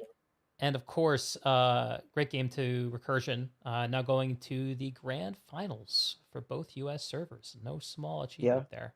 Good luck. Right. Good luck against GOBS and in the Connery match for Sayl and Welder. Yeah. Thanks. Very good luck GG. and good game. Thanks, D. TJ, y'all. Catch y'all later. Have a good one. See you. Great discussion. Weighing it in our hearts is how I like to think about it. We have just about 3 minutes before the FIFA and Unity match, so I got to get back into PlanetSide. And stretch my legs here for a quick second. This gamer body is crumpling as we speak.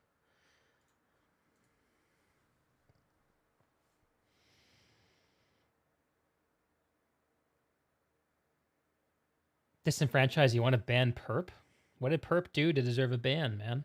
Make your case.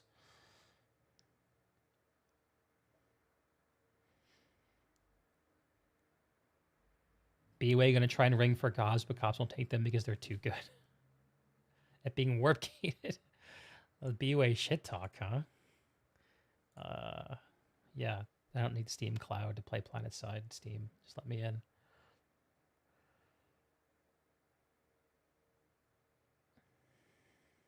Yeah, I actually appreciate what Jeucoq said. It's not so much about did you use ringers or didn't you, is are you being honest with your fellow community members about how you're going about this?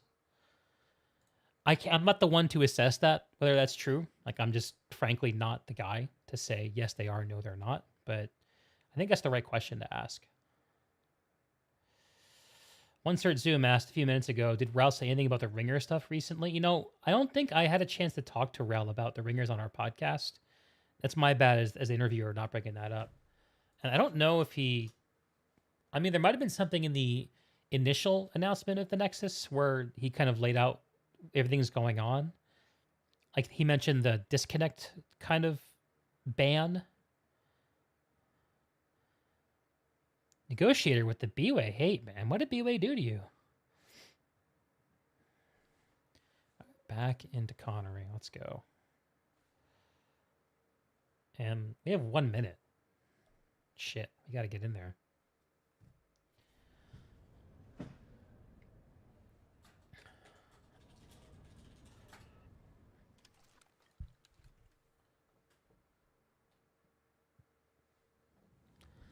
Yeah, okay. I was going to go take a piss, but I guess let's put that plan on on the hiatus. We'll just hold it and get ready for the Ironforge Alliance to fight off Unity.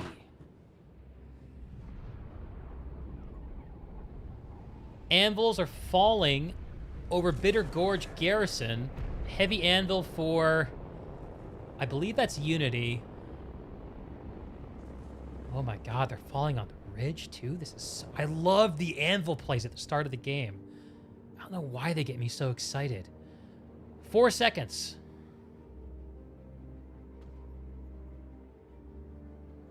Unity versus Ironforge Alliance Connery Outfit Wars semi-finals.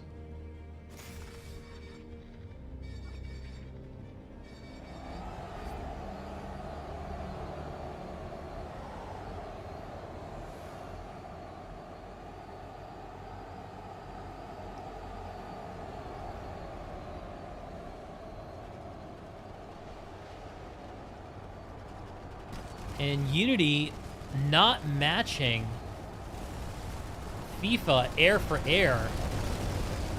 Fight over Granite Head is thick to start. A Unity Galaxy is trying to get in, and they will succeed.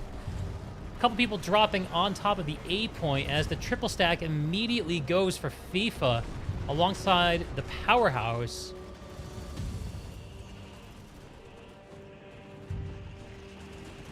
The FIFA Sunderer is rolling up on the triple stack side. Meanwhile, the B point is being reflipped by Unity, who have a small force here, just taking advantage. Oh, I take back my words. Not a small force. They've got a squad here, and they're pushing up out of the Powerhouse. They're going to be met by a singular infantryman from FIFA. Here come a few more.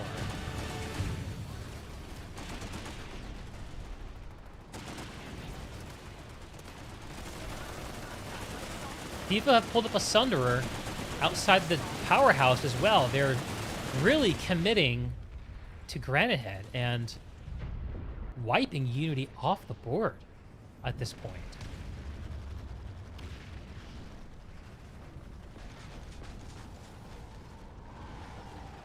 Unity with the, the anti-air max plane over Bitter Gorge. Because why the fuck not?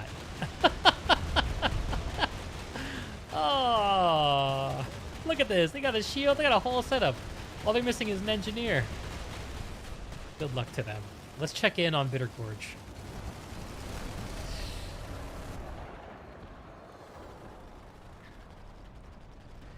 At Bitter Gorge, all 3 points are going towards Unity. They're not really being pushed. This is sort of consistent with almost all the matches we've seen today. Granite Head, immensely important. Everyone understands you can't just let Granite Head go, but one team gains an early advantage there, and the other one just has to mostly pull out. But I'm eating my words as Unity drops on the triple stack. I don't think it's going to be enough. They're split up between the balcony and the top, and yeah, this Unity drop ends up being wasted on this point. Let's have a look at Arizek Satcom Hub over here in the east.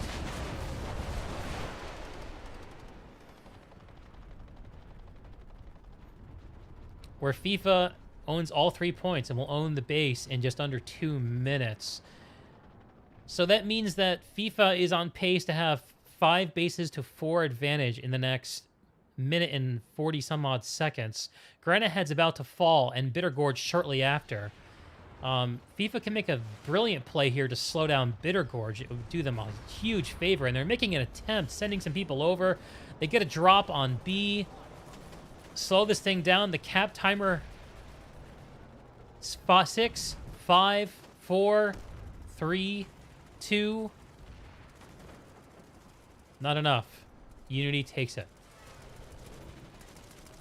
Unity with Bitter Gorge and FIFA with Granite Head.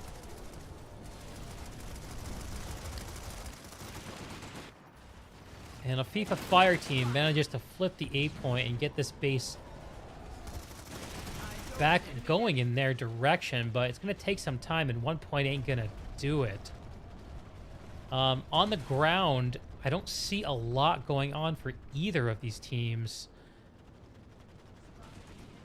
There must be a spawn point here somewhere, right?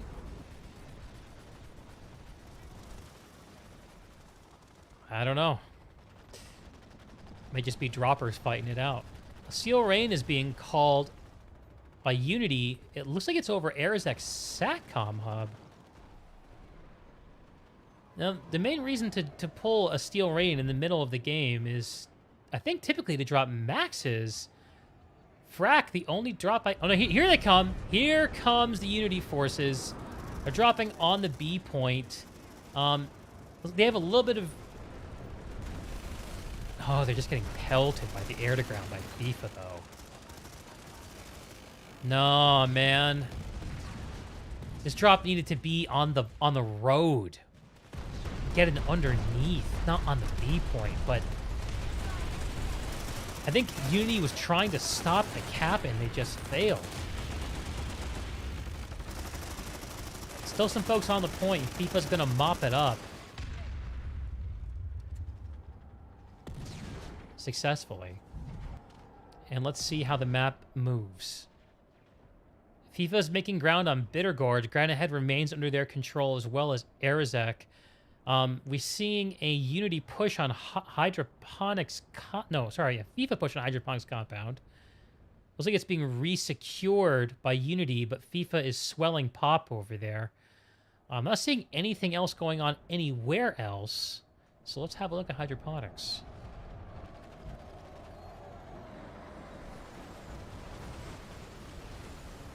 The Unity Air taking control of the skies, getting knocked out of those very same skies by Ghoulbot and the FIFA armor.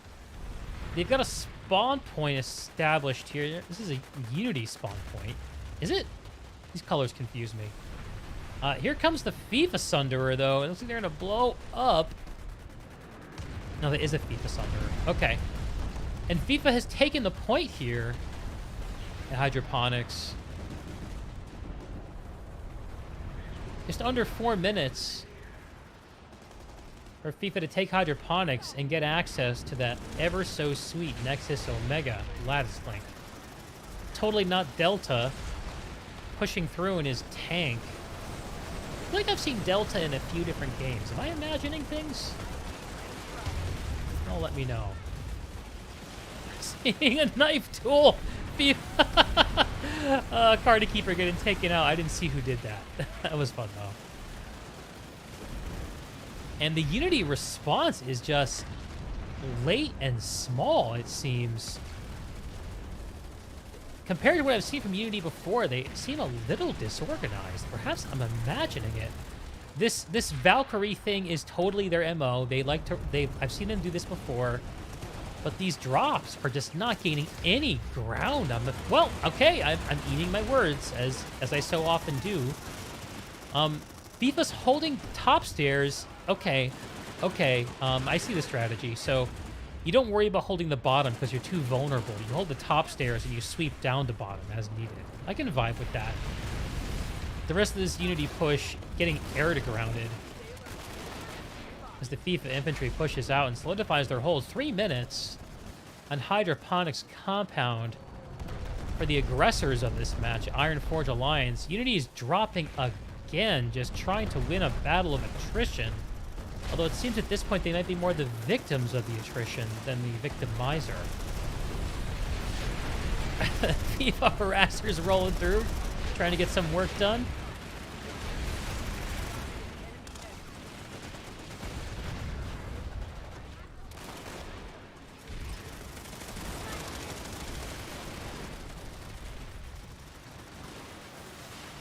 Our bro TancBinc here, trying to get some work done in a Sky Guard. He's going to narrowly avoid destruction. Seeing a little bit of FIFA armor just waiting in the wings here. I don't believe we've seen any orbital strikes left yet in this match. And I have a sense that Unity's got to do something to get off the back foot here. Looks like they're defending Bitter Gorge as we speak, but not making any moves on... Well, they can. They actually... This and Bitter Gorge are their two lattice connections to the rest of the continent, and both are under contention. Bitter Gorge just going back their way. No, sorry, the map was being weird on me. Let's actually have a look. Bitter Gorge. And see what's going on.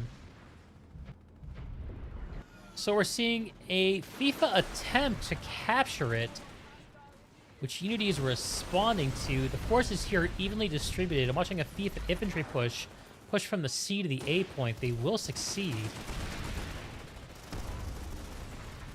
tanker taking out a beacon on his way. And I'll take all 3 points. Unity coming out of the spawn room here, which is kind of a... Well, I have a feeling it's not going to work for them. Let's put it that way.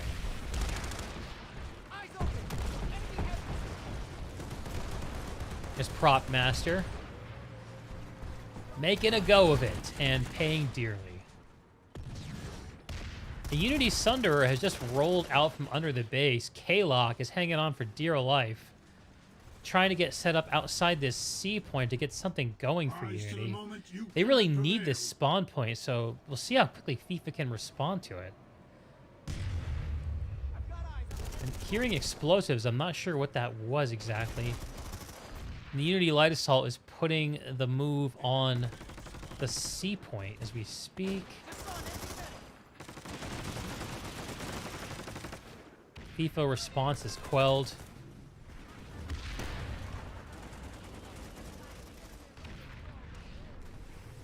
And the Bitter Gorge air to ground comes out for FIFA, as you would expect.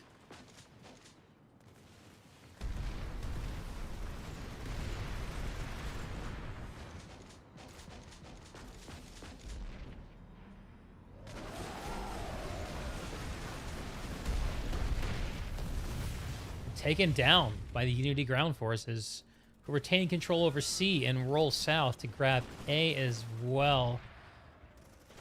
FIFA coming in from the south. They have their own bus on their side of the point. It's bus v bus here. And the A point is under contention. The Unity folks fall. FIFA gonna re-secure A. It looks like B might be getting ninja'd by Unity. And it absolutely is. Anvil has been summoned. We'll see by who in just a minute. And Hydroponics Compound is hotly contested. There are 2 even fights here. I hate to leave this, but I gotta check in on Hydroponics. A little bit of an air fight going on over the Nexus. Perhaps an anticipatory play by FIFA, anticipating getting Hydroponics here in the next 30 some odd seconds. It looks like they will. There's plenty of pop here for Unity. I'm not sure where they are. Seeing a few outside the double doors. Harasser outside the base. Infantry spread out between the spawn and the point. Unity not very unified today. At least not in this push. And with 13 seconds to go, you're going to lose Hydroponics. And while at the same time also losing Bitter Gorge.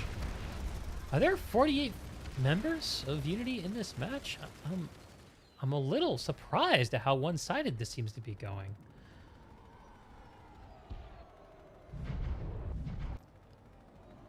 FIFA reinforcing their hold on Bitter Gorge as the B point looks like we saw Tanknology sneak in, but not surviving long enough to make much of it. Few Unity making a play for the center point here in Bitter Gorge, but FIFA captures it. They now own 7 out of the 9 bases here on the Nexus.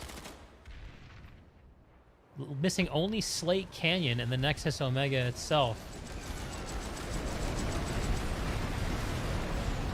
Unity's got to step hot to make sure that they keep a hack on here and prevent Slate Canyon from getting hit. And they also have to defend Nexus, which is an unenviable thing to have to do. They do have pop there over FIFA. And FIFA is responding here at Bitter Gorge in force. I'm seeing tanks rolling out of the spawn, taking a position on the North Road.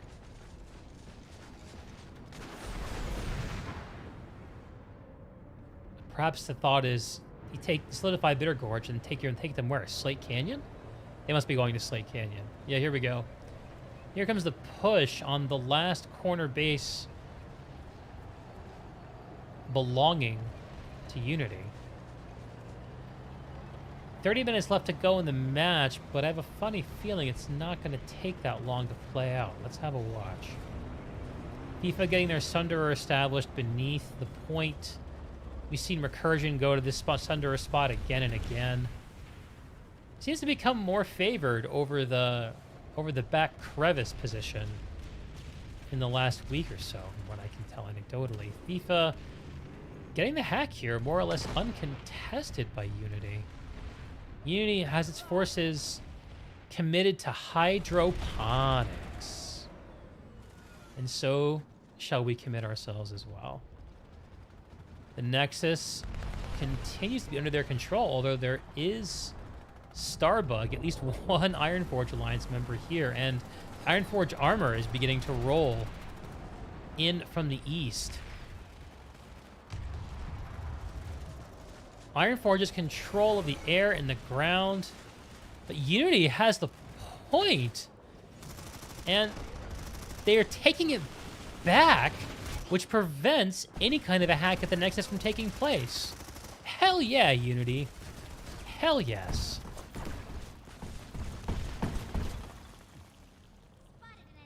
Don't go quietly into the night. Let's have a fight.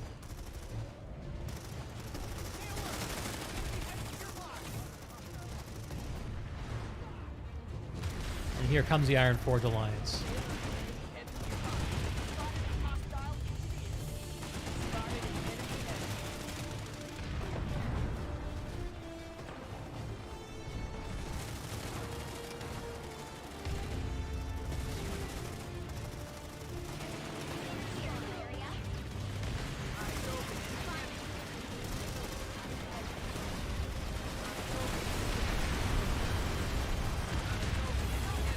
No, Unity falls.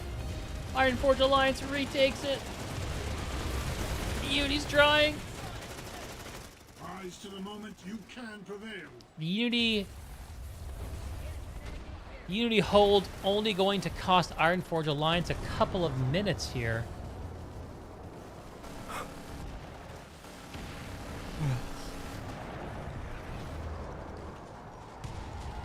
Let's have some air-to-air, shall we?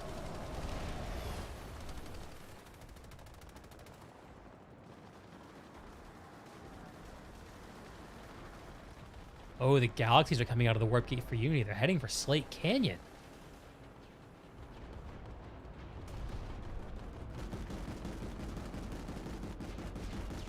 We're going to see a drop here on the point. Yep, here they come.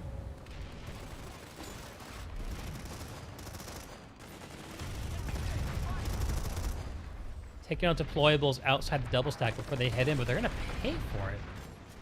There's only one Unity left here, and he gets cut down by FIFA Gauze Saw.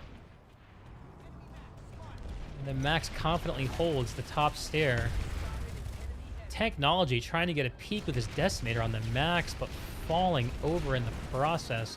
Unity is coming out of the spawn room at Slate Canyon, a sort of desperation play.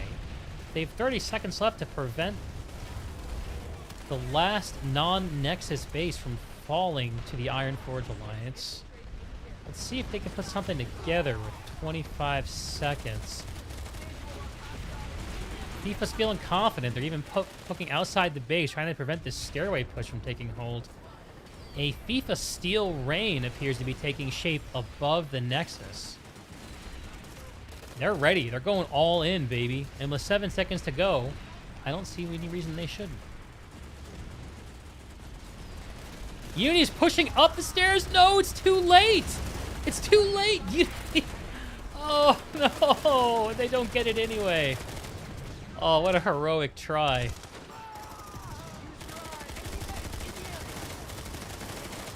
Let's see if they can get the rehack on. Is Nexus still unhacked?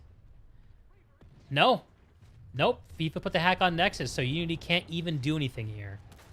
Brutal, man. Brutal.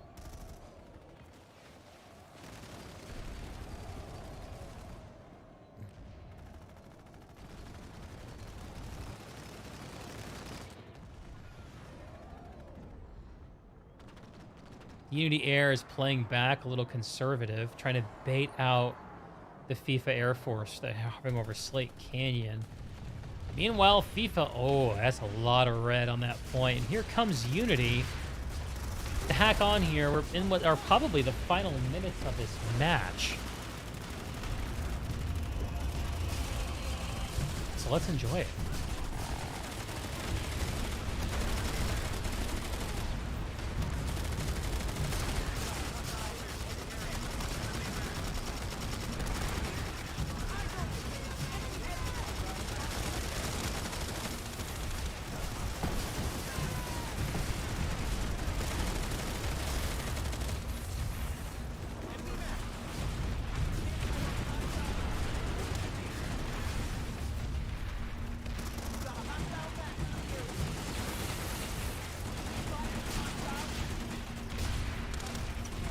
FIFA are stacked up on the canyon side powerhouse, just waiting for this spawn room push. Unity's got to get something going from a non-spawn room direction here.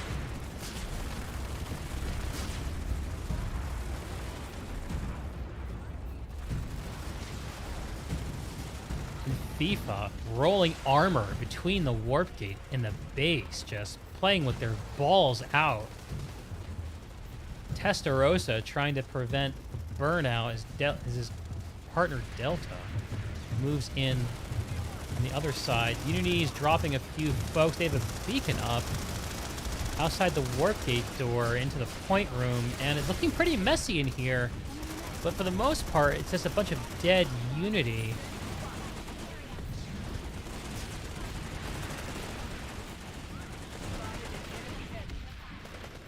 Unless I'm mistaken, we still have not seen an orbital from either team.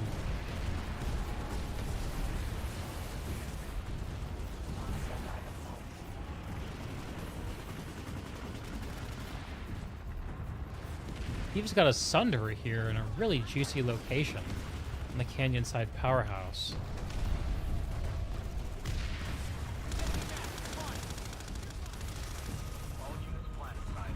And here it is on command. A Unity orbital. Let's see if they can convert it into some kind of a push. Where are the Unity forces?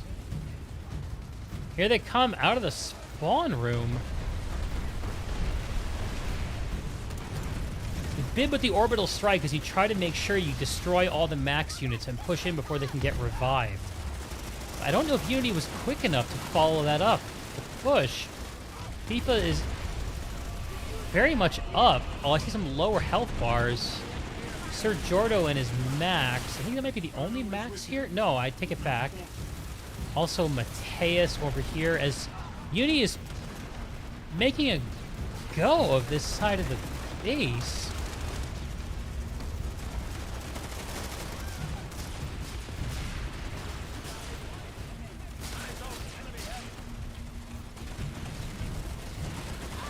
FIFA looking so strong.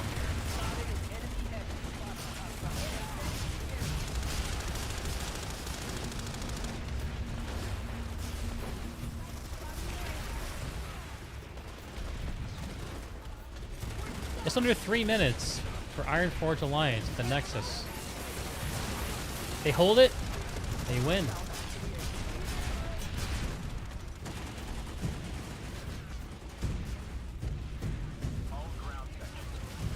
And here comes the FIFA orbital.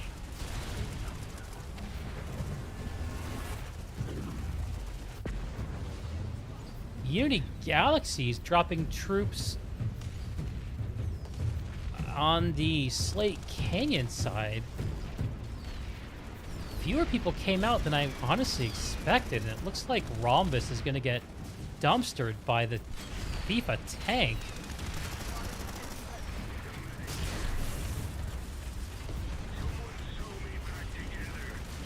This FIFA Sunderer went down at some point, missed that.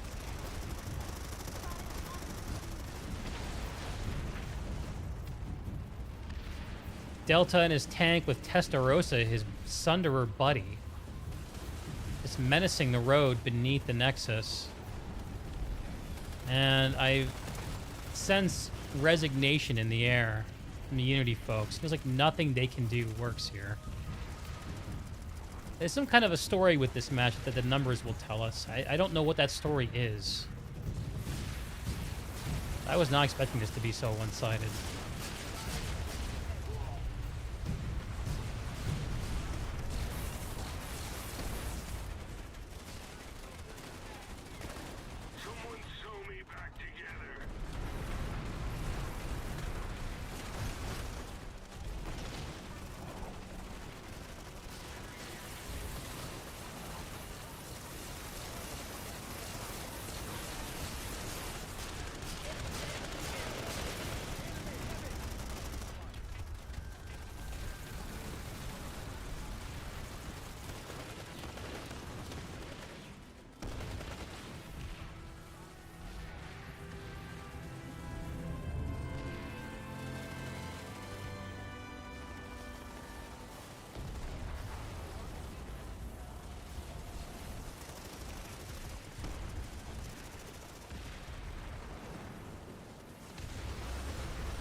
Here comes the last push from Unity.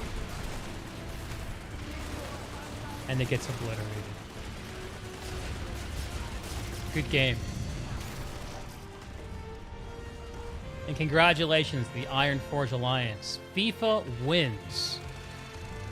And will proceed to the grand finals Connery Outfit War. Here in the Nexus season. Good game to both teams. Interviews to follow.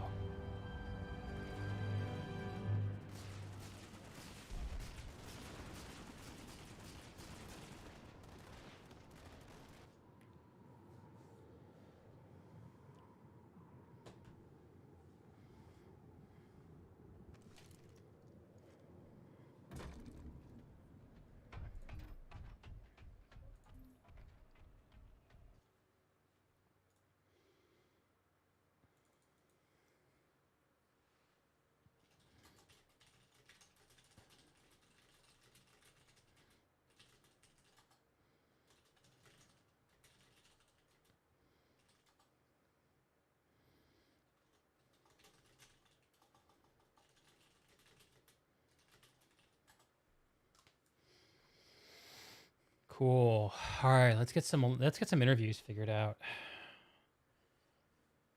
Man, we've been outfit warsing for like the last 5 hours, bro. Apple, the colors messed you up. Yeah, that was confusing having TRB blue and NCB red. It crossed me up too. Let's see, who do we have for interviews? Let's send some DMs.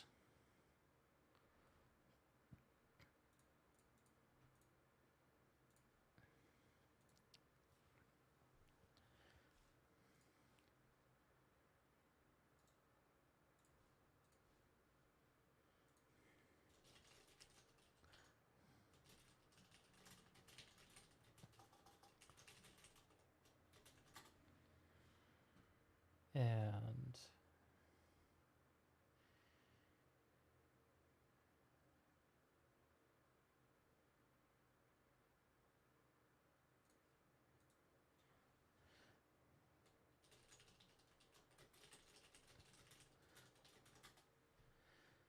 all right, we got a couple of DMs out for interviews.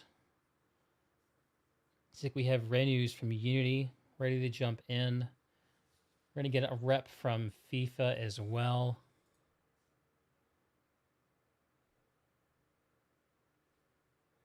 Let's go ahead and pull in Renuse first.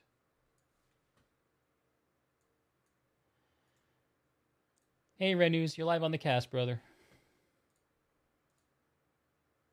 Hey, Diga, can you give me a quick sec? Yeah, dude. No rush.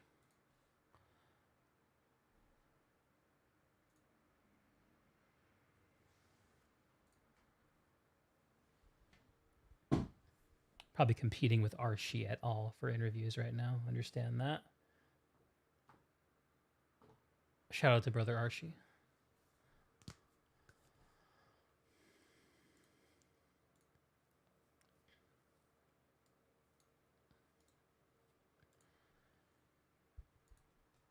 TB. Hello. Hello. What's up, man? How are you doing, Deke? I'm doing great. I'm about outfit warsed out. How about yourself? Not far behind you.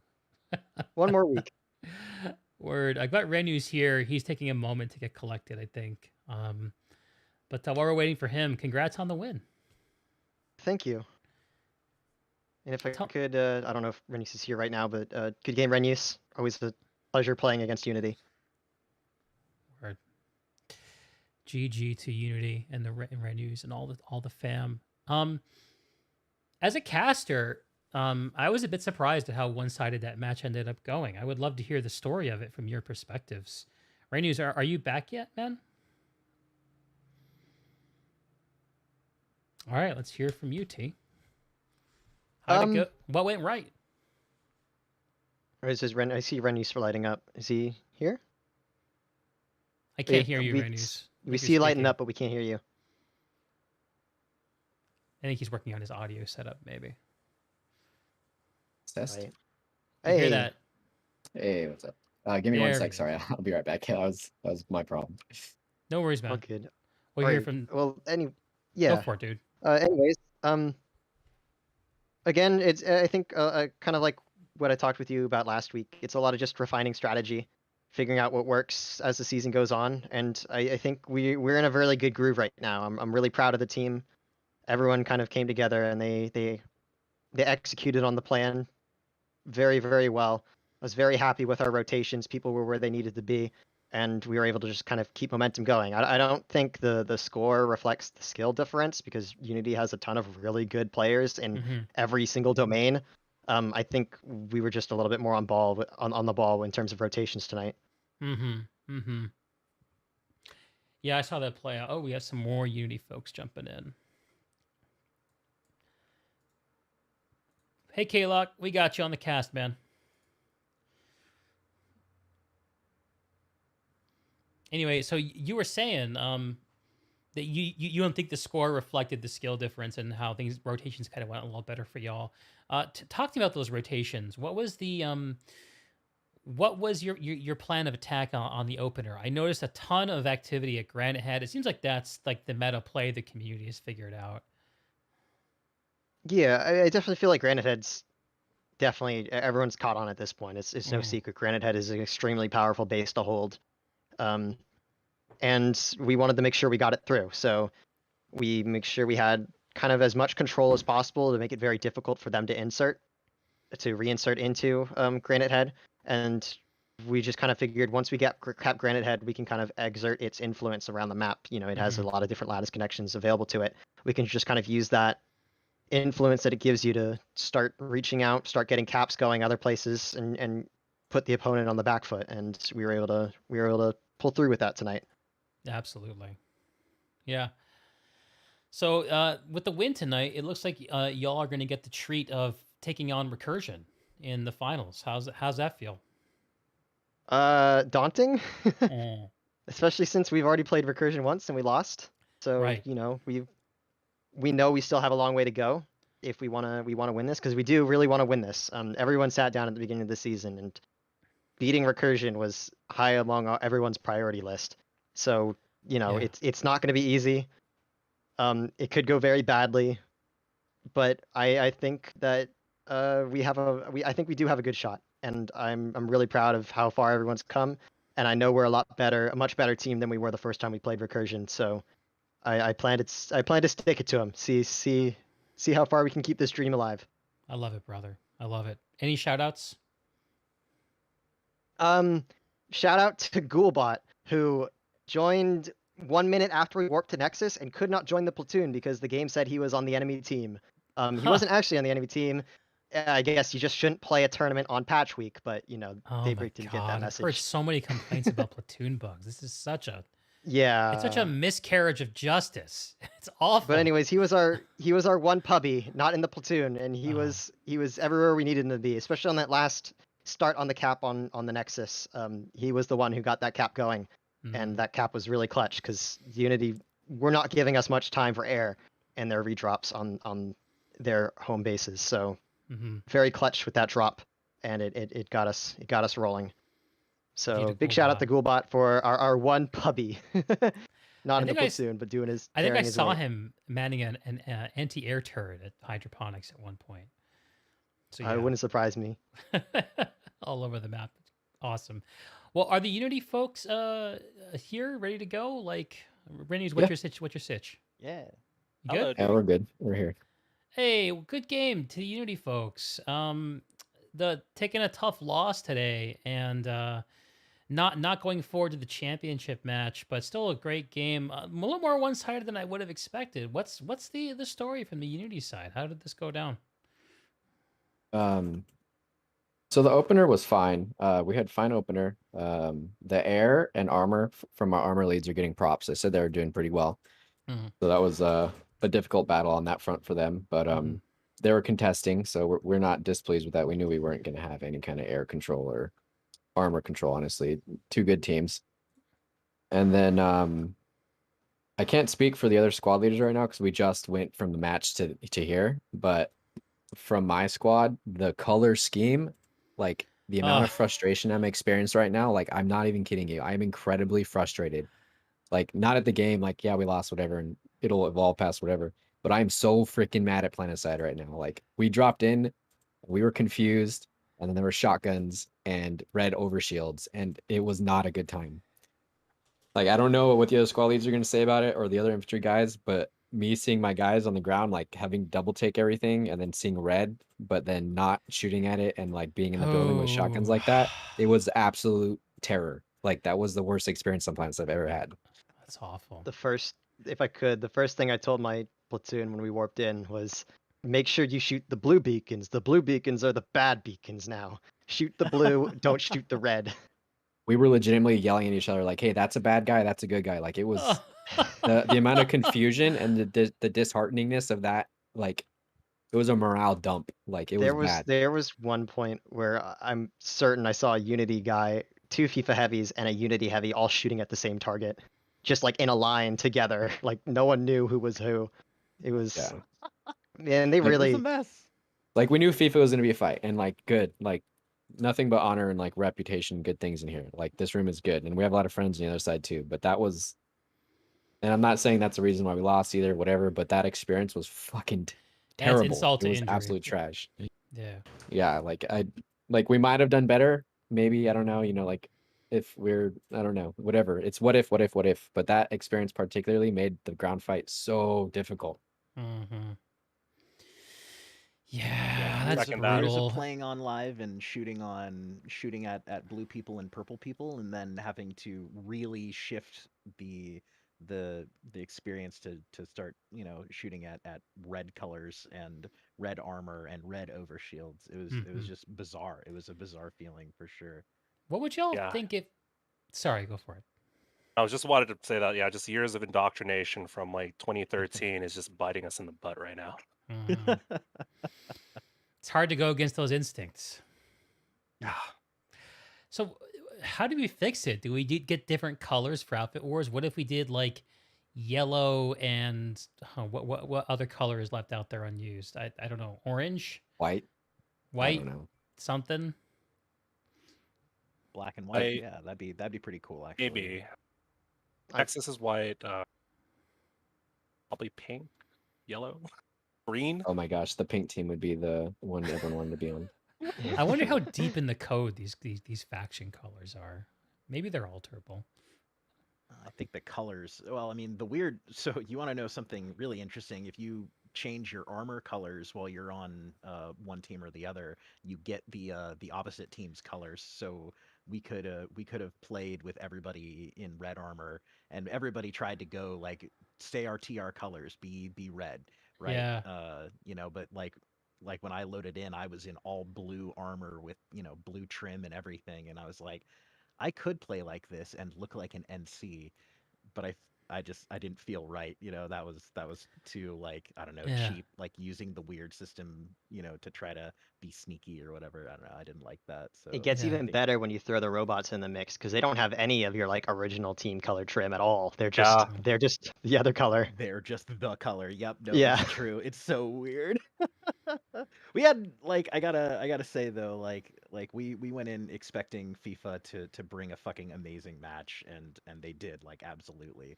You know, everything that we expected got thrown at us. You know, everything that we weren't expecting got thrown at us too. You know, it was just good play and like good fights and lots of stress and lots of pressure, and it was honestly, this is a really fun match. You know, like, say what you will about, you know, it's not fun to lose or whatever, but still it's good to play against good players and see good play and have fun, you know, with the game and what it is. So good, clean planet side, other than the color. This was like a big community undertaking for us. Like, these are all Unity people. Like, the majority of this is all Unity. Like, these are, that's where it comes from. Not a lot of this is like community driven. Fun story. There was actually discussion about Unity being part of the FIFA team for a little bit before the season, and it was probably like the week before things were originally supposed to start, because I know it got pushed back a couple times. Where, you know, we sat down with some of the Unity leadership and the DPSO guys who are with us, because they've played DPSO and Unity, have played together in Outfit Wars in the past, and I believe Unity, you guys put it to a vote, right? And whether you guys would like send a squad to play with us or if you'd go at your own. And I have to say, like, so incredibly impressed that you guys managed to, get a team together so quickly and put together a team that made it to the semifinals with such short notice. Because it's really a community undertaking. So Like we got 15 officers in the same room and cold called 300 people We to play did cold this. called, yeah. Yep. Oh man, I Yes, love we that. did. Yes, we did. It was Oh, a God. marketing effort. It We really was. legitimately pushed so hard to get our community people in here and like, hey, play, do it for Unity. Literally went down the list, divided the list up, and had copy pasta like messages ready to like get them, entice them back in the game. We did. That's That's a probably whole the ass best marketing part. campaign you're describing. It's beautiful. What we do for this game. Yeah, that was good. 10. Appreciate it. That was a fun fight. Yeah. For sure. Always enjoy fighting Unity. I really love the Connery vibes. There's something about it, man. So tell me, like, someone from Unity, like that marketing campaign. Why is it so important to it? I think I hear like a pride in making sure that your outside of Outfit Wars community is represented within Outfit Wars. Why is that important? If I'm reading that right, anyone jump in. Honestly, I think it's that there's like a weird sense of responsibility in our community. It's like it's kind of like that teamwork thing. Like you need people, you ask for them to help, and then they'll come and help you. And then you start another game. Say you go play Rust, or say you go play Squad, or whatever, and you have that solid teamwork. Those people, and they all have this baseline behavior, and that's what we want to represent. Like it's like, hey, we come together for teamwork. We stay together because we're generally on the same wavelength. Like we're managed well. We're not like a young outfit. We're not a super old outfit. We're all kind of at the same age range. And so it's like a responsibility representation kind of thing. Like we all take that pretty seriously, I think. Yeah. And also, I remember there was this one meeting, or at least in the beginning when we started up the team, someone, I think it was probably even Renuse, that worded it, or one of our officers worded it that this might be our last hurrah. This is a 10-year-old game. We all know how we feel about it playing this game for 10 years. This might be our last, competitive, quote unquote, competitive event to do something, put ourselves to make the last memory. So, it's really great that we got people out of retirement, but, they came in probably with that in mind. And it's good to to put out that last hurrah, out that come together and work together and play this game that's kept us around for so many years. Yeah. Do it at that scale and that disability, because, we've gotten this far, it's an easy thing, but, we have our strengths and what we could do. And for at least the one last time, we could showcase that. Look back at it with pride. Yeah, play it out right. Absolutely. So, like, why? Is it just? I mean, you said it's 10 years. It's been such a long time. People have been playing this game and organizing ops and all these and Outfit Wars and everything else in between. Why move? Why is this the last hurrah? Like, why is that the case? I wouldn't say it's the last hurrah. Renuse Renuse say did the line. Give him one. Say it. Planetside 2 is 10 years old. We're tired. Yeah. I just want to dig into that a little bit though. Because I feel you. I think a lot of people in the community feel the same way. What is that tiredness? There's it's kind of complicated. Like you can go to Reddit, you can go to a Discord. You're gonna get different answers. And I think we all know what kind of answers you're gonna get off of Reddit or behind closed doors of certain outfits. Like the PlanetSide 2 is driven by the community, and that's for the best and the worst. Like if they're gonna be toxic and have essentially, I mean, it sounds really lame, but like a business function, like unethical behavior with their community, then it's going to kind of poison the water a little bit. And then people are just going to have to deal with it constantly. And then you have all these other communities competing with each other for people, for time, for whatever the game is going to give us. And it creates a lot of problems. And you know, as you get older, you live through your little fits of drama or whatever, but yeah, you get tired. I mean, PlanetSide is fun, and you can't really get much of an experience like it out of any other game, like the big battle, the teamwork.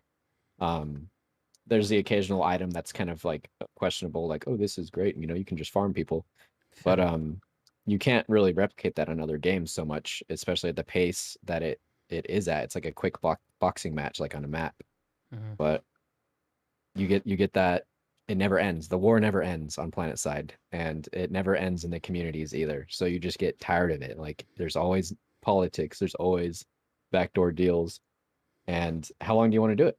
You know, like how many times how is long do you enough want to do it? times?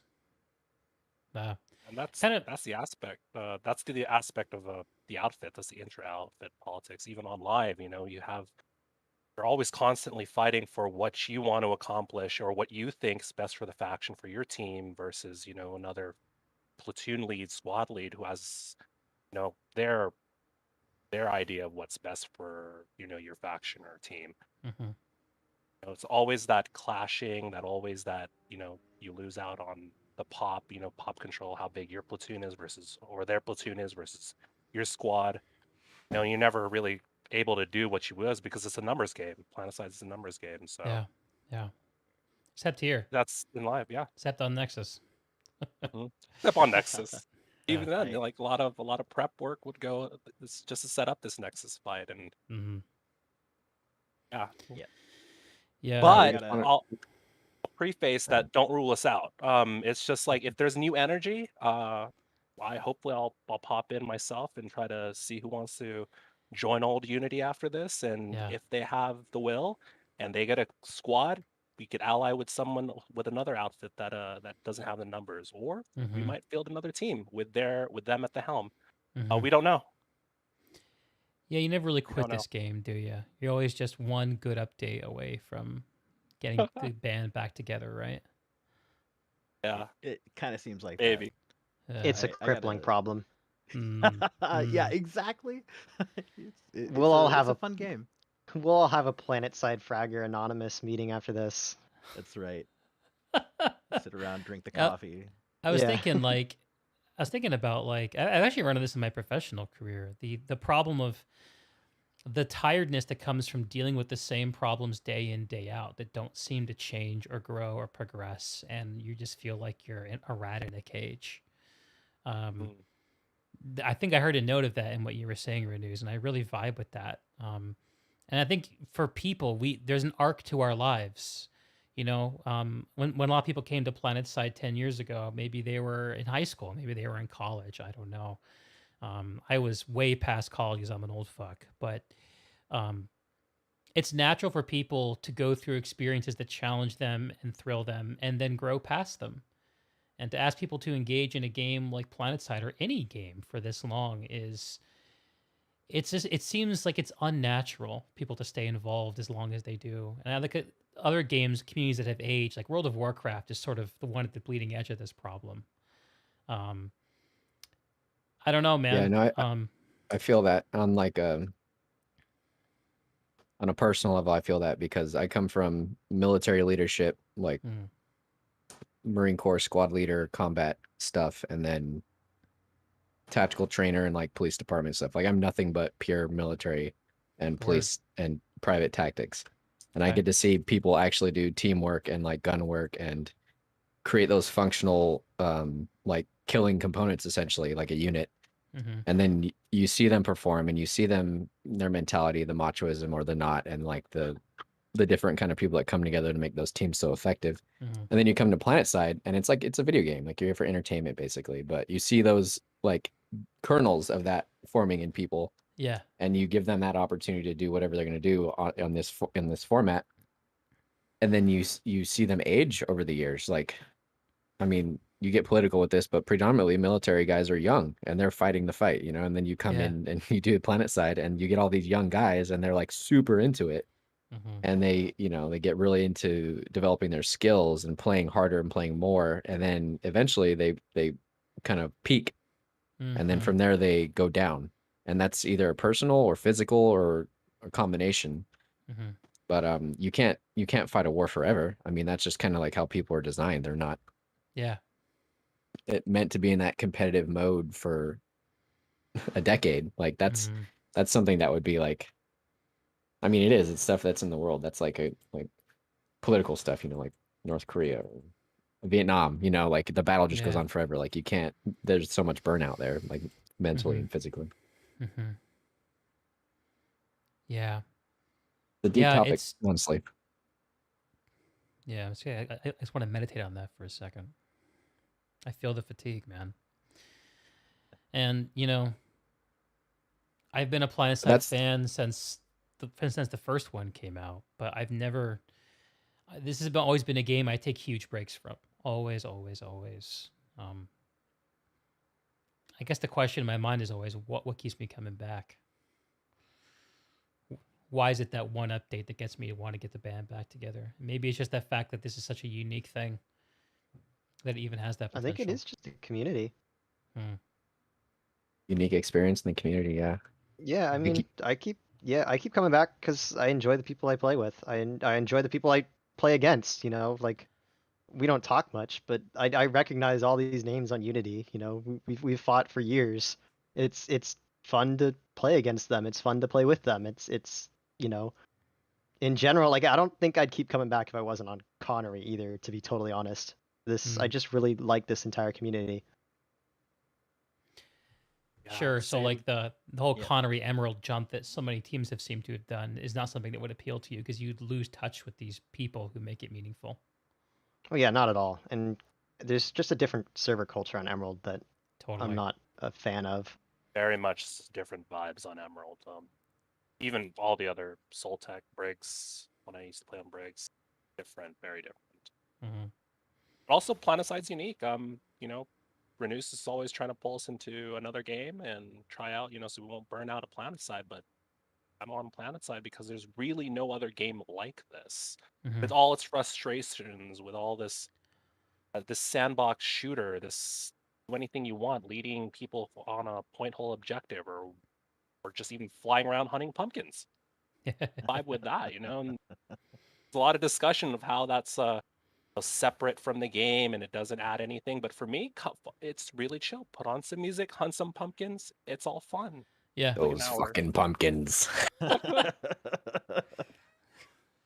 like the pumpkin enjoyers don't get enough love in the community. It seems to be they're easy to hate on. And there's actually some community members within the Unity that actually just come out for pumpkin for the holiday, for Halloween and Christmas. Yeah. Yeah. I had a coffee and like a chill zen moment hunting pumpkins on Esmir the other day. It was good. Yeah. Very unique game, but stick around. Of course, it's just those flaws just really pop up because they affect the game that you love, and you're always dreaming of some way to make this game better because you love it. You don't do that. You don't think about improving the game or changing anything if you don't love the game. So, right. It's good on them, but it's also emotionally, and Renuse used this word before, emotionally exhausting. Yeah, man. It takes a lot, and like I gotta call out like Renuse and Tan to their like. It takes a lot to run an outfit and organize these Overwatch matches and stuff. And I know that like both of you guys gotta be spending way more hours than you'd ever have expected getting this stuff going and making it happen and stuff like that. And so it's just like I know I'm in Unity here, but I hope I can speak for both of our outfits when I say that like you guys are fucking just amazing people, and it's like it's awesome to have people that are willing to put in this kind of time. I mean, like I don't know how old you are, Tanned, but like I know Renuse is around my age. I'm like 34. I'm a teacher, right? And it's like we all have our adult lives now, and yet we come back. I got pulled out of retirement, quote unquote, to come back and play in this, and it was because of the community, and so props to both of you guys for just making this kind of cool gameplay and this cool opportunity where we get to really try hard and show off our skills and really play in a really unique style of even match. I think it's really good. So thank you to both of you. I appreciate it. the brotherly vibes abound. Do it for you guys. I think for anyway. sure, for sure. I mean, I wouldn't be doing this if I didn't have people who I'd. That's the big thing that gives me nerves in this is I always want to make sure I'm doing everything I can for my team and my community, that I'm giving people playtime, that I'm giving them all the tools needed to be the best they can be, and that they continue to have fun with this game, because if we're not having fun, then what's the point? Yeah. Feel you, brother. It's the burden of leadership. Can I ask y'all a question? Maybe a semi-related. It's sort of been in the air today. I had a really fun post-game interview between Recursion and VCats, talking to Sayl from Recursion and Dolphin from VCats. Emeralds, of course, and maybe this touches on the Emerald culture. I'm curious what y'all's perspective is, but we had a frank conversation about using ringers in Outfit Wars and how people feel about it. And I've just been asking people if what people's takes on it are. I've heard from both of y'all that tremendous focus on community and making sure that the unity from outside Outfit Wars is represented within Outfit Wars, and I'm sure it's similar for FIFA. So I just wanted to throw it out to y'all to see if is this just an Emerald thing that you don't think about too much, or is this something that either of y'all given thought to? Ken, you can go first. I have strong feelings about this. I think that depends on what you define as ringers, right? Because we even make the joke that we're a dirty ringer outfit in Outfit Wars before, internally and externally too. But we're not pulling in random. I'm not calling up random Europeans who I don't know and being like, come play for my team and I'll make sure you get wins and I'll give you bundles or whatever. Like, that's bullshit. I don't like to see that kind of stuff, because it undermines the whole idea of communities. But I'm reaching out to other people who I know, who are friends of the old friends of the outfit, who we've played against for years or have played with off and on. Because I've got a lot of different groups in my team: DPSO, New Republic, Phoenix Syndicate, Sokka. These are people who we've worked with in the past, and we couldn't do it if we went it alone. So why not come together and try to make something special? And I think we've achieved that. So as long as it's still a community effort with people who, your extended group of friends that you've made over the years of playing the game, I don't really see the problem with it, in a way. Yeah, I feel yeah. And that's not necessarily taking, and I'm as long as you're for the most part, the core of your team you've building from the get-go, it's still your team for Outfit Wars. It's not changing the entire roster week to week as more people get available or leave teams or whatever. It's just building a group and seeing how far you can take that group. How do you know when something is a community versus when it's not? Is there a way you can look at a group of people and tell the difference? It depends on how good the memes are. Yeah, I can vibe with that. That's good, yeah. If the group can meme with each other, then they're a community. If they're just showing up to play on Saturday and then see ya, I'm never gonna talk to you again, then they're Yeah, that sounds like a joke, but that works. It's about having a community culture. It sounds like. Yeah. Yeah. Yeah, man. I almost spit out my whiskey when you said that. Fucking A, dude. Caught me mid sip. Yeah. Okay, well let's pull this down from the clouds for a hot minute. Do y'all know if we're getting a third place match next week? Have y'all heard anything about this? Surely we have to, because they still have there's the third place banner thing even in the rewards. So yeah. So we're all sort of expecting it. Okay. So it's not the end of the road for Unity. You'll still have third place to play for. You'll go up against the Vikings. It looks like. Yeah. Oh boy. How are y'all feeling about that matchup? At least we know what they're about, though. Air hammers. We first played Viking, I think our second match, which we lost. We didn't know what to expect. We were like, all right, 1TR. I think they're organized. They're a mid-fit. We'll be good. And we later found out, I was like, Prey. Oh, a little bit, I don't know what that other outfit is. B-Way, I think. We're like, oh, well, okay. We weren't expecting that. Now we know. Knowing's half the battle. On that community thing, I just wanted to throw out that Yeah, fine. Yeah. if it's an outfit war, if it's not an outfit war, then don't call it an outfit war. Like if you're not in the outfit and you're not going to war with another outfit that you usually play with, then it's not an outfit war. That's that strong feeling. Yeah. Yeah. If it's going to be a ringer war, if it's going to be or alliances, which are in the progress, they're in the pipeline, we get it. Okay. That's what it's going to be. But those people that are going to be fielded on those different teams, and this happens a lot. You hear about these particular people who are good in certain domains, and they're on everyone's kill list. Like there's we need that person, we want that person, and then it turns into that whole political agenda thing, or like who knows who better or whatever. But and then ultimately you advance through the matches, and those are the people who play the most matches out of everyone that's playing the game. So you have a few hundred people, and then you have 20 dudes who played every single, maybe even quadruple the amount of matches in Outfit Wars season, and they have no outfit essentially. They're not part of making sure there's regular events going in a gaming community. They're not part of incorporating recruitment and caring about the whole. They're just there to shoot and then leave. Sure. That's what a community is. You're keeping something consistent with your people and making sure it goes through, and there's events and you have a culture and you have a normal list of people established. But if you're going to outside sources and then bringing them all in, which is fine, planet side is planet side, you can do it. That's not an outfit war. Is this a community problem to solve or a design problem to solve for RPG?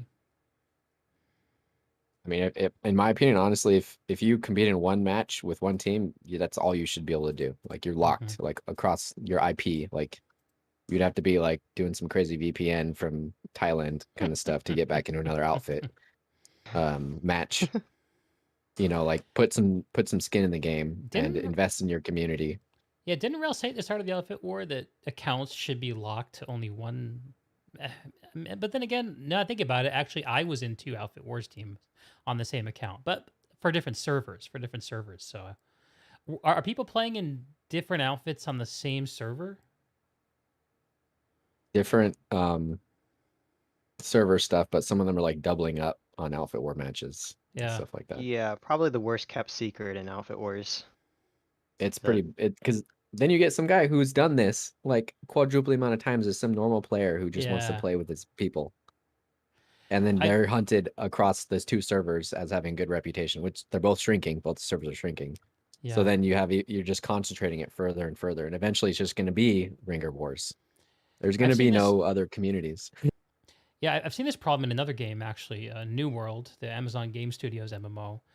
They have this fantastic territory system where guilds in that game called companies can actually assault and take over territories, and when they do, they reap all the tax revenue from that territory. So there's a massive incentive to win these territory wars. But right now, the way that it works on live is it doesn't matter which guild declares war and which guild is the one who's defending. Each side can pull in anyone from their faction. And so what you have is each faction having this meta composition of ringers, just fighting every single defensive war to make sure their faction doesn't lose any territory. And they're actually doing some things in to combat that in future content. One of it is requiring people from the same company to represent the company in the war. Of course, that's going to then result in a planet-side problem, people just joining the company. They'll just abandon the company and join the one that's fighting. How do you deal with that? And they're also changing the way territory incentives work to make it so that there's less of a monoculture in terms of which territories are the most important. But it seems to be a problem. Yeah. Gamers will optimize, right, the solution. Yeah. And it's hard to argue with bringing in the guy who's been to 10 times as many wars or outfit wars as the next guy. And oh, by the way, they have a 5 KD on live. It's okay, you made your case. Well, the bigger part about that is that those optimizations aren't new to they didn't, people aren't just starting that process now with outfit wars. They've been doing it for years and years because lane smash is a thing and has been a thing, and server smash before it. So, you know, people have been doing this for years. So there's only so much you can do to get people out of. There's only so much you can design and only so many roadblocks you can place to get people out of something that they've been doing for years and years and years already. I think merit So- system was one to combat that, and that Mm-hmm. did not keep the quote unquote ringers in check. Yeah, I don't The only think it's issue like a with bad. I don't think it's like bad or less necessarily. I don't think it's good though. Like we come for entertainment and people want to win, and so yeah, it happens. Like you get the condensement of skill into certain groups, which is fine, or you get like the word on the street, whatever. But as far as like a gamer society, it's kind of like an ethical thing to consider, because then you're impacting other communities in different way. And yeah, like sometimes you just want to win and kick their asses. It's cool. But I don't know, like a large fit compared to a mid fit to like a skill fit, like the size is different, right? But then you get like this skill fit that consistently just hammers down the big outfit or whatever, and then eventually the big outfit just doesn't care, and then they just lose more people and they hemorrhage more people. Like they have like this weird situation where they have to consistently accept that they're going to get beat out because everyone's going to leave them for the condensed skill ball, or like do we spread that skill across the server, or like we don't really have much control over it. Like we can't. Yeah, and the problem we is can't that affect it so much. People want to play with people who play the way they do. And if you're a hyper competitive, skills focused player, you don't want to play with people who aren't that way. And so skill tends to condense as the years go by in communities like this. Interesting to think about. Like I don't think we can really reasonably do much to counter it. It's just how you decide to play your game, Yeah. Okay. Well, so we got the perspective on taking on Vikings next week for Unity. Have we talked about how y'all are feeling about taking on Recursion, Tan? Rather not talk too much about it, really. I don't want the nerves to start kicking in again. Don't be nervous. You But got this. yeah, it's what we've, we went into this. We wanted to win. We put together a team that we everyone who bought into the team sat down and were like, we want to try to go the distance. So we knew that Recursion was something we'd have to overcome at some point. And again, we've already fought them once and we lost. So that just shows we have a lot to work on, and I think we have gotten a lot better. I'm very proud of our performance tonight. I think it showed a lot of our growth, as opposed to even not last week's game, because last week's game was kind of a wash. But our week 4 game and week 3, especially our game against Recursion. So yeah, there's only so much time to prepare. There's only so much time to train. Right. We've given it all we've got, and I'm confident that we can stick it to Recursion and we can have a real go at it. I'm excited to watch it, dude. I have it from Sayl, by the way. He said this earlier to me, that Recursion's open to accepting flash races. So if all else fails, just challenge them to a race, and maybe y'all can pull it out of the fire that way.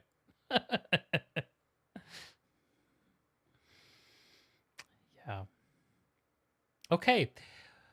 Well, thank you, Unity folks and Tan from FIFA, from joining me. I want to give you all a chance to say any final words about this match, or about where your teams are on the outfit war, or any personal notes before we call it a night.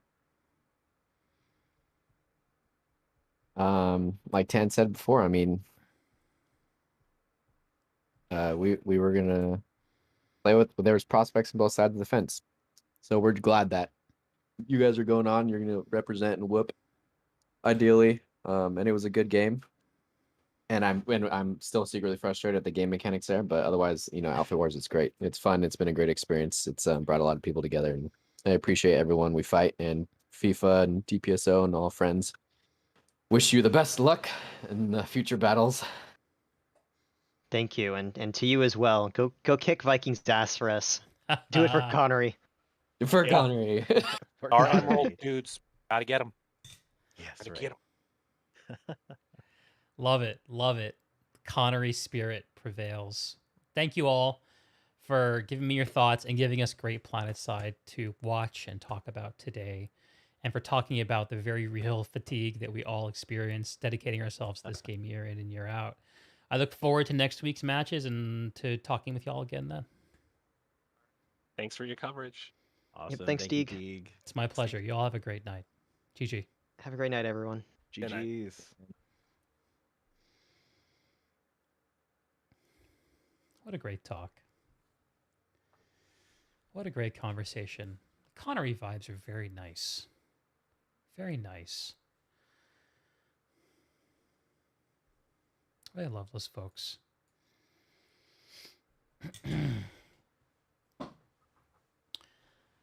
Now I try to catch up on an hour's worth of chat.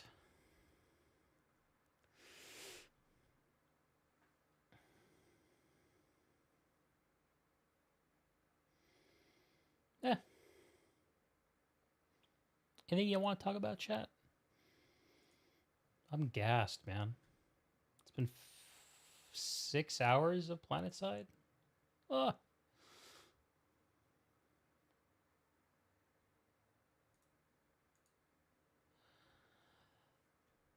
I think we're done.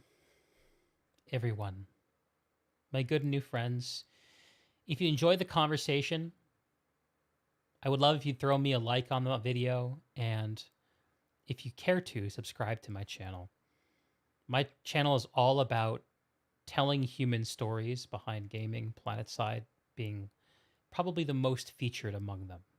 I love this scene. I love this community. I'm tired like everyone else, but I think there's still things to learn here. Like about ringers. Kai asked who brought up the ringers.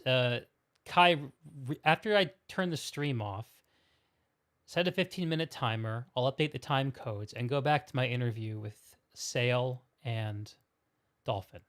That's when it came up. Very, very hot discussion. Very interesting. And I feel like it's been in the air in this community, and it's worth talking out. That's why I brought it up. And that's what I'm all about. Talking it out, seeing if there's anything we can learn from each other, because I know I certainly don't got it figured out. Anyway, I'll be back again this time next week with the finals, and we'll get to see all the same teams again, which I somehow didn't quite understand. I thought that the losing teams today were done, but I'm glad they're going to get a chance to fight for third place and those third place bragging rights. And more PlanetSide's always a joy. And I'm going to go find some fucking dinner. Friends new and old. Great game. Happy PlanetSide. I'll see you in the finals. And I hope you all have a great day or night. I'll catch you on the flip side.